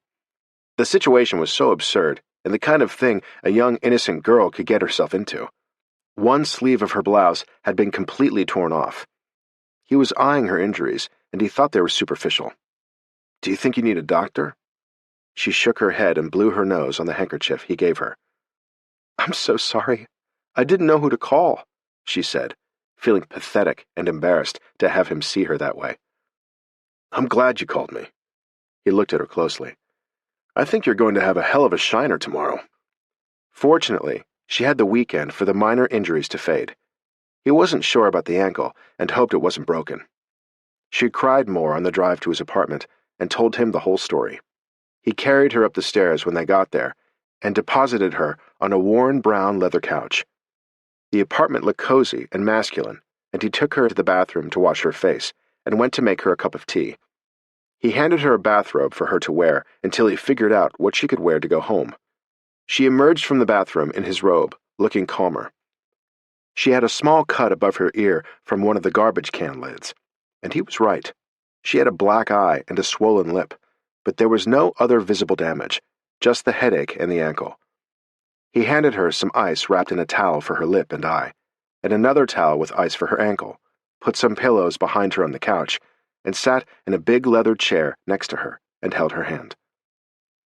"That'll teach you to play rough with a bunch of girls in a bar fight," he said, and she laughed. She looked infinitely better than she had when they arrived. She'd been frightened more than anything. "I told the police you were my brother," she said, still embarrassed. "At least you didn't say I'm your father. This brings back memories. I haven't been called to bail anyone out of jail since college. How on earth could you go to that street brawl?" he asked her, half amused and half worried. The ankle was very swollen and bruised, and she winced when he touched it. She said the ice was helping. "I thought it would be a peaceful demonstration for higher wages, and I wanted to help. None of them spoke English, and they behaved like savages. The factories don't hire them out of finishing schools. May I extract a promise from you, Miss Bouvier?" he said seriously, and she nodded. She still looked pale and badly shaken. "2 promises," he corrected. "1, that you will always call me if you need help. You did the right thing. And 2, that you will not go to any more rallies or riots or demonstrations, especially not here. This is a rough city, and it's not some farm town in Illinois. And you shouldn't do this in Chicago either. The mafia families are making Chicago extremely dangerous now, too. Will you promise?" "I promise," she said solemnly. They talked for a while, and then he gave her one of his clean shirts to wear with her skirt, and he took her back to her hotel. She used his hairbrush to get her hair in order, and she looked respectable enough when they left his apartment and he carried her to the cab. She could step gingerly on her foot by then, and Oliver thought it was a bad sprain, but not broken. He had his arm around her in the cab on the drive home, and she closed her eyes and leaned her head against his shoulder. As he looked down at her with a tenderness she didn't see, his heart was aching for her. She was so sweet and so young and innocent and so alone. He could feel himself being swept away on a wave of feelings for her that he had sworn he wouldn't allow himself to feel. She was impossible to resist, but he knew he'd have to try. She had climbed right over his carefully built walls and into his heart. It frightened him more than the street brawl she'd been in, or anything in the world. Love was a risk he never allowed himself to take. Chapter 10. A bouquet of pink roses arrived at the hotel for Alex on Saturday from Oliver. He debated about sending them, but he felt sorry for her. He didn't call because he didn't want her to have to come down to the lobby to speak to him on the phone, with her injured ankle. He had added to his note with the flowers, "Cafeteria, Monday at 1." By the time she went to work on Monday, all the minor bruises had faded, and the small cut above her ear didn't show. She was limping, but she could walk, and she put makeup on the eye and wore dark glasses. She told everyone she'd tripped and fallen down the stairs at her hotel. She met Oliver at the cafeteria at 1 for lunch. He was relieved to see her looking so much better, and she apologized profusely for calling him and for getting herself into such a mess. "I've never been arrested before," she whispered, and he laughed. "That's comforting to know. You remind me of why I never wanted children. I don't want to be bailing them out of jail in my sunset years." Alex felt foolish more than anything else. In Chicago, she could have called someone at her grandfather's newspaper, although she would have been in disgrace. But she knew no one she could call in New York, except him. Happy to be of service. Their friendship had taken a giant leap forward after his rescuing her and seeing her in such disarray. She felt completely at ease with him, and he felt closer and protective of her. She wasn't dangerous, as he had feared, just young and naive, and her innocence was endearing. She had to work late one night that week, that he would be on duty too, and he told her to stop by at the reporter's room if she had time. He wanted to see more of her, but wouldn't allow himself to. He didn't want to start something he couldn't finish, and in 6 weeks she'd be leaving New York. He was aware of it each time he saw her. He was as vulnerable as she was, and alone. She had no idea of her effect on him, and told herself they were just friends. She had never been in love, and didn't recognize the signs. He did, and was poised for flight, to preserve his safe little life behind high walls. No one had succeeded in climbing over them since he built them years before. They had served him well so far, but Alex was undaunted by his walls. Tommy had seen them leaving the cafeteria after lunch on Monday, and whispered a warning when he saw Oliver at his desk. "Watch out for the young ones, Ollie. They're heartbreakers. Even the nice ones like your little princess from upstairs. Once you get caught in their net, you're dead." But Oliver knew it too. He was 17 years older than Alex, and she had her whole life ahead of her, 3 more years of school and no family. If he opened his heart to her, he'd feel responsible for her and never leave. There was no way a romance could work between them, and he didn't want to try. She had to work on the layouts from a big party with Pam McDonald, and had agreed to work late. Alex stuck with it, under Pam's close supervision, and she was finished by 8 o'clock, and stopped in the crime department reporter's room before she left the building.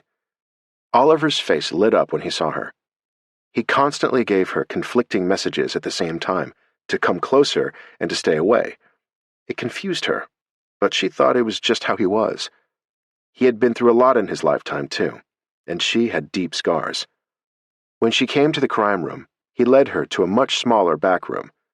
He opened it, and there was a table with 5 men around it, and a thick cloud of smoke hanging over the table. Sam and Tommy were there, and 3 other reporters she had seen but didn't know. They were playing poker and having fun, waiting to be sent out on a call. Oliver had them deal him in, and took a chair. He put another chair next to him and invited Alex to sit down. He explained to her what he was doing, and she picked it up quickly. The men loved having her there. She was wonderful to look at, and fun to be with. She had all the energy and excitement of youth. She stayed with them, watching the game and learning, until they finally got assigned and had to go out at midnight. The police had called them. She left when they did and went to her hotel, after a very entertaining evening. Tommy teased Oliver as they drove to the crime scene. "You're a goner, my boy," he said to Oliver in the car. They had a photographer with them in the back seat, and Tommy was driving. "She's a terrific girl. You could do worse." "She's too young, and I'm too old, and it's too late for me. She needs someone her own age. I'm going to tell her that when she leaves," Oliver said, staring out the window and thinking of her. "You'll be sorry you did, if you tell her that. And you're not too old. It's never too late. I'd snap her up in a minute if I had the chance," Tommy said as they arrived at the crime scene. There was a body with a tarp over it on the ground, and a pool of blood they could see from the car. "Lucky for me, you don't have the chance," Oliver said with a grin, and they got out of the car and headed for work. The pool of blood was a familiar sight to them, just another night's work. Oliver and Alex continued to see each other for lunch at the cafeteria once or twice a week. He took her to dinner at some of his favorite haunts. They went to the beach on Long Island on a Saturday in August when he didn't have to work, and the rest of the time she enjoyed the wonders of New York. He teased her about the rally occasionally. He was just grateful she hadn't been injured more severely. On her last night in New York, they had dinner together. All three of her bosses had given her glowing references, and there was a lunch for her at the office on her last day of work. The 2 months of her internship had raced by, and Oliver was sad to see her leave. He was used to her now, and they confided in each other like old friends. There was always an undercurrent of something more, which Oliver did everything possible to ignore. He was intent on remaining just friends until she left. "Will I hear from you?" she asked softly, and he smiled, fighting back everything he felt for her. He was part brother, part father, part best friend. He was everything she no longer had in her life, a confidant, an advisor, a protector, and she was the same to him. She was like a benevolent fairy at the edge of his life. He knew he would miss her acutely, but he had to get used to life without her again. She was everything he had sworn he would never allow into his life, but it was already too late, and he knew it. She owned his heart, but he didn't want her to know, and he was determined not to let his feelings show. He had succeeded so far. "You probably won't hear from me," he said honestly. "I don't like writing letters. I don't have a phone at home, and neither do you, except one in the dorm." "You'll have to come to Chicago then," she said, teasing him. But she was sad to leave too. She couldn't imagine life without him now, after being so close. She could sense that whenever she came too close to him, he retreated behind his walls. When he let his guard down, he disappeared for a day or two afterward to regain some distance. She didn't know if she'd ever see him again, but it seemed unlikely. She realized she might not. She knew by then that she loved him, but she had no idea how he felt about her, and yet he was always there, looked for her, had lunch with her, and they enjoyed and confided in each other. They had shared their deepest secrets and talked about the books they both wanted to write. "I think I might start my book now," he said at dinner that night. He knew it would keep him busy and his mind off of her. "Chicago is not very far, you know," she reminded him, and he nodded with a pensive look. She had survived so many agonizing losses, and he such brutal ones in his youth. They were both afraid of loving again, and losing one more person. Alex wasn't sure she could bear it, so she didn't press him or try to hang on. He looked closely at her when he took her back to her hotel. They were standing a little distance from the entrance, and he gazed down at her. She was taking the train to Chicago in the morning. She was going to spend a week at home before school started. "I'm going to miss you terribly," she said softly, in a voice hoarse with emotion she couldn't control. "I forbid you to miss me," he said with a smile. "I won't miss you at all," he teased her. And then, without a word, he kissed her, as he had wanted to since the day he met her and wouldn't allow himself. He wanted one kiss to remember her by. He was sure he would never see her again, and believed it was better that way, for both of them. "I love you, Oliver," she said softly, after he kissed her and continued to hold her. He didn't want to let go, but he was forcing himself to set her free. "Don't," he said in a whisper. "It would be a terrible mistake." So was losing each other, but she didn't say it. She couldn't force him to love her or see her again. She gently brushed his lips with hers and then walked into the hotel. She turned once to see him, and his eyes were riveted to hers. He wanted to remember every minute with her, and then he put his head down, turned, and walked away. They were the best 2 months of her life, and leaving him was one of the hardest things she'd ever done. But she knew she had to respect who he was. He was a man who had watched his mother die in front of him, under the ice. She wasn't sure he would ever be able to love again. He firmly believed that he could not. He couldn't allow himself to, in case it happened again, and he lost someone he loved. The week Alex spent in Beardstown after New York was peaceful and full of tender memories of her grandfather. She visited the paper, which was hard because it reminded her so much of him, even more than his home. She spent time with Josiah Webster and told him about her internship. They talked about the pandemic, which had mysteriously disappeared over the summer. 500 million people had been affected around the world. Somewhere between 50 and 100 million people had died, including both her grandparents. After a year and a half, the flu had simply vanished. As Alex prepared to go back to school in Chicago, she had to get used to life without Oliver. She didn't try to call him or write to him.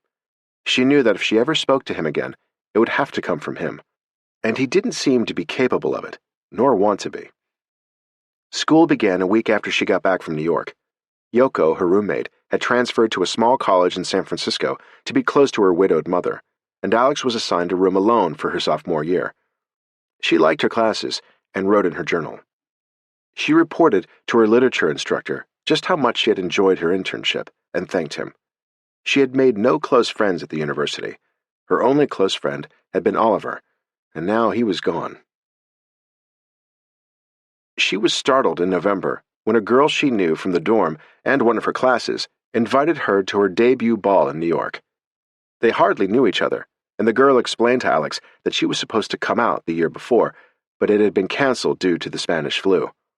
With the pandemic over now, the Deb ball had been reinstated, and she hoped Alex would come. "I'd love it if you would. I know it's a long way to go for a party." It was happening the week before Christmas, and Alex dreaded the holidays now with no family to celebrate with, so it would be a good distraction from family-oriented events that were too painful for her now. She accepted the invitation and went shopping for a dress at Marshall Field's. She hadn't worn an evening gown since the crossing from Paris to New York, when she moved to Beardstown to live with her grandfather. She was almost 2 years older now, and she looked more grown up.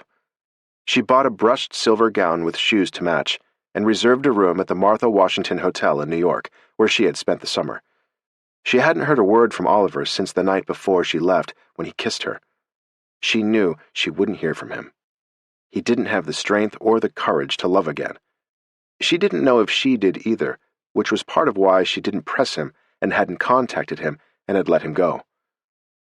The trip to New York was familiar to her now, and she liked spending the night on the train. New York had a festive air when she got there. Store windows were decorated for Christmas. There were Christmas trees up in public places, and one in the lobby of her hotel. It gave her a thrill to know that she was in the same city as Oliver.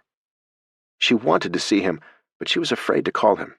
He might refuse to see her or even take the call. He had sought no contact with her in 4 months since August. She was going to call him, but she couldn't decide when. It was embarrassingly frivolous to come to New York for a party, but the Deb ball was a big deal to her friend. She was sure that the paper must be covering it.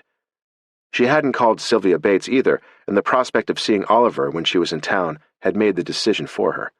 She needed no other reason to go. The ball was on Friday night. She didn't expect to know anyone there. She felt very brave walking in alone, and 5 minutes after she got there, she ran into Sylvia, who was excited to see her and had Alex pose for a photograph for the paper. "Are you coming back to us next summer?" Alex had been debating about it, and hadn't applied for a summer job yet, but seeing Sylvia brought it all back and made it seem appealing. She wasn't sure how Oliver would feel about it, if he would think she was chasing him. "We want you back," Sylvia insisted, before she went to photograph the debutantes with their escorts. Alex was seated at a table of young people her age. She was next to a boy who was attending Harvard. None of the girls were in college, and he was impressed that Alex was attending the University of Chicago. They had a lively conversation before the presentation of the Debs, and after that, he invited Alex to dance. It reminded her of Oliver telling her she should go out with boys her own age. The Harvard junior was very attractive, but he seemed like a boy to her. He met up with his friends after he danced with Alex and got dead drunk and fell asleep on a couch halfway through the evening. The boys her age seemed like children to her, even dressed in white tie for the evening. It wasn't the same thing as her conversations with Oliver about writing or the fun they had spending time together. She went home alone and hung up the silver dress. She finally got up the courage to call Oliver in the crime reporter's room on Saturday morning. Someone she didn't know answered the phone, and she wondered if he had the weekend off. She waited while they looked for him, and suddenly she heard his voice. It was like a bolt of lightning the minute she heard him. For an instant, she didn't know what to say. He sounded busy and distracted, and Alex felt breathless. "Hello," she said, trying to sound casual and cheerful. "Merry Christmas." "Alex?" He sounded shocked. "Where are you?" "I'm in New York. Believe it or not, I came for a Deb ball for a girl I go to school with. How are you?" "Okay," he said, and then he couldn't stop himself. "Can I see you? Or are you too fancy to see an old hack reporter?" "You're neither old nor a hack, and I'm no fancier than the night I got arrested," she said, and he laughed, and suddenly it all clicked into place again. "Have lunch with me.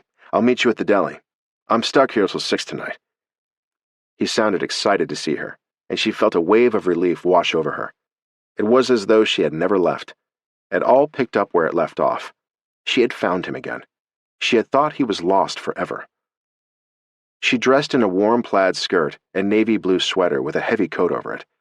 He was standing on the sidewalk waiting for her when she got there, pacing impatiently to keep warm, and as soon as she stepped out of the cab, he hugged her tight. He looked wonderful and happy. They talked all through lunch about work, school, the book he was writing. He was excited about it. He had started it when she left. He was so happy to see her that it seemed hard to believe he hadn't contacted her since August. He was a man of contradictions and complexities. She was the forbidden fruit he wouldn't allow himself to partake of, for fear of loving her and losing her later, or loving her too much. He was the mirror of her own fears for the same reasons. They had endured too much loss, but they were braver when they were together than when they were apart. He made her happy, and she did the same for him. "What are you doing about the internship next summer?" he asked her. "Are you coming back? I saw Sylvia Bates at our Christmas party at the paper. She's hoping you will." "I didn't know she wanted me to until I ran into her last night at the Deb ball." "So, will you?" She hesitated, looking at him. "What do you think about it? What do you want?" she asked, hoping to flush him out, but he didn't take the bait. "I'd love it if you were here." She wanted to ask him why, since he hadn't written to her or called her, and had warned her he wouldn't. She was some kind of security blanket for him. It was hard having him act like he was close to her in some ways and not others. It was more than a friendship.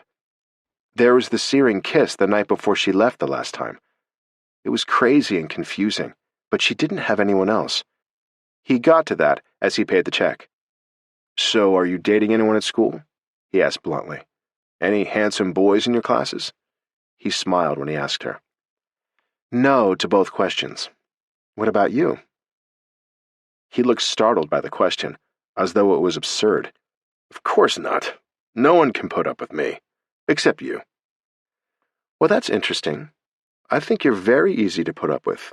And you've never got arrested in the time I've known you." "I did," she reminded him, and he laughed again. "You're the only woman I've ever bailed out of jail." "You must know very boring women with no imagination whatsoever." "So will you reapply for the internship?" "Maybe I will," she said non-committally. "When are you going back to Chicago?" "Tomorrow, unless you give me a reason to stay." She felt very bold saying that to him. "I won't. he said confidently. He felt safe enough to be himself with her.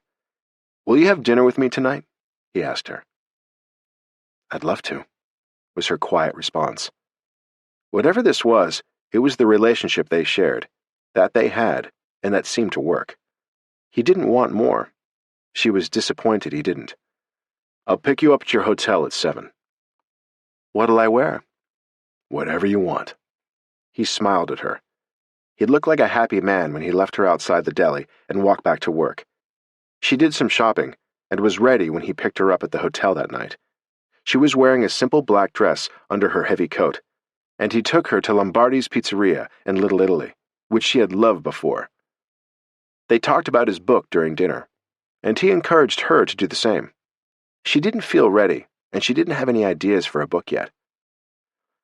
I've been thinking, he said carefully. If I finish the book and sell it for decent money, I might quit the paper and just write full-time. She was surprised. If I apply for the internship next summer, please try not to quit before I get back. He laughed. I promise.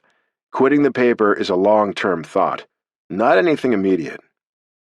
Can I play poker with you and the boys if I come back? She asked. He laughed and nodded. That's up to them. I'd love it. They play more often than I do. He took her back to the hotel, and he confused her again. He pulled her into his arms and kissed her. They stood in the cold for a long time, kissing. Will I hear from you before I come back? She asked him afterward, and he smiled mysteriously. No, he said, and she laughed. You're hopeless. Maybe that's why I love you. But he was excited now about having 2 months with her in the summer. He loved having her around for long conversations and meals together, even if he was afraid of more. As he walked her to the door of the hotel, she stopped and looked at him. Are you serious that I won't hear from you now until next summer? Maybe. I don't know. He looked confused. I'll think about it, he said, and she kissed him again and ran into the hotel. The best part of Christmas was seeing Oliver in New York. The rest didn't matter to her now. She had no one to spend it with, and she was going to accept a summer job in New York. She would see him again in 6 months.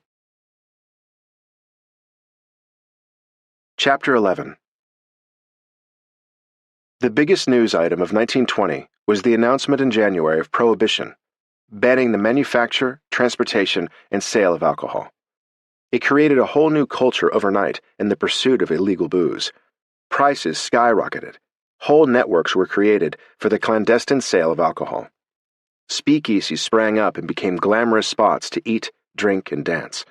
The mafia families created a new underworld that brought them a fortune. If anything, people bought and drank more alcohol than ever before. Oliver wasn't quite as elusive after he saw Alex in December, as he had been when she had left in August. He didn't call her often, but he called her every few weeks or sent her a telegram, which she preferred. Neither of their phone situations was ideal, since she had to use the common one in the dorm, and he had to call from a room full of reporters who heard every word he said.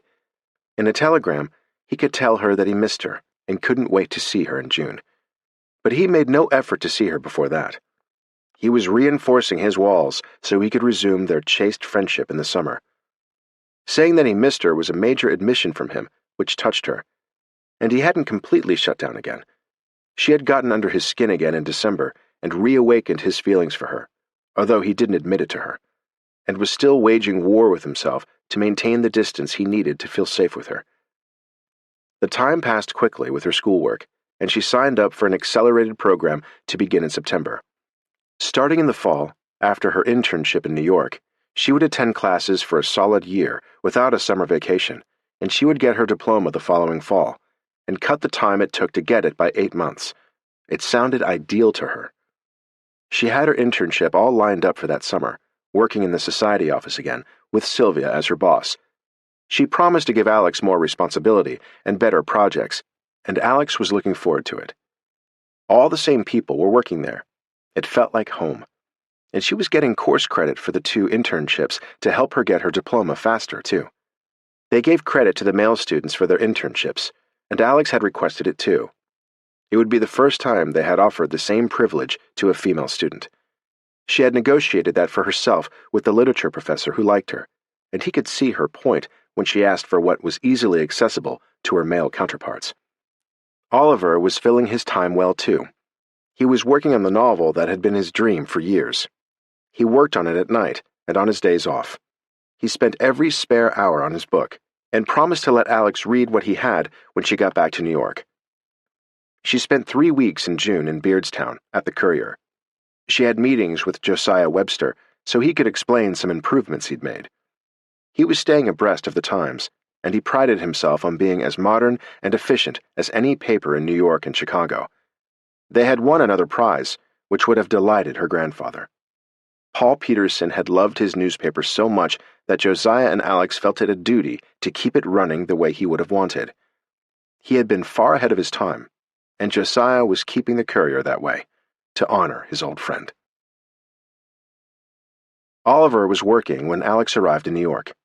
She brought fewer bags and only one trunk, and got to the hotel in the morning. Oliver called her at the hotel after covering a lengthy court appearance of the Bonanno family over the speakeasies they were running with enormous profits. There had been a shooting at one of them recently, and 3 members of the family had to appear before the grand jury. Oliver knew all of them, and they greeted him like a friend when they saw him in court. The family maintained good relations with members of the press. It was only within the 4 rival families that violence erupted regularly, and bodies in gunny sacks, with blocks of cement tied to them, would turn up in the East and Hudson rivers shortly after. The Bonannos were being charged with violations of the prohibition laws, not murder this time. They almost always managed to get their family members exonerated and released. They had more attorneys on their payroll than the newspaper did, but they needed them more. They paid off the police at the highest level, as well as all the politicians they could seduce. It was a corrupt world with rich profits that they reaped. Oliver called Alex from the Martha Washington's lobby afterward, and she flew down the stairs to meet him. She hadn't seen him in 6 months, since December, and she had turned 20 in the meantime. She still seemed like a little girl to him, and he picked her up and spun her around in the lobby, and they went for a long walk over to the East River and sat down on a bench to talk. She was so happy to see him. She was beaming. She was wearing a pink gingham summer dress, which made her look even younger. He was wearing a suit and tie from work, and looked very handsome and grown up, sitting next to her on the bench with an arm around her shoulders, enjoying a breeze from the river. She was prettier than ever. Sam and Tommy still referred to her as the princess. "How's the book coming?" she asked him. "Slowly," he said with a sigh. "I keep running into roadblocks with the plot. I don't know why I thought a crime novel was a good idea." "Because it's what you know and what you love," she said sensibly. It made perfect sense to her. "You can do whatever you want to do," she said, quoting her grandfather, and Oliver smiled. "Maybe that's why I love you. You always make me feel as though I can do anything. When I'm working on the book, I'm not so sure." "It'll come." When she said it, he believed her. Her faith in him was tangible and gave him wings. They never talked about their future. Alex lived in the present, which suited him. It was the future he was afraid of and didn't trust, based on the past. And Alex was more certain of his future than her own. He believed in her, too. They had dinner at a Chinese restaurant that night to celebrate her return. She loved being back in New York, although she had come to love Chicago, too. It was a small, sophisticated city with lots of cultural opportunities, beautiful museums, great restaurants, and excellent academic institutions. She wanted Oliver to come visit her there, but he always said he was too busy, especially now with the book. And the newspaper was full of the increased activities of the 5 major mafia families in New York. Prohibition was making them even richer than they already were. They had beautiful estates on Long Island and in New Jersey, and the wives were well-dressed and looked more respectable than some of the socialites in the city. Alex and Oliver walked back to her hotel after dinner, and she loved seeing him again, and being able to talk to him any time and see him every day. Alex rapidly discovered that their relationship was no longer a secret when she went back to work the next day. There had been whispers before, and rumors among the crime team, but now it was common knowledge that Oliver was seeing her. He didn't seem to mind, which was new. "Should I be planning a layout for a wedding?" Sylvia asked her when she saw Alex in her office. and she blushed and shook her head. "It's not that serious, and Oliver doesn't believe in marriage for himself." "Where does that leave you?" Sylvia looked concerned, although she'd never married and had had the same married lover for 24 years. His wife knew and didn't care. His wife just didn't want the embarrassment and inconvenience of a divorce, and Sylvia had accepted it long since. Sylvia took vacations with him, and he spent 2 nights a week with her. They had a routine that worked out for them, but she would have preferred to be a wife and not the mistress. "It leaves me happy and free," Alex said, smiling. "At your age, you should have a wedding ring and babies," Sylvia said seriously. She had grown very fond of Alex when she worked for her before. "I don't need that now," Alex said. "I'm only 20, and I've never wanted babies. The world is such an uncertain place. I'm not sure I want to bring a child into it." She had lived through a war not so long ago, and a pandemic, and was still marked by them. The world still seemed like a dangerous place to her. She was only just beginning to feel safe again, especially when she was with Oliver. "I don't want to spoil what we have," she said to her boss. Their relationship was easy and light, although Oliver still had his dark moments and didn't like to talk about it, but she could sense when he was troubled and turned inward. She was certain it was because of his mother's death when he was 12. She had her own burdens to carry, and her own ghosts from the past. They had that in common, and marriage frightened both of them, and she felt too young to marry. The time Alex and Oliver shared during her second summer internship brought them even closer than before. They could talk about any subject, enjoyed doing the same things. They loved exploring old junk shops to find treasures, going to art shows, wandering in museums. They both liked to read for hours when he wasn't working, and he let her read the first 5 chapters of his novel, which was all he had so far, and she thought it was brilliant. He shone like a star when she said it to him. He had faith in her judgment, and her taste in literature was eclectic and profound. "When are you going to start yours?" he asked her from time to time, just to remind her. "I don't know. When I'm ready. Maybe never. I can't get anything on paper whenever I try. I have some ideas, but they're stuck inside me, and I can't get them out." "They'll come out eventually, if you let them," he said gently. "I'm not so sure I can write a book. Maybe all I can do are short stories in my journal, and copy describing weddings." He smiled at that. Sylvia had given her bigger projects this time, but Alex still thought that their society coverage was meaningless, superficial work, and Oliver agreed with her. She was capable of so much more. "Remember what your grandfather said. You can do anything you want. Maybe you'll write a book about a bride." She threw an apricot at him when he said it, and he opened it and shared it with her. "We have wonderful fruit in my grandfather's orchards," she said nostalgically, suddenly thinking of Beardstown in the summer and how lush everything was. "Do you think you'll ever come to see it?" It was her fondest wish, but she knew it was unlikely to happen, and Oliver wouldn't come. "I'd like to," he said gently, knowing what it meant to her. But to him, visiting her home seemed like a deep symbolic commitment, even if her family wasn't there. It was also why he had never pressed for a physical relationship with her, because he wasn't willing to marry her if they did, and he was an honorable man and respected her. And he knew that if they had sex, she'd be even more attached to him, and expect even more of him, and he couldn't live up to it. He was surprised that she still had her grandfather's house to go to, and that they hadn't sold it when he died. He never questioned her about it, and he knew she still visited the paper where he had worked whenever she was in town. There were still parts of their histories that they kept to themselves. "Will you come to Chicago this winter?" she asked him, 2 weeks before she was scheduled to go back. She never pressed him about it, or marriage. He knew she wasn't anxious for it either. She wanted to complete her education first and have a career. But he could sense that she wanted some kind of commitment from him. He knew he couldn't give it to her, and wasn't sure he ever could. He knew what was stopping him, but he had never said it to her. They were walking down a beach the following weekend, and they sat in the sand, side by side, looking out to sea. "I used to think there were mermaids in the sea," she said, snuggling next to him, and he smiled. "My mother said they were, and I believed her. She was so beautiful." There were tears in her eyes when he glanced at her, and he pulled her closer. He wanted to protect her from anything that could hurt her, but he couldn't change the past, just as she couldn't change his for him, or the scars it had left. They were sitting there quietly with no one else around, far down the beach, when he turned to her and surprised her. "There's something I haven't told you," Oliver said to her, and she had never seen him look as serious. It frightened her for a moment. "You're married and have a wife and 10 children?" She tried to lighten the moment, and he shook his head. "I told you that I've never been in love, and that's true. I've never loved anyone as I love you. But I was in love once, when I was very young. We were children, really. She was 17 and I was 19.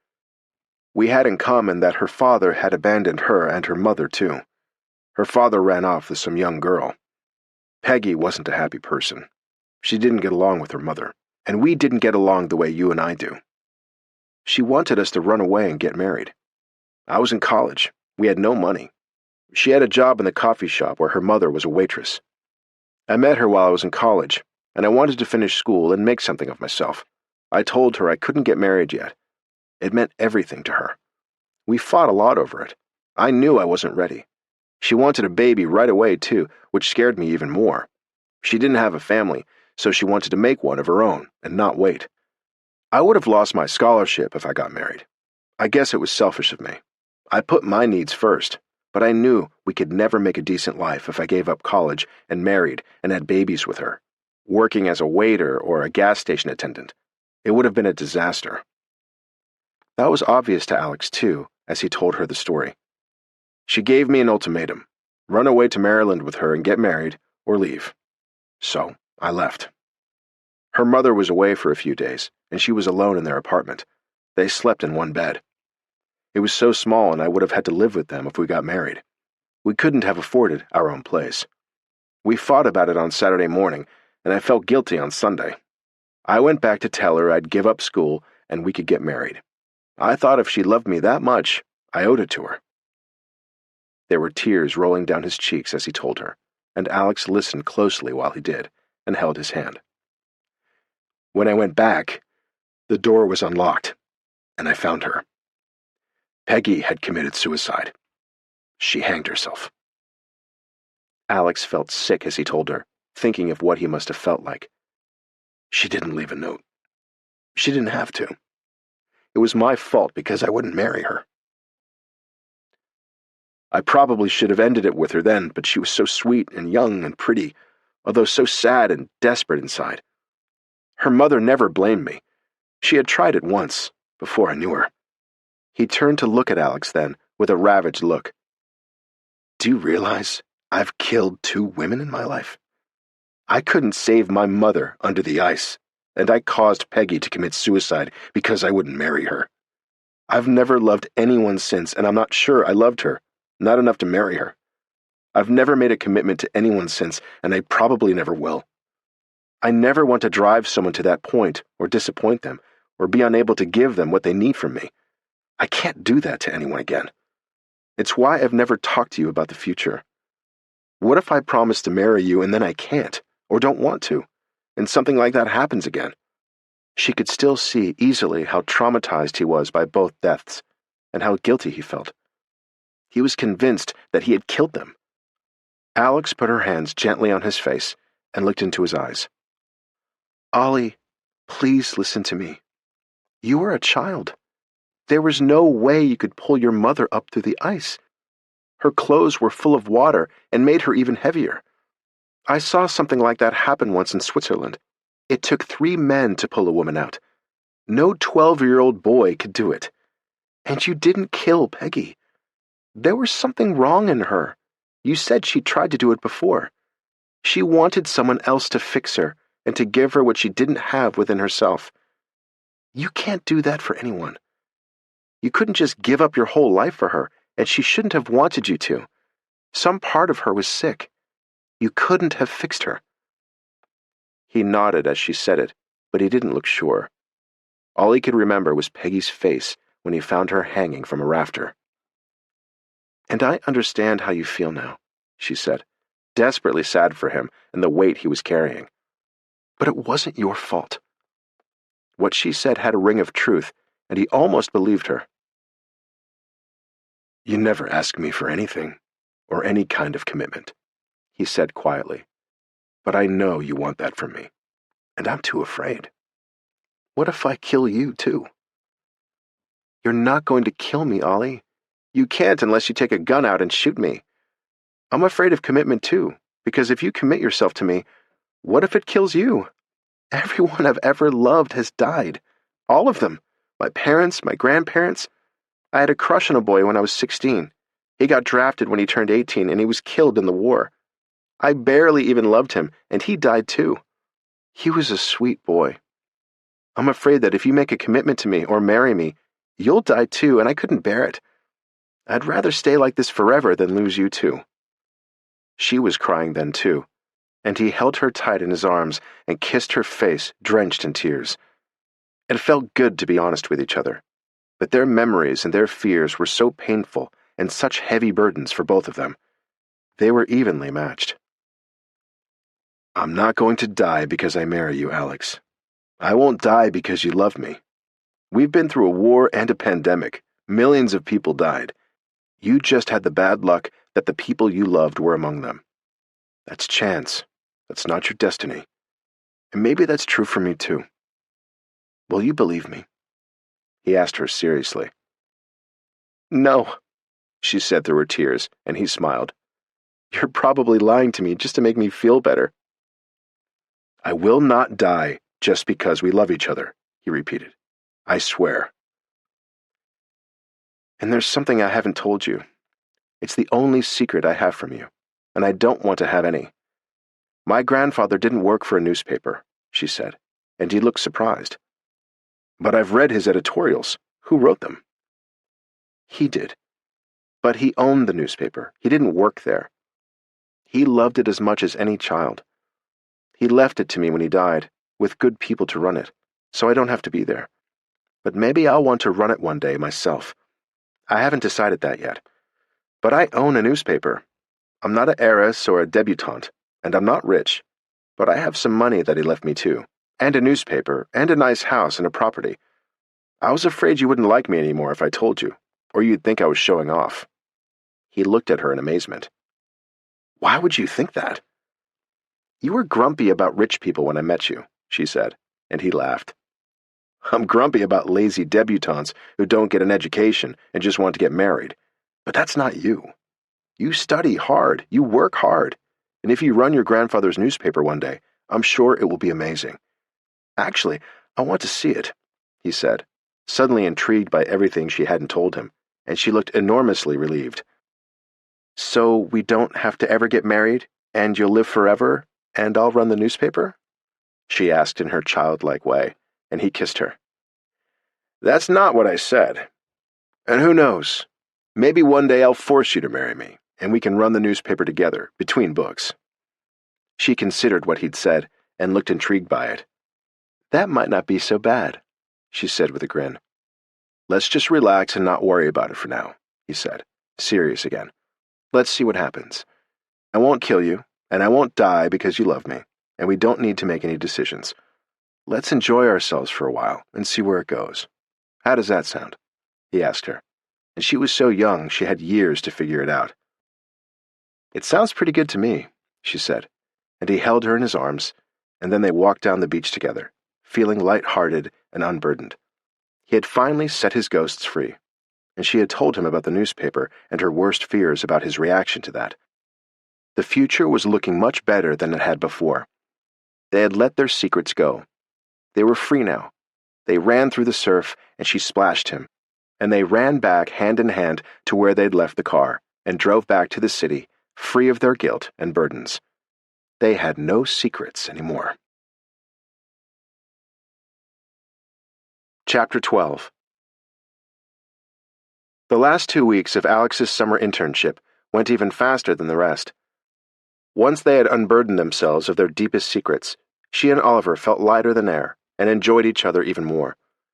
Oliver occasionally had trouble controlling his desire for her, but she had no intention of making a mistake, taking a chance and getting pregnant. She was more sensible than he was, most of the time. For a man who says he doesn't want children, "You're awfully willing to gamble, Oliver Foster," she scolded him, and he apologized. "You drive me crazy, Alex. I lose my mind sometimes." "So do I," she admitted. "I just don't want to make a terrible mistake and regret it later." "I wouldn't if something like that happened," Oliver said to her. He knew that now. Lately, he had been beginning to warm to the idea of having children with her one day, which was an enormous change for him. He hadn't said anything to her, and he wasn't ready to, but he had been giving it some serious thought. But he also knew that she wasn't ready to have children at her age. She had other plans and dreams to attend to first. "Speaking of gambling, when can I come and play poker with you before I leave?" He had taken her to play with them once, and she had won some money. His colleagues loved having her around. She was gorgeous to look at, and a lot of fun. She had even more fun this time at her job with more responsibilities than she had the year before. And she and Oliver were even more comfortable with each other, especially since they'd made their confessions to each other. They were like two kids sometimes, and he felt like one when he was with her. She had given him back a piece of his youth, and he had done the same for her, as the war and the pandemic faded slowly into the past. He finally took her to play cards at the paper one night. Technically, she wasn't supposed to be in the crime reporter's room, in case there was confidential information lying around on someone's desk. But they ignored the rules sometimes at night, and the crime reporters were an unruly group at best, at any hour. Someone had brought in Southern fried chicken and ribs that night, and they were helping themselves with paper plates. Alex took some, and they went to play cards in the back room. They had been playing for about an hour, and she had won $10 when an alarm went off. The men looked at each other and shrugged, and folded their cards and stood up. "What happened?" she asked them. They were putting their jackets on and stubbing out their cigars. "Work time for us, Princess. That bell means they need more than one crew. Something big must have happened," Sam said to her. Several phones were ringing, and Oliver answered one. He looked serious as he listened, jotted down a quick note. Tommy was on another phone and writing furiously, and they exchanged rapid-fire information when they both hung up. Alex was listening raptly. There had been shootings in 3 different locations. There were bodies on the scene. 7 people killed in all, and 3 injured. Ambulances had already been called and hadn't arrived yet. The police needed 2 trucks from the morgue.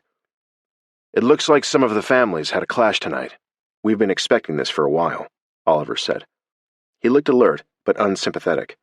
This wasn't a situation where innocent bystanders had gotten hurt, or a natural disaster involving children. This was gangsters jostling each other for large amounts of ill-gotten gains. They were making a fortune from prohibition and fighting like dogs for it. Oliver had no sympathy for them, and the mess they made was his job to report. All the men who were going chimed in, and suddenly Oliver turned to Alex. "Do you want to come?" he asked her. "All the shooters are either dead or gone. It will be ugly, but not dangerous." If it were, he wouldn't have suggested it to her.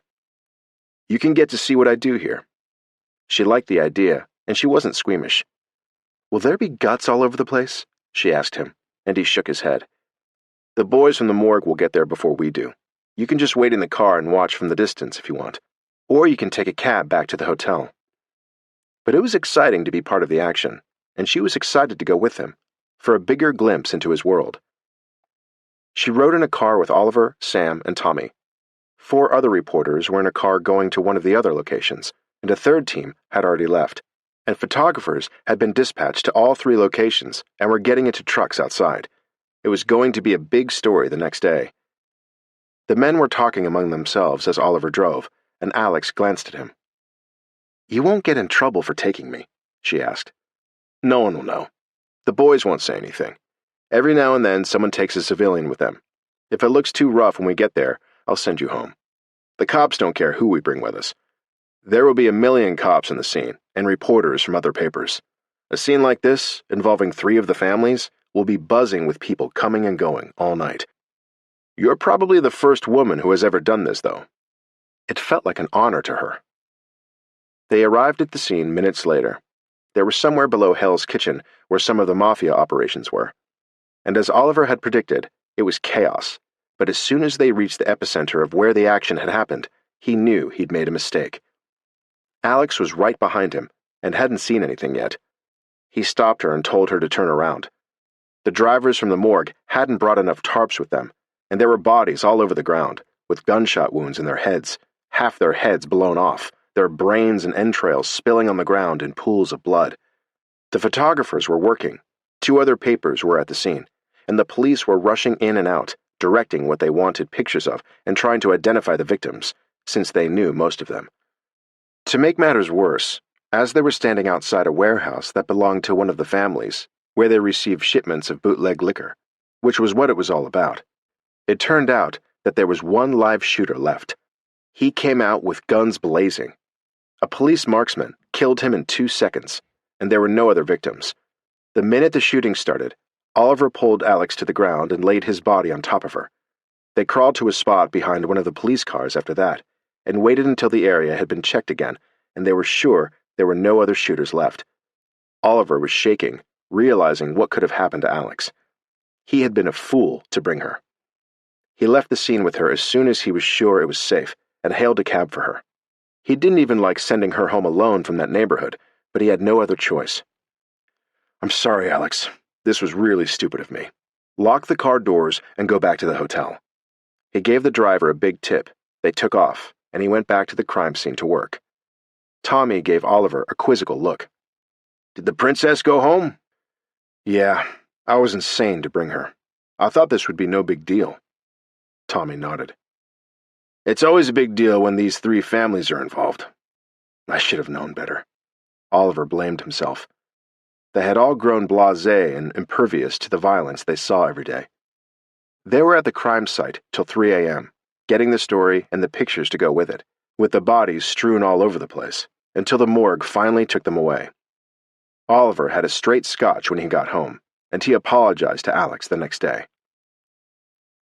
"It was exciting to see what you deal with in a day's work," Alex said, sobered by the experience. "Are you in trouble because of me?" she asked him. "Probably. I deserve it. I can deal with it. I'm just sorry I exposed you and scared you and put you in danger. You could have been shot." He was furious with himself.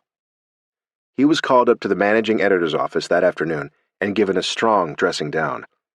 He said that she had brought him something at the office and he didn't have time to take her home, so he had brought her with him, thinking the crime scene was clean, and instead there was another shooter.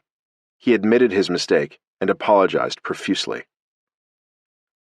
"The next time you pull a stunt like that, you're fired, Foster. Is that clear?"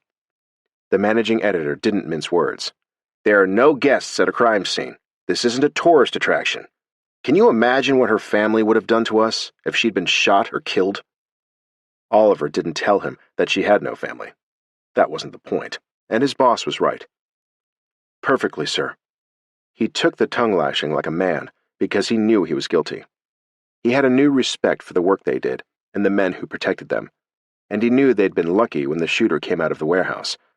Oliver went back to his office and ran into Tommy on the way to his desk. "Did you get fired?" he asked Oliver, worried. "Not this time, and I won't do that again. The shooter could have killed Alex." "Thank God he didn't," Tommy said, and they both went back to work. It was a huge story, and Oliver had written it for the front page. It had given him another idea for his book, and he exhaled and relaxed, with a powerful lesson learned.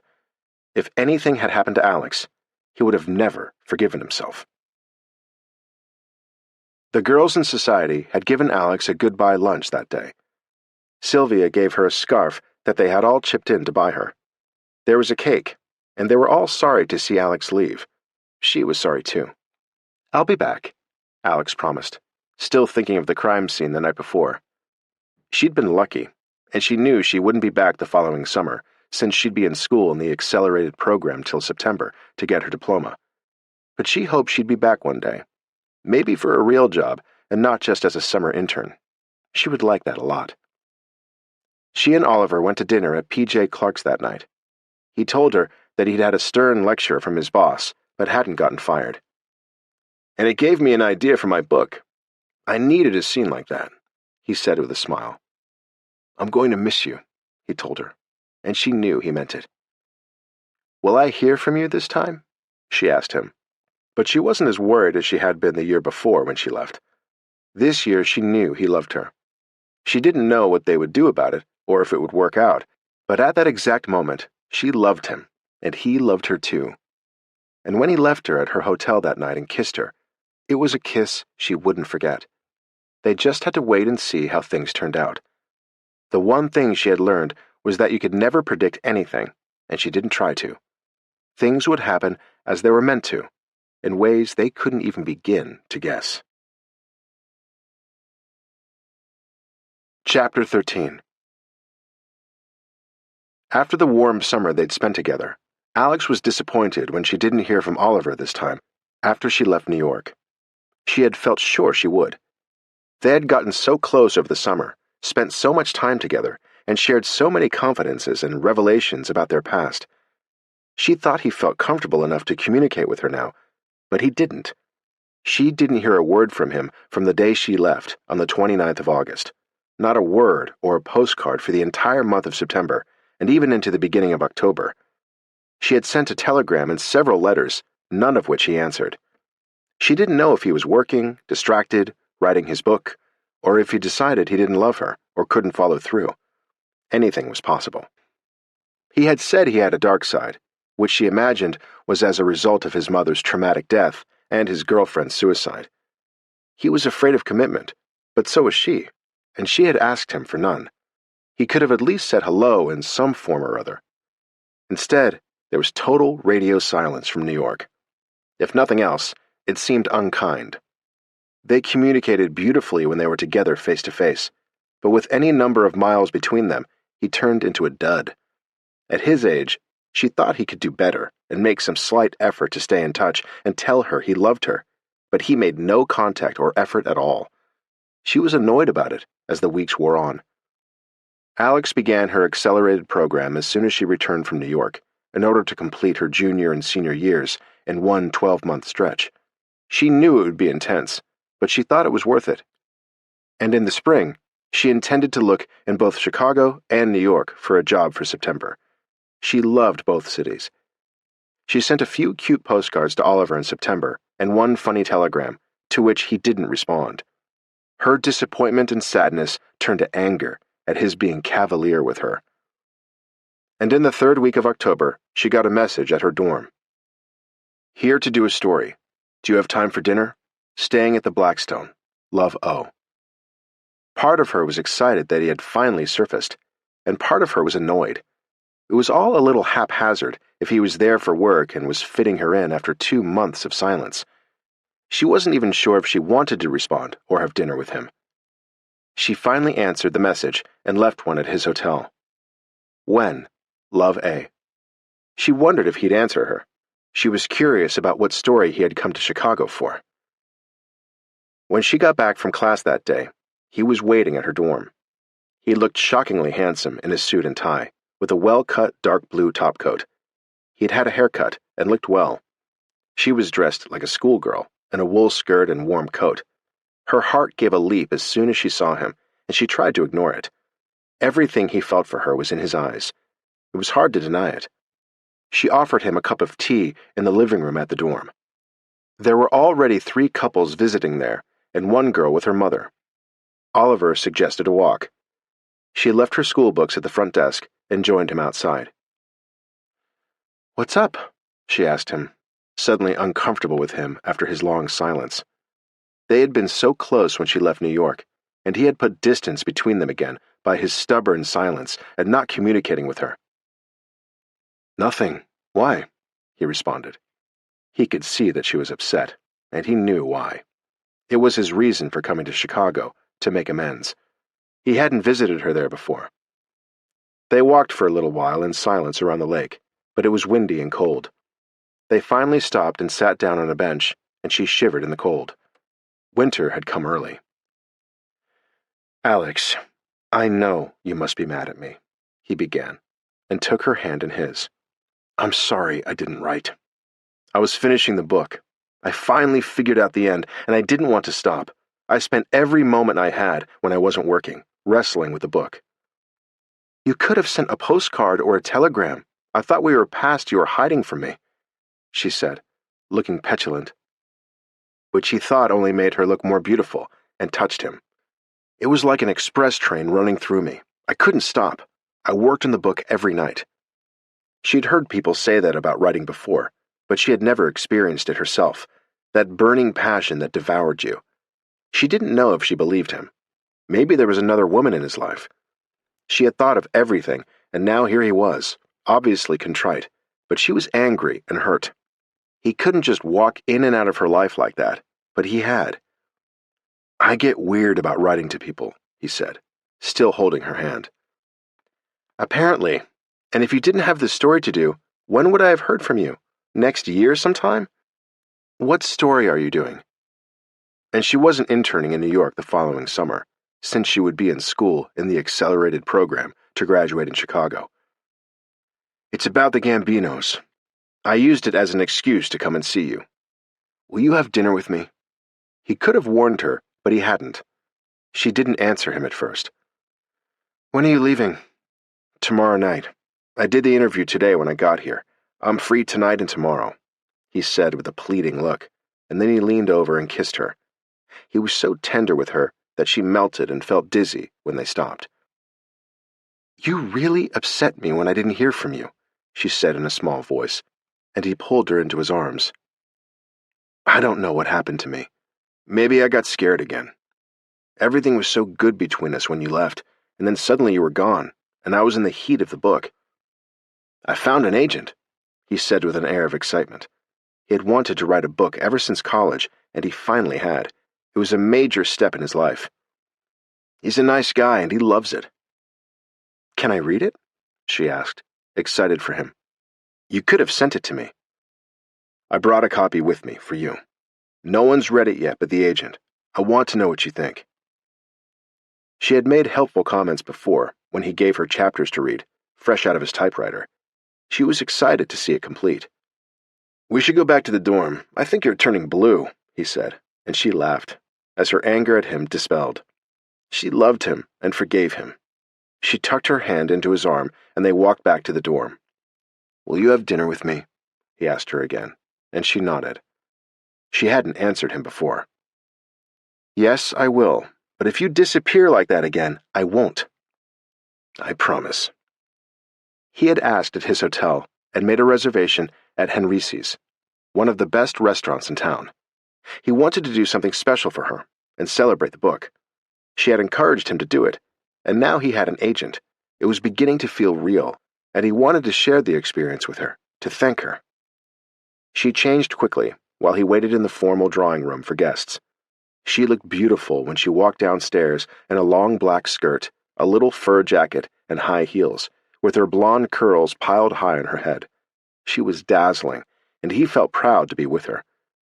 Little by little she relaxed at dinner, and by the time Henrice's famous dessert pastries arrived, they had found their footing again.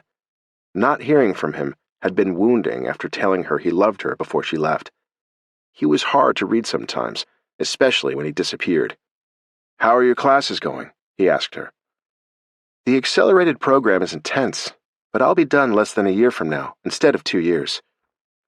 A year's a long time to wait for you to come back to New York. He looked sad when he said it. I'll miss you next summer, he said, and she smiled ruefully. They both had happy memories of her 2 internships and the time they spent there. I hope you miss me before that, she said ruefully. I did for the past 2 months. I volunteered to do this interview, so I had an excuse to come and see you. That's true. I have an idea, he said, wanting to make up to her for upsetting her. Since the holidays are hard for both of us, why don't I come out here for Thanksgiving? We could have dinner somewhere if you'd like. Neither of them had families to spend the holiday with. She loved the idea and warmed to it immediately. I have 2 days off, but I can trade another 2 with Tommy. His family is on the West Coast, and he never celebrates the holidays. He takes them all together once a year. I would love it, she said, touched that he would spend the holiday with her. There's a lot to do here. Theater, ballet, opera, museums, she said with a grateful glance at him. I just want to be with you, he said. They were back on track by the end of dinner. He had made the reservation for Thanksgiving dinner before they left the restaurant. She met him for breakfast at his hotel the next day and skipped her classes to spend the day with him. They went to see all the highlights of Chicago. They had lunch together and an early dinner. She took him to the train and stood on the platform waving after he kissed her and boarded. It felt just like the summer, only better. He waved to her until the train turned a bend and disappeared, and she took a cab back to her dorm. His brief visit had restored her faith in him. He was coming back in 5 weeks. He sent her 6 telegrams and a steady stream of silly postcards before he returned. He had left the copy of the book with her, and she loved it, and was shocked and touched when he saw that it was dedicated to her. It simply said, "To Alex, the love of my life, O.F." She sent him a telegram the morning after she read it that said, "The book is brilliant. All is forgiven. I love you. A." The 5-week wait for him to arrive for Thanksgiving seemed interminable, but with a steady stream of postcards and telegrams from him, she was no longer worried. He had reformed. She had the most elegant Thanksgiving dinner of her life with him at the Palmer House, and they spent 4 days exploring every inch of Chicago, and even went to the theater and the ballet. He did everything he could think of to please her. During dinner after the ballet, on his last night, he asked her what she was doing for Christmas. He wanted to invite her to New York. She hated holidays now, because they were so lonely and painful. And then suddenly she had an idea. She didn't know what he would think of it. "Why don't you come here for Christmas, to Beardstown? You could stay at my grandfather's house. There's always snow on Christmas. It's beautiful there, and we can visit the courier." He hesitated, turning it over in his mind. It was a big step, going home with her for Christmas. But she would be the only one there. There was no family to impress or to have an opinion. It was the kind of thing he never did with women because it gave them the wrong idea. He never spent holidays with the women he dated, even if it meant staying home alone. But it would be different with Alex. Being with her would make it a real Christmas for both of them. "I'd love it," he said. And as he did, he felt all the tension go out of him, and everything he had been fighting for the last 3 months lifted and vanished. With Alex waiting for him, he felt like he was coming home for Christmas. He hadn't had a real Christmas since he was 12 years old, and the scars had healed at last. He was ready to celebrate his first Christmas with her. She was the first and only person who had soothed his troubled soul. Chapter 14. It was snowing gently on the day that Oliver stepped off the train in Chicago at 10 in the morning. He had taken the Broadway Limited at Pennsylvania Station in New York and was met at Union Station in Chicago by one of the faithful employees of the courier. Horace, the courier driver, had brought one of their trucks with a blanket for Oliver, for more warmth than the heat in the truck would provide. He also had a basket of sandwiches that Alex had given him when he left Beardstown at 2 in the morning to make sure he met the train on time. Alex didn't expect them back until late that afternoon, so she had provided food and a warm blanket for the trip. There was a thermos of hot coffee in the basket, too, and another of hot chocolate. Horace was waiting on the platform when Oliver stepped off the train, and they recognized each other immediately, from Alex's description. A porter carried Oliver's bag to where Horace had parked the courier's truck, and a light snow was falling. "The trip is likely to take longer than usual," Horace said, after he'd put Oliver's bag in the back and got behind the wheel. Oliver noticed that the truck was new, in good condition, and immaculately clean.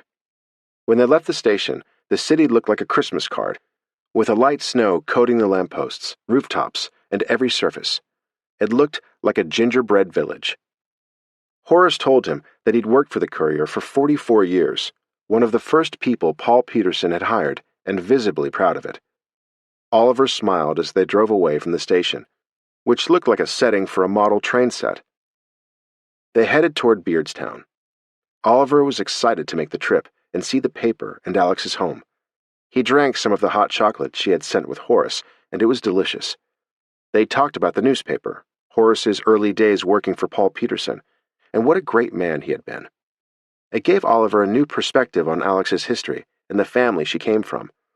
He had always heard good things about her grandfather, but Horace was a living voice from the past, a personal link to the paper and Alex's ancestors, and her grandfather's journalistic brilliance and strong moral fiber. It was an interesting history lesson for Oliver.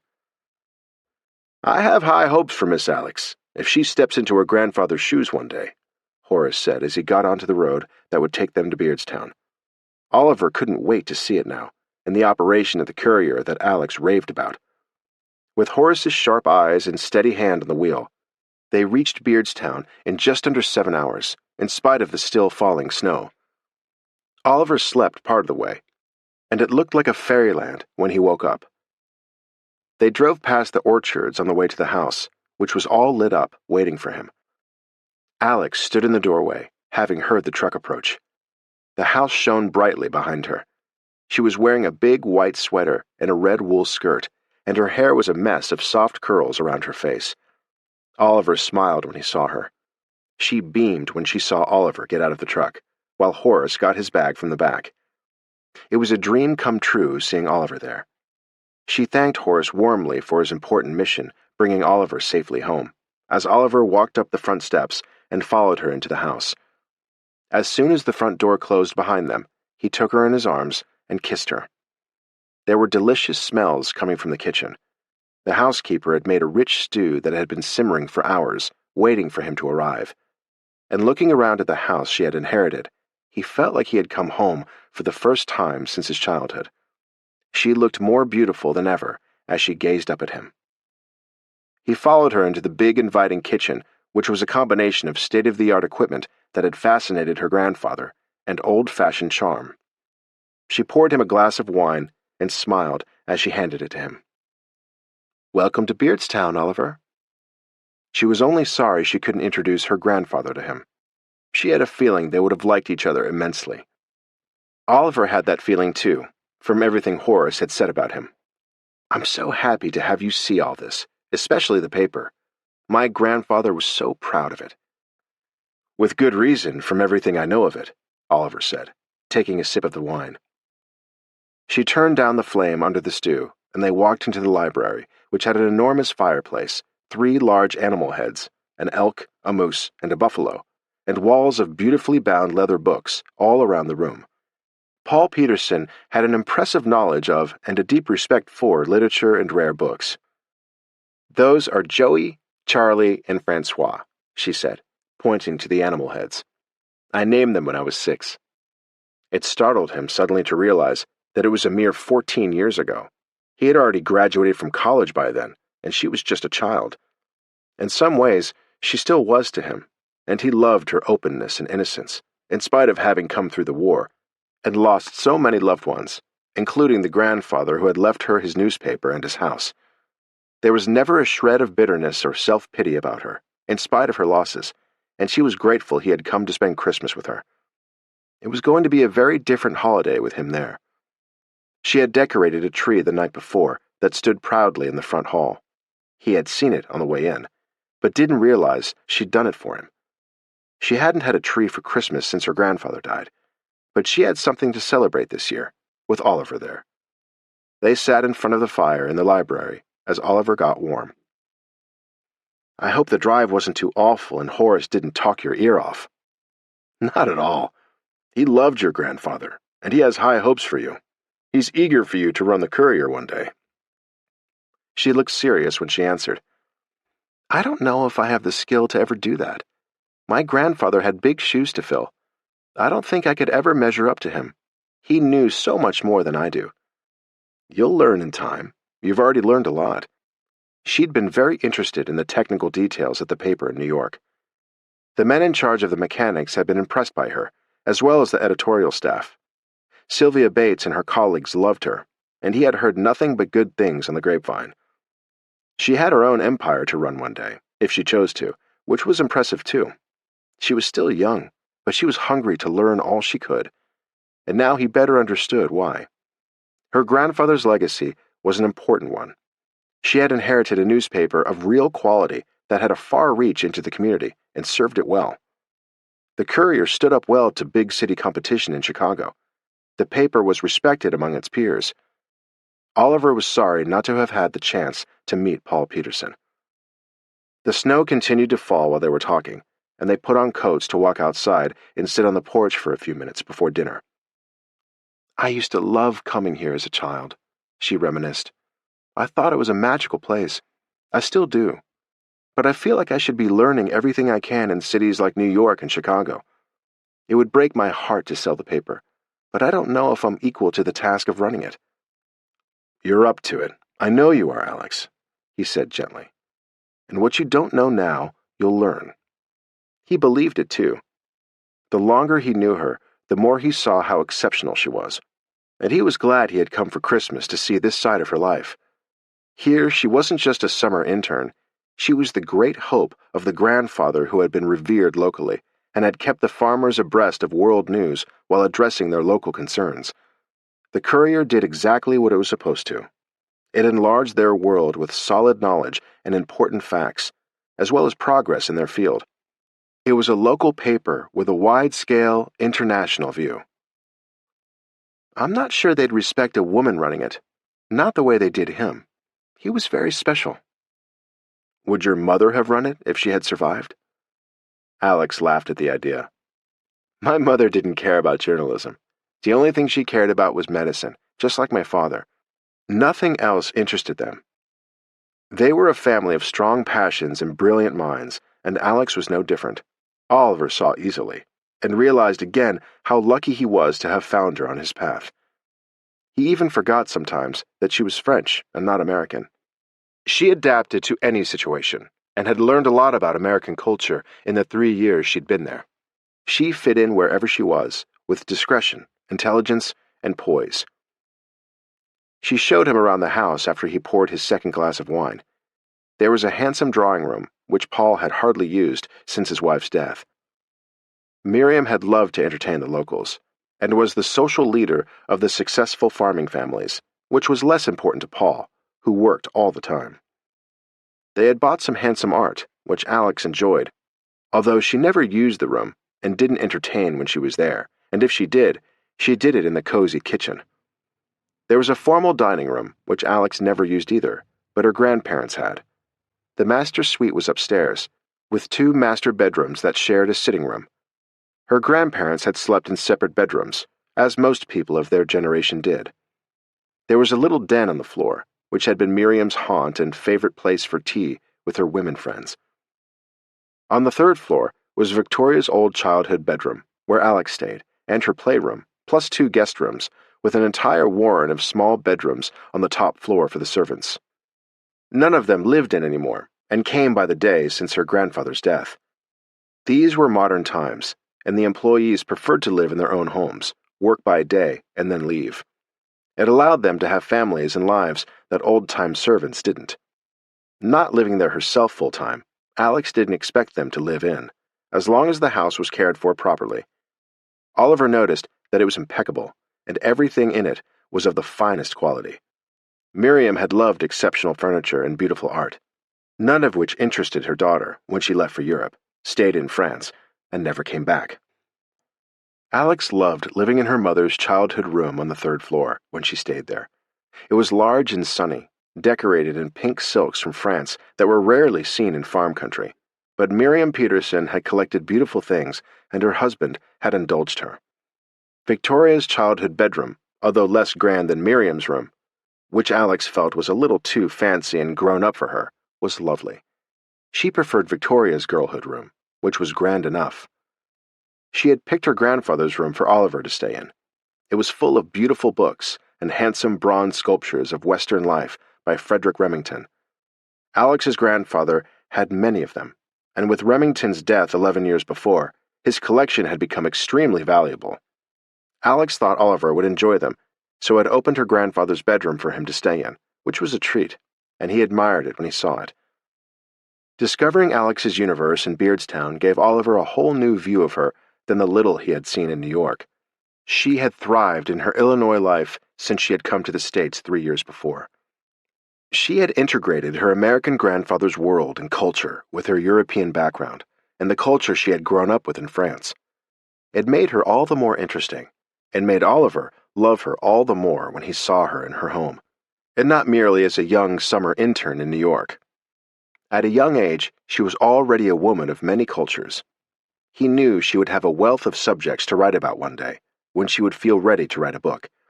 It fascinated him that she appeared to be American, and even sounded like it at times, but wasn't. She was just subtly different, but it made her much more exciting than all the women he'd ever met. As Alex preferred, they had dinner in the kitchen that night. Alice, the housekeeper, had set the table for them with Miriam's linens, and they ate the delicious stew and cake Alice had made from a Viennese recipe that Paul had loved. A rich chocolate Sacher torte with raspberry filling, served with whipped cream. Oliver loved it. Alex readily admitted that she didn't know how to cook and had no interest in it. "You have other talents," he said, and kissed her. They retired to their bedrooms early that night. Oliver was tired after the long drive, although he enjoyed the evening with her, and he was touched to be put in her grandfather's bedroom, and felt like the honored guest he was. The next day, Alex took Oliver to the newspaper after breakfast, and introduced him to Josiah Webster. Josiah showed them around and pointed out to Oliver all the technical details that fascinated him. The paper was state-of-the-art in all its equipment, which had been her grandfather's passion, the modernization of everything.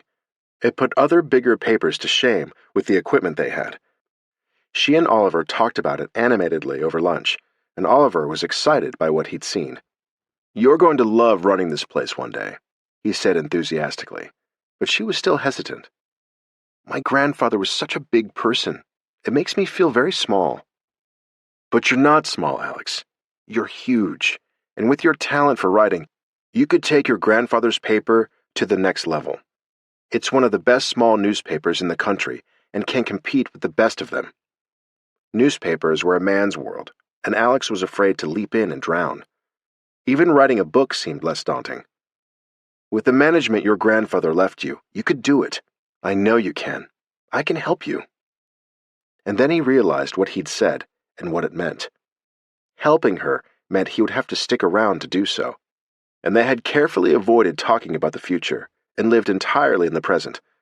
She wasn't even 21 yet and hadn't finished college. Her age was one of the things that made him hesitate. She was so young, and what did he have to offer her? He was just a reporter, no matter how good he was at his job. And soon he would be a published author, which seemed like a more important step than his career in journalism. He didn't want to be a crime reporter forever. Alex wanted to be part of both worlds too, but it scared her when she thought about it. She knew she wasn't ready to run the newspaper, and she didn't want to ruin what her grandfather had so carefully created. She took Oliver to see some of the neighboring farms, and he thought the area was beautiful, and some of it reminded him of Pennsylvania where he grew up, although he had lived in the city. He marveled at how lucky Alex had been to land there during the war, but she had been so much less fortunate, losing everyone she had loved, and ending up alone at such a young age. He admired her courage and fortitude even more than her beauty, and was touched by how shy she was with other people. But she was comfortable with him. They went to church together on Christmas Eve and ate dinner in the dining room afterward. The housekeeper had prepared a goose for them, which was delicious, and Alex cooked a turkey herself, with Oliver's help, on Christmas Day. They both agreed it was the nicest Christmas they'd ever had. "My mother always tried to acknowledge Thanksgiving, even though it's not a holiday in France. She wanted me to experience it, but it was a work day for them, and she wasn't much of a cook, so we'd wind up eating at 10 o'clock at night, and sometimes the turkey wasn't totally cooked, so we'd eat sausages instead." Alex laughed at the memory she shared with him, and Oliver looked wistful. "We stopped celebrating holidays after my father left. My mother was too depressed, and I've hated holidays ever since." But Alex had changed that. She improved everything. They joined some people from the church to go caroling on Christmas Day, and it was fun. Some children joined them, and Oliver had a deep voice, and the carolers came to the house for cider afterward. Oliver chatted with them and enjoyed it. "It must be beautiful here in summer," Oliver said to her after they left, and she nodded and said it was. "This would be a wonderful place to write." "It is." But she'd been in New York for the past 2 summers, so she hadn't spent much time in Beardstown. "Maybe you can come out this summer. The 4th of July is a big deal here, with lots of picnics and a parade down Main Street. There are still some Civil War vets who walk in it, with all their medals." She smiled at the thought. Oliver left on New Year's Day with great regret because of leaving her, and because he had the best holiday of his life. She was sad to see him go, and they had shared a nostalgic New Year's Eve the night before. At breakfast on New Year's Day, she turned to him. "When will I see you again, Ollie?" It was the question he always ran from, but she braved it. "I don't know," he said honestly. Not knowing had kept her from doing anything foolish with him while he was there. There was always something fragile and uncertain between them, because of his fear of commitment. Their relationship was wonderful, but always seemed fleeting and tenuous. "I won't have any vacation for a while," he answered, dodging the question, knowing she had none from school in the accelerated program, except for a few days here and there. Alex was going back to Chicago herself in 2 days, to start classes again. It had been a wonderful interlude with Oliver during the holidays. He had managed to squeeze 10 days out of the newspaper, with some extra days traded with other reporters, in order to spend them with her. He had to make up for it now. The passion between them had made it hard to resist the temptation to go too far sometimes, but she didn't want to do anything that neither were ready for. It would ruin everything if she got pregnant. So they had been strong in their resolve, although they could easily have given in to temptation, but he respected her too much to do so. There were tears in her eyes when she kissed him for the last time, and he got into the truck with Horace for the drive to Chicago, to catch the train to New York. "Write to me," Alex said when he rolled down the window. "I'll try," he said, but he readily acknowledged that it wasn't his forte. He hated writing to anybody, even to her, and she knew he loved her, more than ever now. She would just have to keep busy at school, and hope he'd come to see her again when he could. She was thinking of applying for a real job at the paper in New York for after she graduated in September, but she wasn't sure. She waved as they drove away, and walked back into the house. She and Oliver had been happy there together for 10 days, and he loved the courier. All the ingredients were there for a good life together, but she had no idea, given their respective wounds and scars from the past, if it would ever happen. There was no way of knowing with Oliver if he would retreat, bolt, and run, or seize the future with both hands. Alex knew she had to make her decisions for herself, and as much as she loved him, she couldn't depend on Oliver. Chapter 15. In the 4 months after his Christmas visit, Oliver wrote to Alex more regularly, but he made no mention of coming to see her again, and she didn't press him. They were both busy. He was finishing his book, and she was buried in her final year of studies to earn her diploma, and she had no idea when she would see Oliver again. Alex had classes all day in Chicago on her birthday. It was another holiday she chose to ignore now every year, since there was no one to celebrate it with her. She didn't tell her classmates what day it was. She wasn't close to them. She studied too hard to have a social life. She took 2 books out of the library for her literature class, and she went back to her room at the dorm to study. It was a blustery spring day, as it was every year, and sometimes it snowed in Chicago in April. The dorm supervisor at the desk glanced at her when she walked in with her blonde hair flying. "You have a visitor," she said. "He's been waiting for 2 hours in the drawing room." Alex couldn't imagine who it was, and walked in. She thought it might be her grandfather's attorney. He had some papers she had to sign for the estate, for her inheritance. It was her 21st birthday. She walked in expecting to see him, and Oliver, a huge bouquet of roses on the chair next to him, uncurled his long legs and stood up, and Alex was stunned to see him. "Oh my God, what are you doing here?" "I know someone in Chicago having a birthday, so I came for the night." He glanced at the chair next to him. "The roses are for her, but you can have them if you want," he said, putting the flowers in her arms and giving her a quick kiss, before anyone could see them. Public displays of affection with male visitors were strictly forbidden. "Can I interest you in dinner?" "Yes," she said with delight, and snuck another kiss. "Where are we going? What shall I wear?" She was thrilled that Oliver had remembered the date and come. "Whatever you want. Today's your day." "You came all the way from New York for my birthday?" she said in disbelief, and he grinned, pleased with her response. "I owe you a letter, and I'd rather come see you than send another postcard. Besides, I missed you." He had written to her, but not frequently, and he had started a second book, another crime novel. He had found his niche.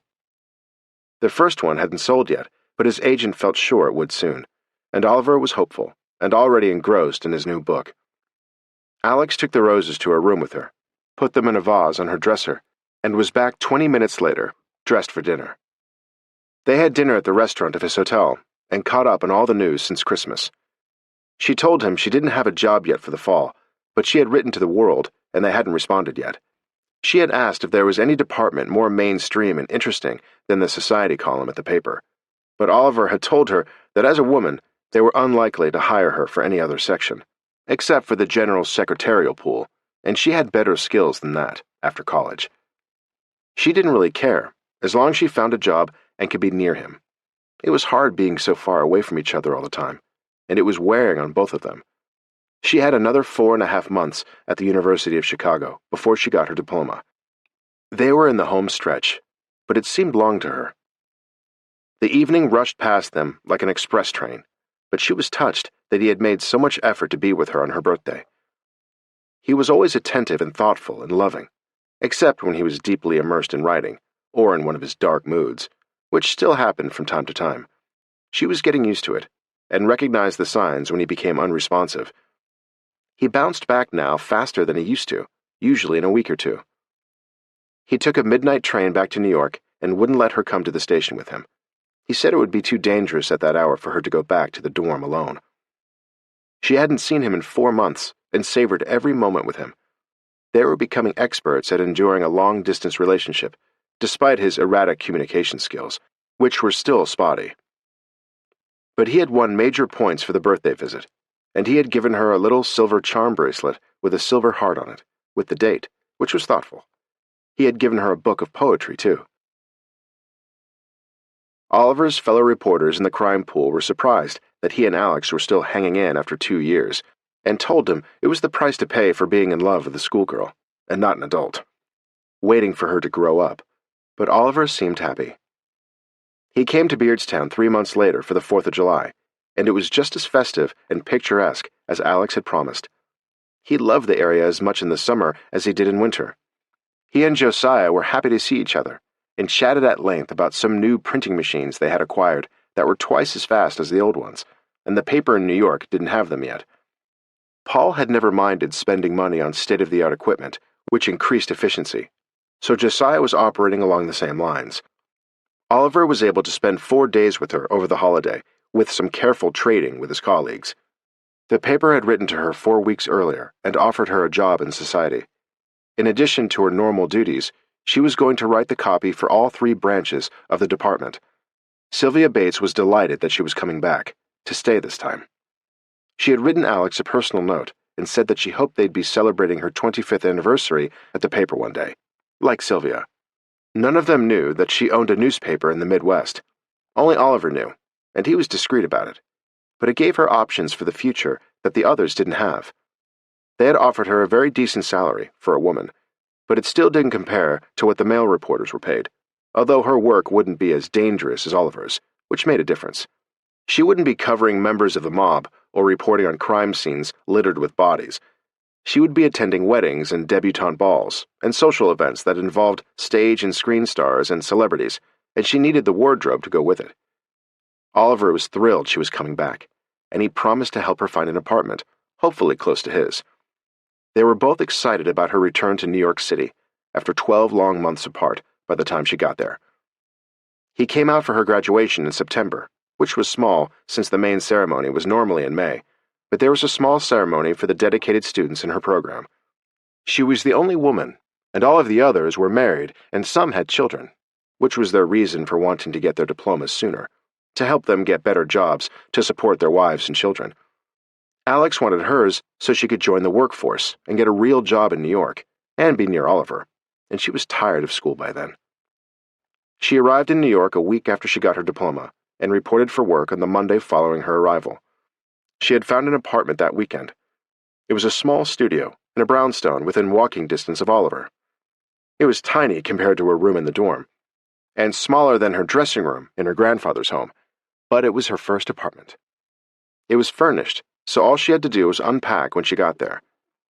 The furniture wasn't beautiful, and it was old, but it was clean, and the one room she had was sunny. It came with linens and kitchen equipment, and she didn't need anything more. Alex wasn't spoiled or extravagant, and adapted to whatever she had. She didn't want to spend a fortune on rent and was trying to live on her salary, although she didn't have to. And having seen her home, Oliver admired her for being so restrained. She wasn't a frivolous person. Some of the faces had changed at Society when she showed up for work. Melanie was gone, but the 3 editors were still there. There were some new girls who seemed nice. All of them were older than Alex. She was always the youngest person in the room, but didn't mind it, and she got along with her coworkers. Sylvia considered herself her mentor and had recommended her for the job, for which Alex was grateful. On the day she arrived, Alex and Oliver began their regular lunches again, and Sylvia kept asking her when she thought they'd get engaged. "Maybe never," Alex said honestly. It had been 2 years, and there was no sign of it. They were comfortable as they were. "We both want careers, and marriage isn't compatible with that, not for women anyway." "Maybe you should start dating other men," Sylvia said pensively, to make him jealous. She'd never been married, since her long-term lover already was, and he was Catholic and would never leave his wife. But she loved giving everyone advice. Alex had no desire to meet or date other men. She liked the one she had.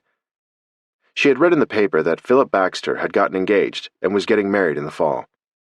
His fiancée had come out at the New York Deb Ball 2 years before, and was a year younger than Alex. Alex had liked him when they met, but their daily lives were just too far apart with him at Yale and her in Chicago, and once she met Oliver, Philip just seemed like a nice boy to her. By normal standards, Alex should have been married by then, or at least engaged, but she had no desire to give up her independence. Sylvia told her to watch out for that it was dangerous and could become a habit, and make Alex unsuitable for any man. And at 38, Oliver was slipping into the category of confirmed bachelor. They cooked a turkey together in his apartment for Thanksgiving, and a week later, he was excited when he met her for lunch in the cafeteria. He whispered the news to her so no one would hear him. "My agent has a publisher for my book." His eyes were alight with excitement, and she was thrilled for him. His dream was coming true. "They're offering me a 3-book contract for the first one, the one I'm working on now, and the next one." He already had an outline for it. He was on his way. "That's fantastic," she whispered back. "I'm so proud of you." He was beaming. "I think I'll quit in the first of the year. I can coast for quite a while now." They were paying him handsomely for the 3-book contract, and she knew he had money saved. He'd been hoping for something like that. "And it's a good publisher." He was ecstatic. "Can't you wait for a while to quit?" she said in a whisper. "I just got here." She'd only been there for 2 months in her new job. "I'm dying to get out of here. If I see one more crime scene, I think I may kill someone myself. I've had enough." She knew it was true, although her job would be much less fun if he wasn't there. But she knew she didn't have a right to impact his career just so she would have someone to have lunch with. It wouldn't be fair to him. "Let's celebrate this weekend," he said. "I'm off." Every weekend he didn't work felt like a vacation to them. She patted his hand and smiled, profoundly happy for him. And his books were great. He deserved a lucky break. She brought a bottle of champagne home for him that night, and he had made a reservation at Delmonico's for Saturday night, his favorite fancy restaurant, and she was looking forward to it too. They were in a very adult relationship for a girl her age, and it was getting harder and harder to keep it chaste, ever since she'd been back in New York, and they saw each other every day. It was particularly hard when he came to her apartment, since almost the entire apartment was taken up by the bed, and there was no couch, just 2 straight-back chairs at a drop-leaf dining table. So if they wanted to sit anywhere more comfortable, they wound up on her bed and went further than they intended. She didn't know how much longer she could hold out. They wanted each other so badly, but were still trying to resist. And given the risk, she didn't want to cross that line yet. Neither of them wanted to get married just so they can have sex. They were both disappointed when his weekend off got canceled on Friday. The paper had been tipped off about a big meeting between the Lucchese, Gambino, and Genovese families over the massively lucrative illegal alcohol sales in New York. Tommy was going to cover it, but got sick, and Oliver was assigned to it instead. So Alex and Oliver had to postpone their dinner at Delmonico's to celebrate his book contract. They put it off to the following week. The meeting was scheduled downtown in the meatpacking district at a warehouse that the Lucchese's owned, and all three big mafia bosses were going to be there to parcel out the districts. If the meeting went well, it was going to be profitable for all three families. If it didn't, it would be a bloodbath that could start a war. Oliver didn't discuss it with Alex, not wanting to worry her, but she could tell that he was distracted and tense when he left for work on Saturday, after he met her for lunch. He had hardly listened to a word she said, and he had told her on Friday that he was meeting with some informants who had information for him. She could understand why he wanted to quit. All this time was spent reporting on dead bodies and dealing with the lowest criminal element in the world. And the police were almost as corrupt as the mob, and were hand in glove with them. There were constant scandals about cops on the take. It was the seamy side of life, while she wrote about society weddings in glowing terms. Sometimes she and Oliver laughed about the extreme opposites they dealt with in their jobs. Alex had errands to do on Saturday, and used the time to do menial chores she didn't have time to take care of during the week. When Oliver was working, she could do the things that bored him, like buy stockings she needed for work, go to the dry cleaner, return library books, and get her hair done. It was a blessing sometimes when he was busy. Although this time she had an uneasy feeling about what he was doing. He had been so distracted and preoccupied that she had a feeling it was something big. He hadn't said a word about it to her. He never did when it came to stories about the mob families, and kept them to himself. He didn't want her to worry. He had told her that his assignment would go late that night, and he wouldn't see her, which wasn't unusual, but something didn't feel right and kept gnawing at her. She finally realized what it was as she lay in her bed that night, trying to read. It occurred to her that he had looked scared, which was something he never did. Oliver was never physically afraid. It worried her at times, because given some of the assignments he went on, he should have been. He was fearless, and he occasionally misjudged it, like the night he had taken her on assignment with him, and shouldn't have. And a last shooter had come out of the warehouse with guns blazing, and they were nearly shot. She had a feeling that he was on that kind of assignment that night, but there was no way to know or to reach him. She tried calling him at work from a public phone booth, since she didn't have a phone, but the reporter who answered said he wasn't there, and he was working in the field. She didn't know the reporter, and he didn't seem to know anything about Oliver's whereabouts. It was obviously a secret operation of some kind. She tried to put her fears out of her mind and finally went to sleep. He had told her he would pick her up for lunch the next day if he was free, but he didn't show. She waited around until 3 o'clock and tried calling the office again. The reporter who answered fobbed her off, and she decided to do something she'd never done before: go alone to his apartment. Maybe he'd been up all night and was asleep. She had his keys, for an emergency, and decided to use them. She took a cab to his apartment, let herself in the outer door of the building, and raced up the stairs. She called out when she walked in, not wanting to startle him. He wasn't there. She looked around, and he hadn't slept in his bed. It was possible that he was somewhere on a concealed mission, hoping for a break. Sleeping in a car while they waited. Anything was possible. Or at the other end of the spectrum, he could be injured or dead, although that was unlikely. She felt panic rising in her throat. She hadn't eaten all day, and she waited a little longer. She was starving and decided to go down the street and get something to eat while she waited for him. There were 2 lemons and a beer in his fridge. She wasn't going to leave until he came home. She put on her coat and walked to the deli, bought a turkey sandwich, and walked past a newsstand on the way back. Her eyes stopped on the front page of the afternoon edition of The World. The headline read, "Carnage on 10th Avenue." It had happened in the meatpacking district again, which was where the mob families were trafficking a lot of the alcohol they were selling. Alex walked straight to the newsstand, picked up a copy of the paper, and looked at the details. It said accurately that 3 of the most important mob families had had a summit meeting in the early hours of the morning on Saturday to redistribute the territories of illegal alcohol sales, and the meeting had erupted in violence.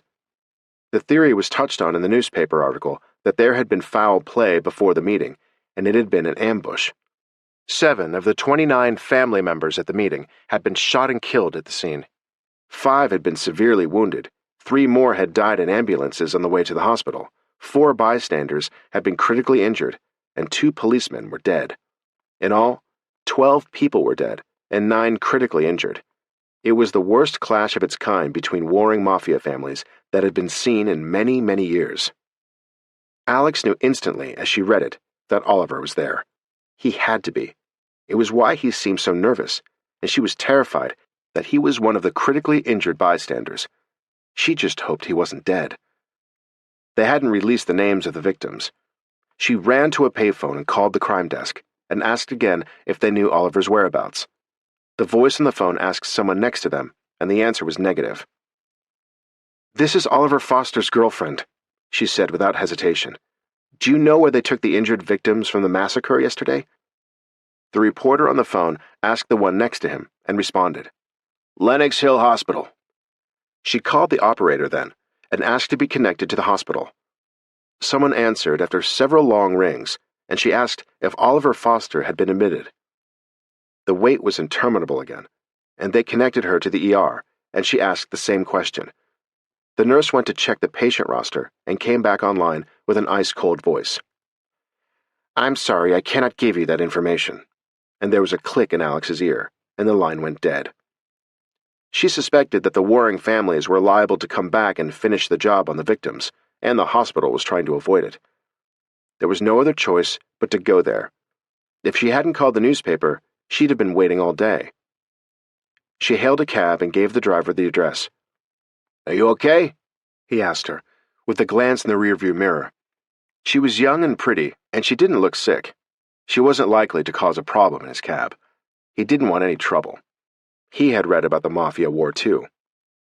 When they got to the hospital, she gave him a $20 bill, 5 times the amount on the meter, and leapt out to find Oliver somewhere in the bowels of the hospital. She had a terrible feeling that he was there and needed her.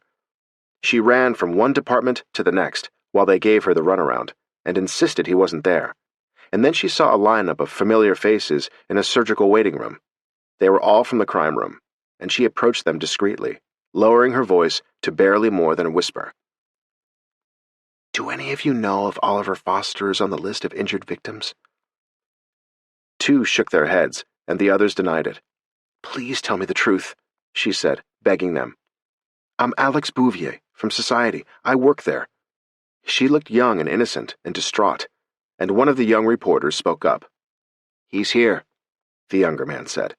He pointed to the nursing desk. "Ask her. She'll tell you where he is." Alex went to the desk then to speak to the nurse. Clearly something had happened. That wasn't much of a secret. The rest was, including the names of the victims. She asked for Oliver again, and the nurse hesitated and consulted her patient list. There were strict rules being applied to the wounded, and Alex noticed then that there were police and hospital security lining the halls. Clearly, they were afraid of reprisals and the murder of innocent victims who had nothing to do with it. The nurse asked Alex for her relationship to the patient, and she combed her mind for a minute to find the right lie to convince the nurse to let her see him. She considered sister, but didn't think it was strong enough. Mother wasn't credible. Wife was ridiculous, and she looked too old to be his daughter. She finally went with daughter and hoped the nurse believed her. The nurse looked at her closely and doubted it, but she didn't say a word and pointed to the right cubicle. Alex looked so distraught she didn't want to deny her access, on the off chance that what she said was true. Alex squeezed in between 2 mint-colored curtains hung from a rod above the bed, and she wouldn't have recognized Oliver if the nurse hadn't directed her. He had been intubated and was unconscious. He had a huge bandage on his chest and another one on his upper thigh, and a young doctor was checking his pulse. "How is he?" The young resident turned around when she spoke, startled. He hadn't heard her come in, and they were on high alert for a potential shootout in the hospital, which would terrorize the other patients and visitors. "He's hanging on. Did they clear you at the desk? Only next of kin are being admitted." "I'm his daughter." She prayed that no one would ask to see proof, or her ID, with a different name. "He took a bullet," the doctor explained in a soft voice. 2, in fact. One was a direct hit. The other ricocheted and exited. The hit nicked his lung. The ricochet went through his upper thigh and exited. Both wounds sounded painful. "Your dad's a reporter?" She nodded, and at least that was true. "You probably shouldn't be in here. I'll let you stay for a little while. He just came out of recovery after the surgery. We'll bring him back to consciousness tomorrow if his vitals are strong. He's doing better now. They saved him in the ambulance before we got him." It was upsetting the way they talked about him, like a thing or an object. Alex was praying he'd survive, by some miracle. None of it sounded good to her. He looked terrible. "What's the prognosis?" "If he makes it through tonight, he should make it. If they don't shoot him again. We're on high alert for that." He left then, and a nurse took his place and checked Oliver's dressings and vital signs. Alex was deathly pale, and took up as little space as she could, until a nurse asked her to step outside. She was going to check the bandage on his thigh. Alex went outside and slid into a chair in the waiting room. She didn't go back in for an hour. She felt too weak to stand up again, and thought she might faint, and then she asked at the desk how he was doing. "He's stable," was all they told her. Half an hour later, she went back in. Nothing had changed, and she sat down in a small straight-back chair in the room and didn't move all night. The nurses seemed to have forgotten her when they came to do their checks. It was all very brisk and mechanical. They checked him all night, and in the morning, a doctor stepped in and noticed Alex and asked her to step outside. When she went back in after he'd left, the breathing tube was gone, which she thought was a good sign. There had been constant activity in the ward all night. Oliver was fighting for his life. She sat down in the chair again, and a young nurse asked her if she needed anything.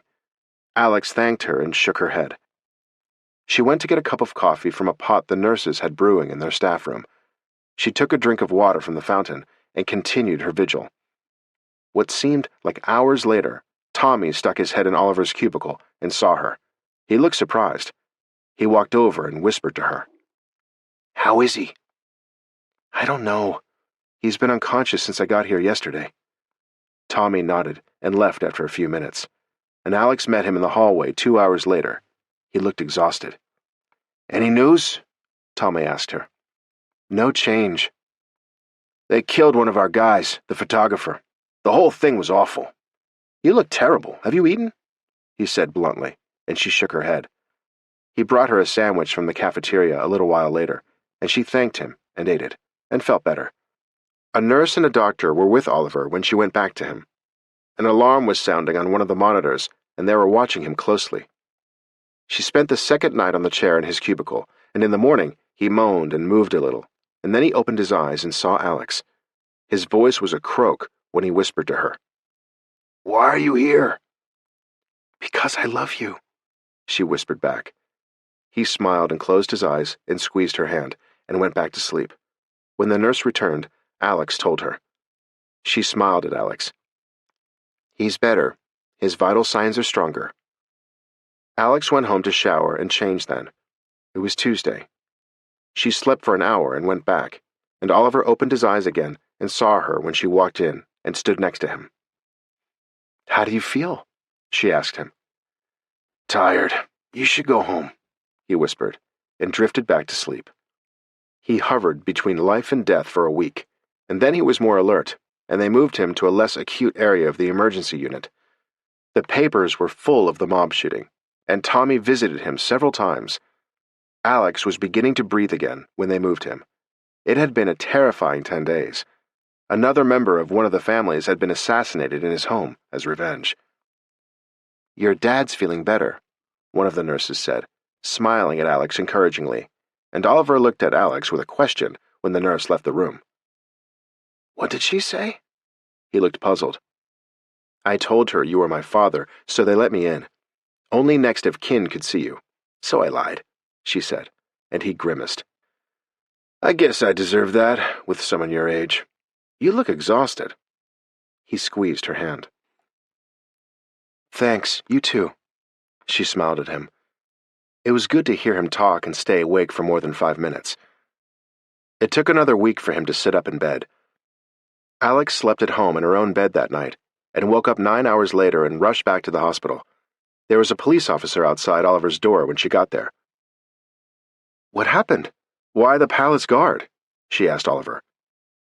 Apparently the Lucchese's want to know who set them up. They want to make sure it wasn't us. They're livid at everybody. Yeah, I'm livid too. It's shocking to go around shooting the press, not to mention killing them. I hope you get combat pay for this. She was upset, and he shook his head. No, just sick leave. I'm off for a month, more if I need it. The doctor said I can go home in a couple of weeks. Maybe you'd be safer there. She was worried about him. I'm okay, Alex, I promise. I'm sorry I put you through this. I'm sorry they put you through this. They're savages. I hope you do quit after this, or transfer to a more civilized department. They pay us better in crime. Now you know why. He'd been reading the paper when she walked in. Tommy had brought it. More of the victims had died, one of them a cop. The 3 families were on a rampage, and the city was in an uproar. One of the informants had been killed. It was a gang war of major proportions. Will they come after you when you go home? I don't think so. They know who their enemies are. Usually they like us. It's a hell of a way to treat people they like. It was an accident. They were shooting each other and I got in the way. Alex had taken an unpaid leave from work to be with him and had missed a big Deb ball she was supposed to cover. Christmas had sailed past them while he was unconscious, and Alex didn't care. She just wanted him to live and be all right. But he was out of danger now. A few days later, they had him walk down the hall with a nurse on one side and Alex on the other, and the police officer assigned to protect him right behind him. The other victims had police guards too, and all of the members of the mob families had been removed to a hospital on Long Island that they owned. No one had been charged yet because no one was talking, and probably never would. No one would risk it. Alex looked at Oliver seriously when he got back to bed. You have to quit, Ollie. This is too dangerous. And it was her worst nightmare, losing him. I will quit. Not yet. The paper is paying all of my medical bills. I don't want to lose you. It won't happen again, he reassured her. It will. Whatever the paper pays you, it's not worth it. I want to go home to Beardstown and take you with me. We'll do that, just not yet. A week later, almost at the end of January, they let him go home. Alex had missed all the holiday events that were part of her job, but Sylvia knew why and wasn't complaining. She told Alex to take all the time she needed. They were all grateful that Oliver was alive. When they let him go home, Alex went with him to take care of him. She was a wonderful nurse and even cooked for him. She took care of him like a child. He was watching her bustle around his bedroom one day, as she made the bed and fluffed his pillows for him and helped him into bed. His wounds were healing well, but he had lost a lot of blood and was still weak. You're amazing, he told her, and pulled her onto the bed next to him and kissed her, and all the terror they had lived through was swept away on a wave of passion, as though they had to prove to themselves that they were still alive and death couldn't claim him. They had held back for so long and could no longer control it. The dam had broken, and all their fears and love for each other were laid bare. They were careful with his leg, and they were both breathless when it was over. Oliver lay there for a moment, not moving, with his eyes closed, breathing heavily, and she panicked. Are you okay? Did I hurt you? There was blood on the bed because it was her first time, and he opened his eyes and looked at her with everything he felt for her. I love you so much it hurts, he whispered, and kissed her. She felt the same way. She thought she would die if he did. She couldn't bear losing him too. She lay in bed with him, her clothes on the floor with his pajamas, and he admired her perfectly sculpted body. She knew she belonged to him at that moment. They made love again that night and in the morning. All their caution and restraint for so long, almost 3 years, was forgotten. They needed each other desperately, like two starving people. His near death had rattled both of them. They went for a walk in his neighborhood that afternoon, and he saw how frightened she was. She was terrified the mobsters would come back and kill him, but it was a quiet Sunday afternoon, and no one approached them. The managing editor spoke to the families this week, he told her. They apologized for what happened to us. They gave a very big bequest to the photographer's widow.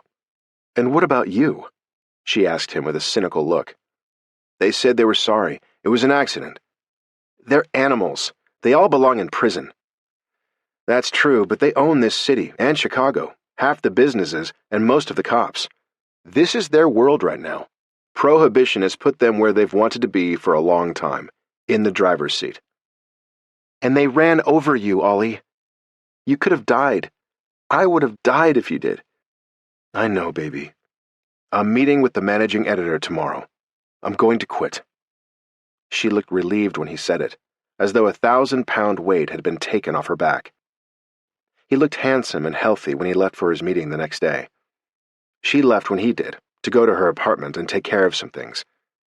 She had done nothing but care for him for the past 6 weeks. She was still on unpaid leave from her job. She wanted to put some order back in her life, and after he quit, they could figure out the future. She had taken a big step, a giant leap of faith when she made love with him. Her life and her future were on the line now. She had cast her lot with his, with total faith in him. And if she got pregnant, she knew they'd face it together. He had protected her after the first time, but she might have gotten pregnant, and they both knew it.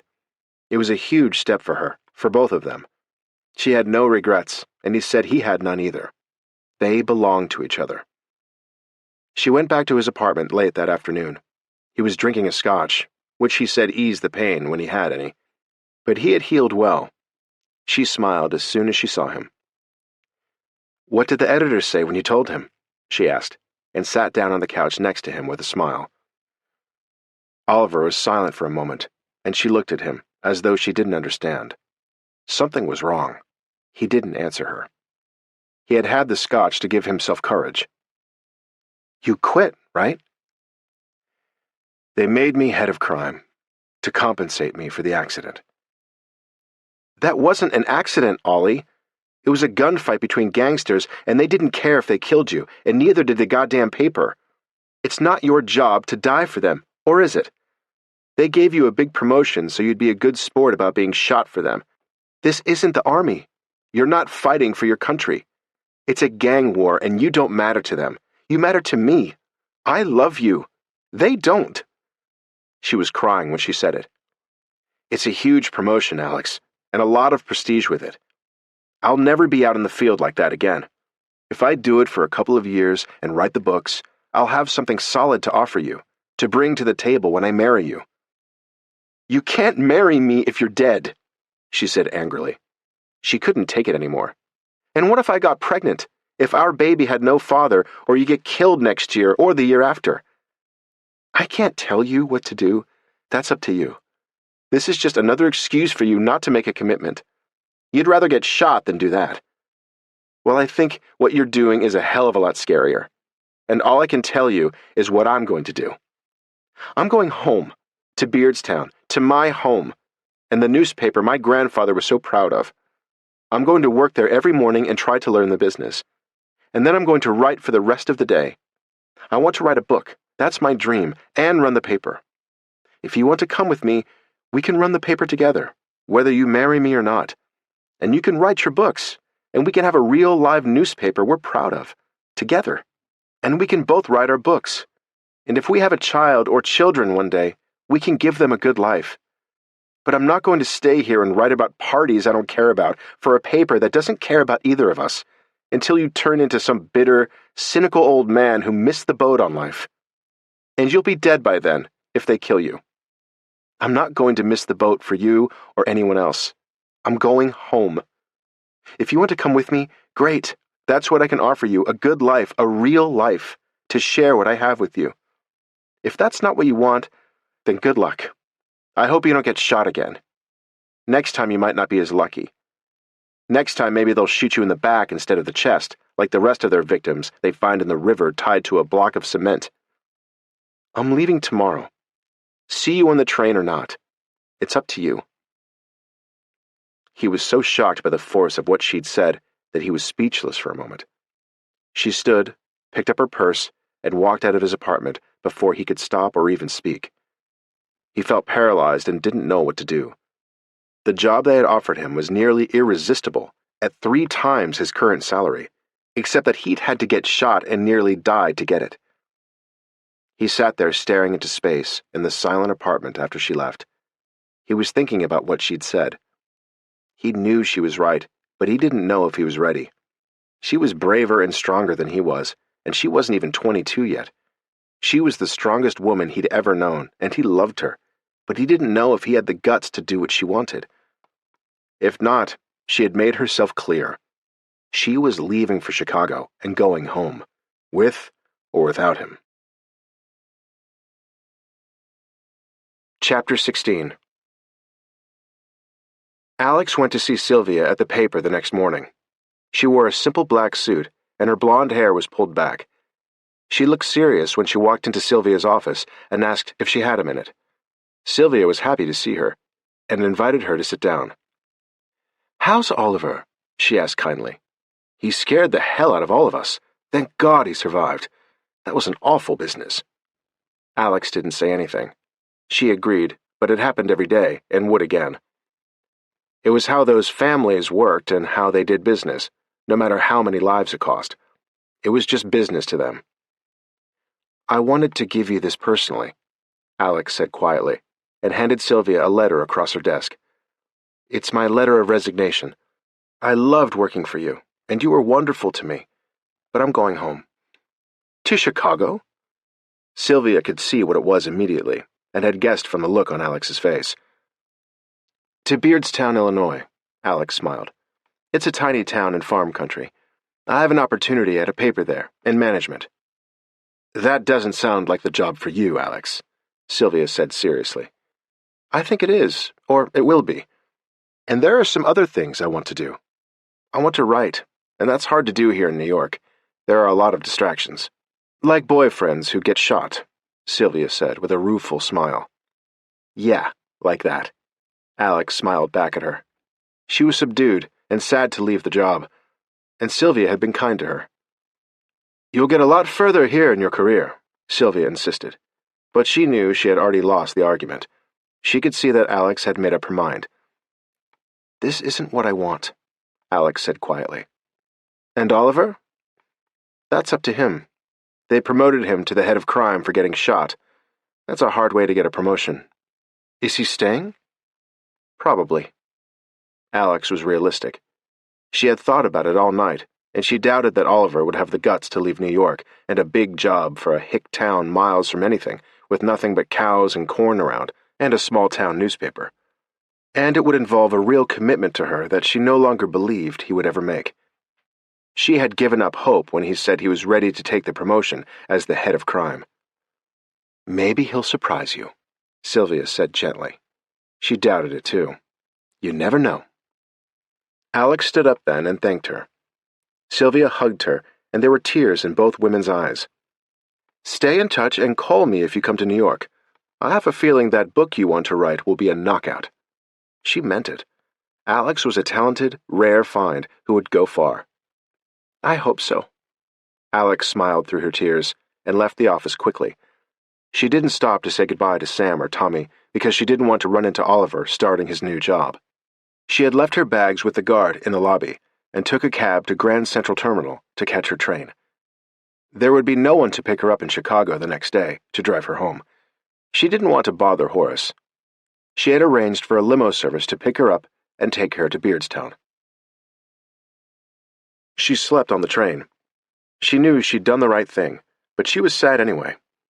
She liked Sylvia a lot. It had been exciting working for a major newspaper. She had learned some things she was taking with her about newspapers. She wondered if she should start a modified society column in the Courier about local social events and the people who gave them. People liked reading about people they knew or wished they were. It gave them something to aspire to and dream of. The principle was a good one, and she was going to write the women's editorial column she had started before. She had already made a list of topics she wanted to address. It was going to be a women's column, all about the issues that mattered to them. It was time that women had a voice in the farming community too, and everywhere else. Before the train left New York, she stood on the platform for as long as she could, until the last whistle blew, looking for Oliver running down the platform. He never came. She didn't really expect him to, but a part of her had hoped. She had left her heart with him. She knew he wouldn't come now. He had his own path to follow, and she couldn't stop him or change that, any more than he could change hers. She had her own mind, and her own ideas and passions and values, and he had his, and they were no longer the same. She wondered if she had gotten pregnant when they made love. It was too soon to know. If she had, she would bring up the child alone. Other women had done it, and she knew she could if she had to. She would have loved to share a life and family with Oliver, a family with a mother and father who loved each other as much as her parents had. She wanted to be the kind of mother hers had been, full of courage and bold ideas, willing to risk everything for her beliefs, wanting to make a difference in the world and to others, and to pay the price for it without regret. Her mother had risked her life for her dreams at her husband's side, and Alex wanted to do that too. The train lulled her to sleep that night, and she woke up early the next morning and was dressed and ready when they glided into LaSalle Street Station. All her belongings had fit into 2 suitcases, and she set them down on the platform until the driver came to meet her, and a porter carried the bags to the car waiting outside for them. She didn't know when she'd leave Beardstown again and come back to Chicago. She was going home, and she wanted to stay there for a while, without going anywhere. She had work to do. She hoped it would help her forget how much she loved Oliver. The weather was good, and the drive took less than 6 hours. She had sent Josiah a telegram to say she was coming home. She didn't explain, but he understood that she was coming home to stay. Something must have happened in New York, but she didn't say what. She was like her grandfather. She kept some things to herself, and she had a mind of her own. He was sure she had a plan and would tell him in time, when he needed to know. When they arrived, walked into the house and up the stairs to her bedroom, and it felt like home. She still expected her grandfather to appear whenever she came back to Beardstown. His presence in the house was so strong. But there were a few things she wanted to change now, to make it her own. She was at the paper the next morning when Josiah arrived. He was happy to see her. They shared a cup of coffee and he brought her up to date. She went to her grandfather's office and started working on her column. It was about the value of women in the workplace, and the jobs they were better suited to than men. It was sure to cause comment and controversy, which had been an important ingredient in her grandfather's columns too. He said it added spice to the subject, and she thought he was right. About that, and so many things he had taught her. His were big shoes to fill, but she felt ready to begin her journey into her future. She followed the schedule she'd set for herself. She worked at the paper until 1 o'clock every day, or 2 on heavy days, and then went home, helped herself to whatever was in the fridge or a piece of fruit, and headed upstairs to her little sitting room. She had an old typewriter of her grandfather's she had put on the desk. The room had a view of the fields beyond her property, and a corner of the orchards and the pond. She sat there as long as she needed to, long past dinner time sometimes, if she bothered to eat. It was harder than she expected, and slow going on some days. Some days she only wrote 1 page, and on other days it moved at a good clip. She had only 2 chapters of her book written so far, but she was determined to finish it, however long it took. She had set goals for herself, and she intended to stick to them. She remembered her grandfather's words that she could be whatever she wanted to be. She had said she wanted to be a writer when she was 6, and she was sticking to that plan. She wanted to run a newspaper, too. She was doing both. She wanted to go back to France for a visit one day, too, but she knew she wasn't ready to do that yet. The memories were still painful. She owned her grandmother's apartment, and the same tenant was in it, 4 years after she had left. She was turning 22, and the war seemed a long time ago, and the life she had lived there as a child before the war. She still thought of Mamie Thérèse frequently, and would always miss her. She knew she wasn't pregnant by then. She had been both relieved and disappointed when she found out she wasn't. It would have been a way of hanging on to part of Oliver, the best part, a product of the love they had shared. And now even that was gone. She hadn't heard from him since she left, and knew she never would. She had to make peace with it, even though she loved him. Their time was past. Alex had been in Beardstown for a month, and the fields were turning green. They would turn yellow in summer, and the fields would be full of corn. But they were a lush emerald green now. She was on her way from the paper to the house one afternoon to work on her book, when a car stopped near the house, and a man got out. He had his back to her at first, and she didn't recognize him. She wondered if he was lost.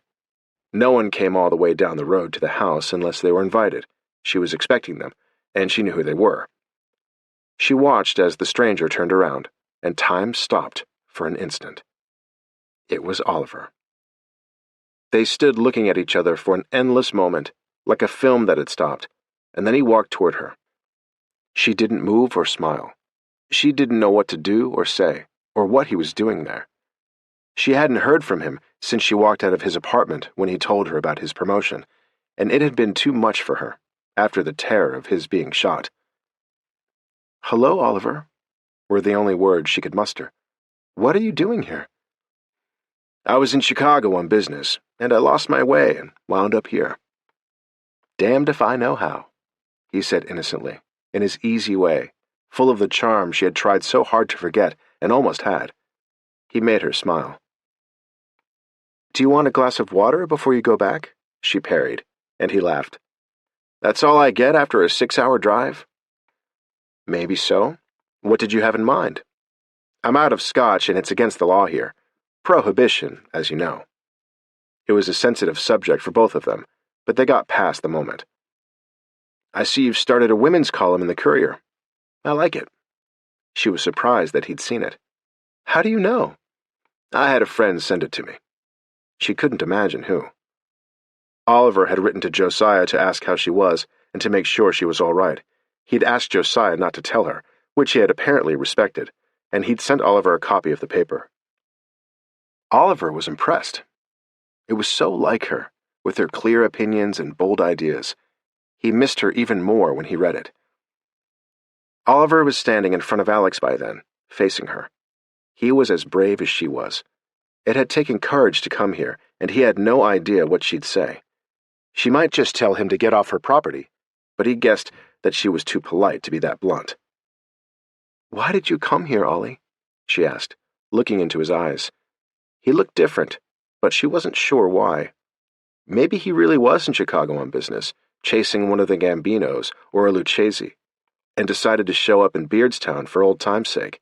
It was a long way to come just to say hello. "You could have called me at the paper. I have a phone there." She had ordered one for the house, too, but she didn't have it yet. She wanted to modernize, just as her grandfather would have. "I had a job offer here a few months ago, and I wanted to know if it still stands. I quit the morning you left New York. I gave them a month's notice, and they gave me a great reference, if you'd like to see it. They gave Tommy the job.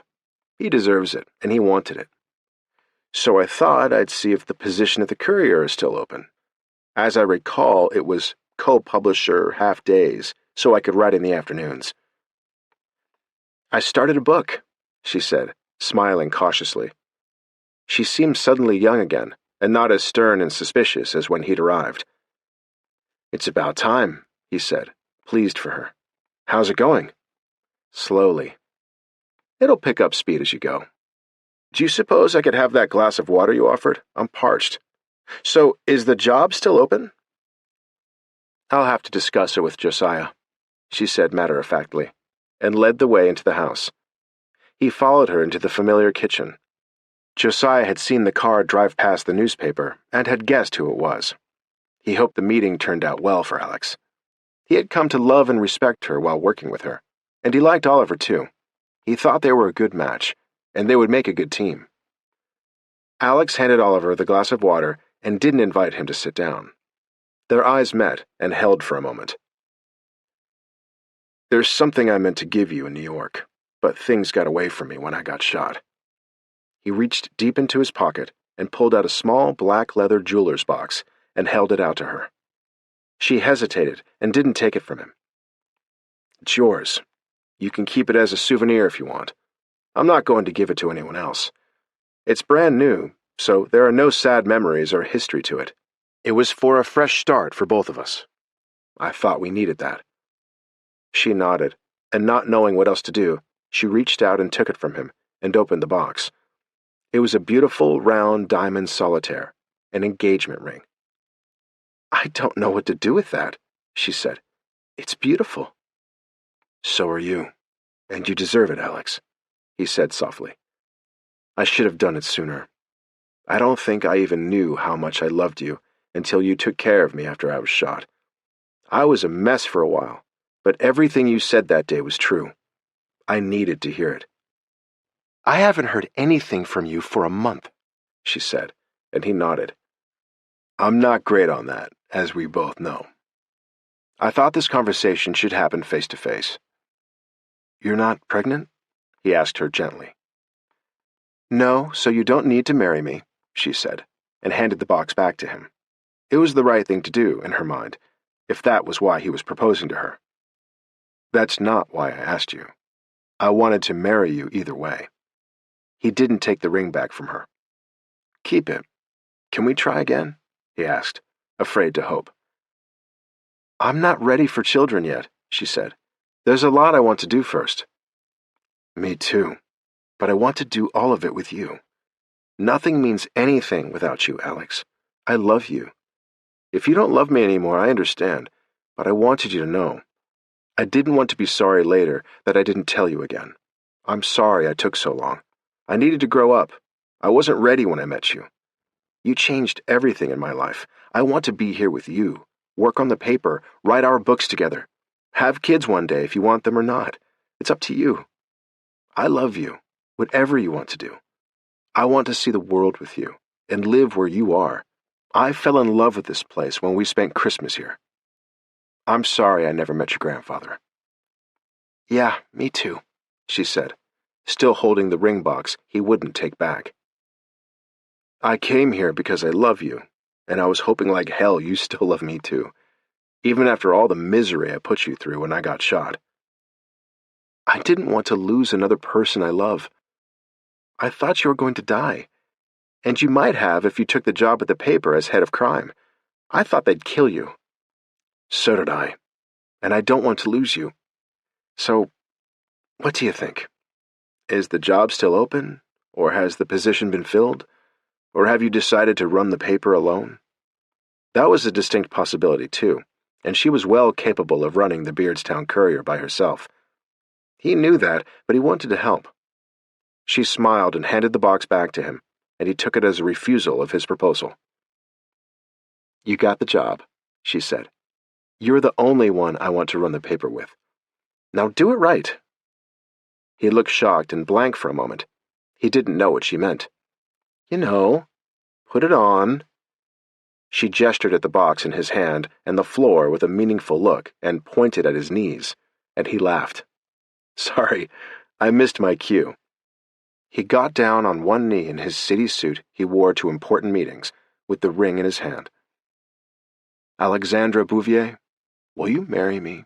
To have and to hold, for better or for worse, to love and to cherish, and not to obey, until death do us part?" She was smiling, and she kissed him, still on his knees, in her kitchen. "I'll get back to you on that," she said, as he slipped the bright, sparkling ring on her finger, and he stood up and kissed her properly that time. He had arrived a month later than she had, and had taken longer to get there, but he was home now, too. It had been a long road for the both of them. It was the path that had been meant for them since the day they met. Oliver had been wise enough to realize it before it was too late. Alex smiled as she looked at the ring on her hand and kissed him. It was going to be an interesting life with him. It had taken them 2 years to get there. They had healed each other's wounds and were ready to face the future as equal partners, and Oliver accepted her as the woman he loved, with a mind of her own. And standing together, hand in hand, they made each other brave. The end.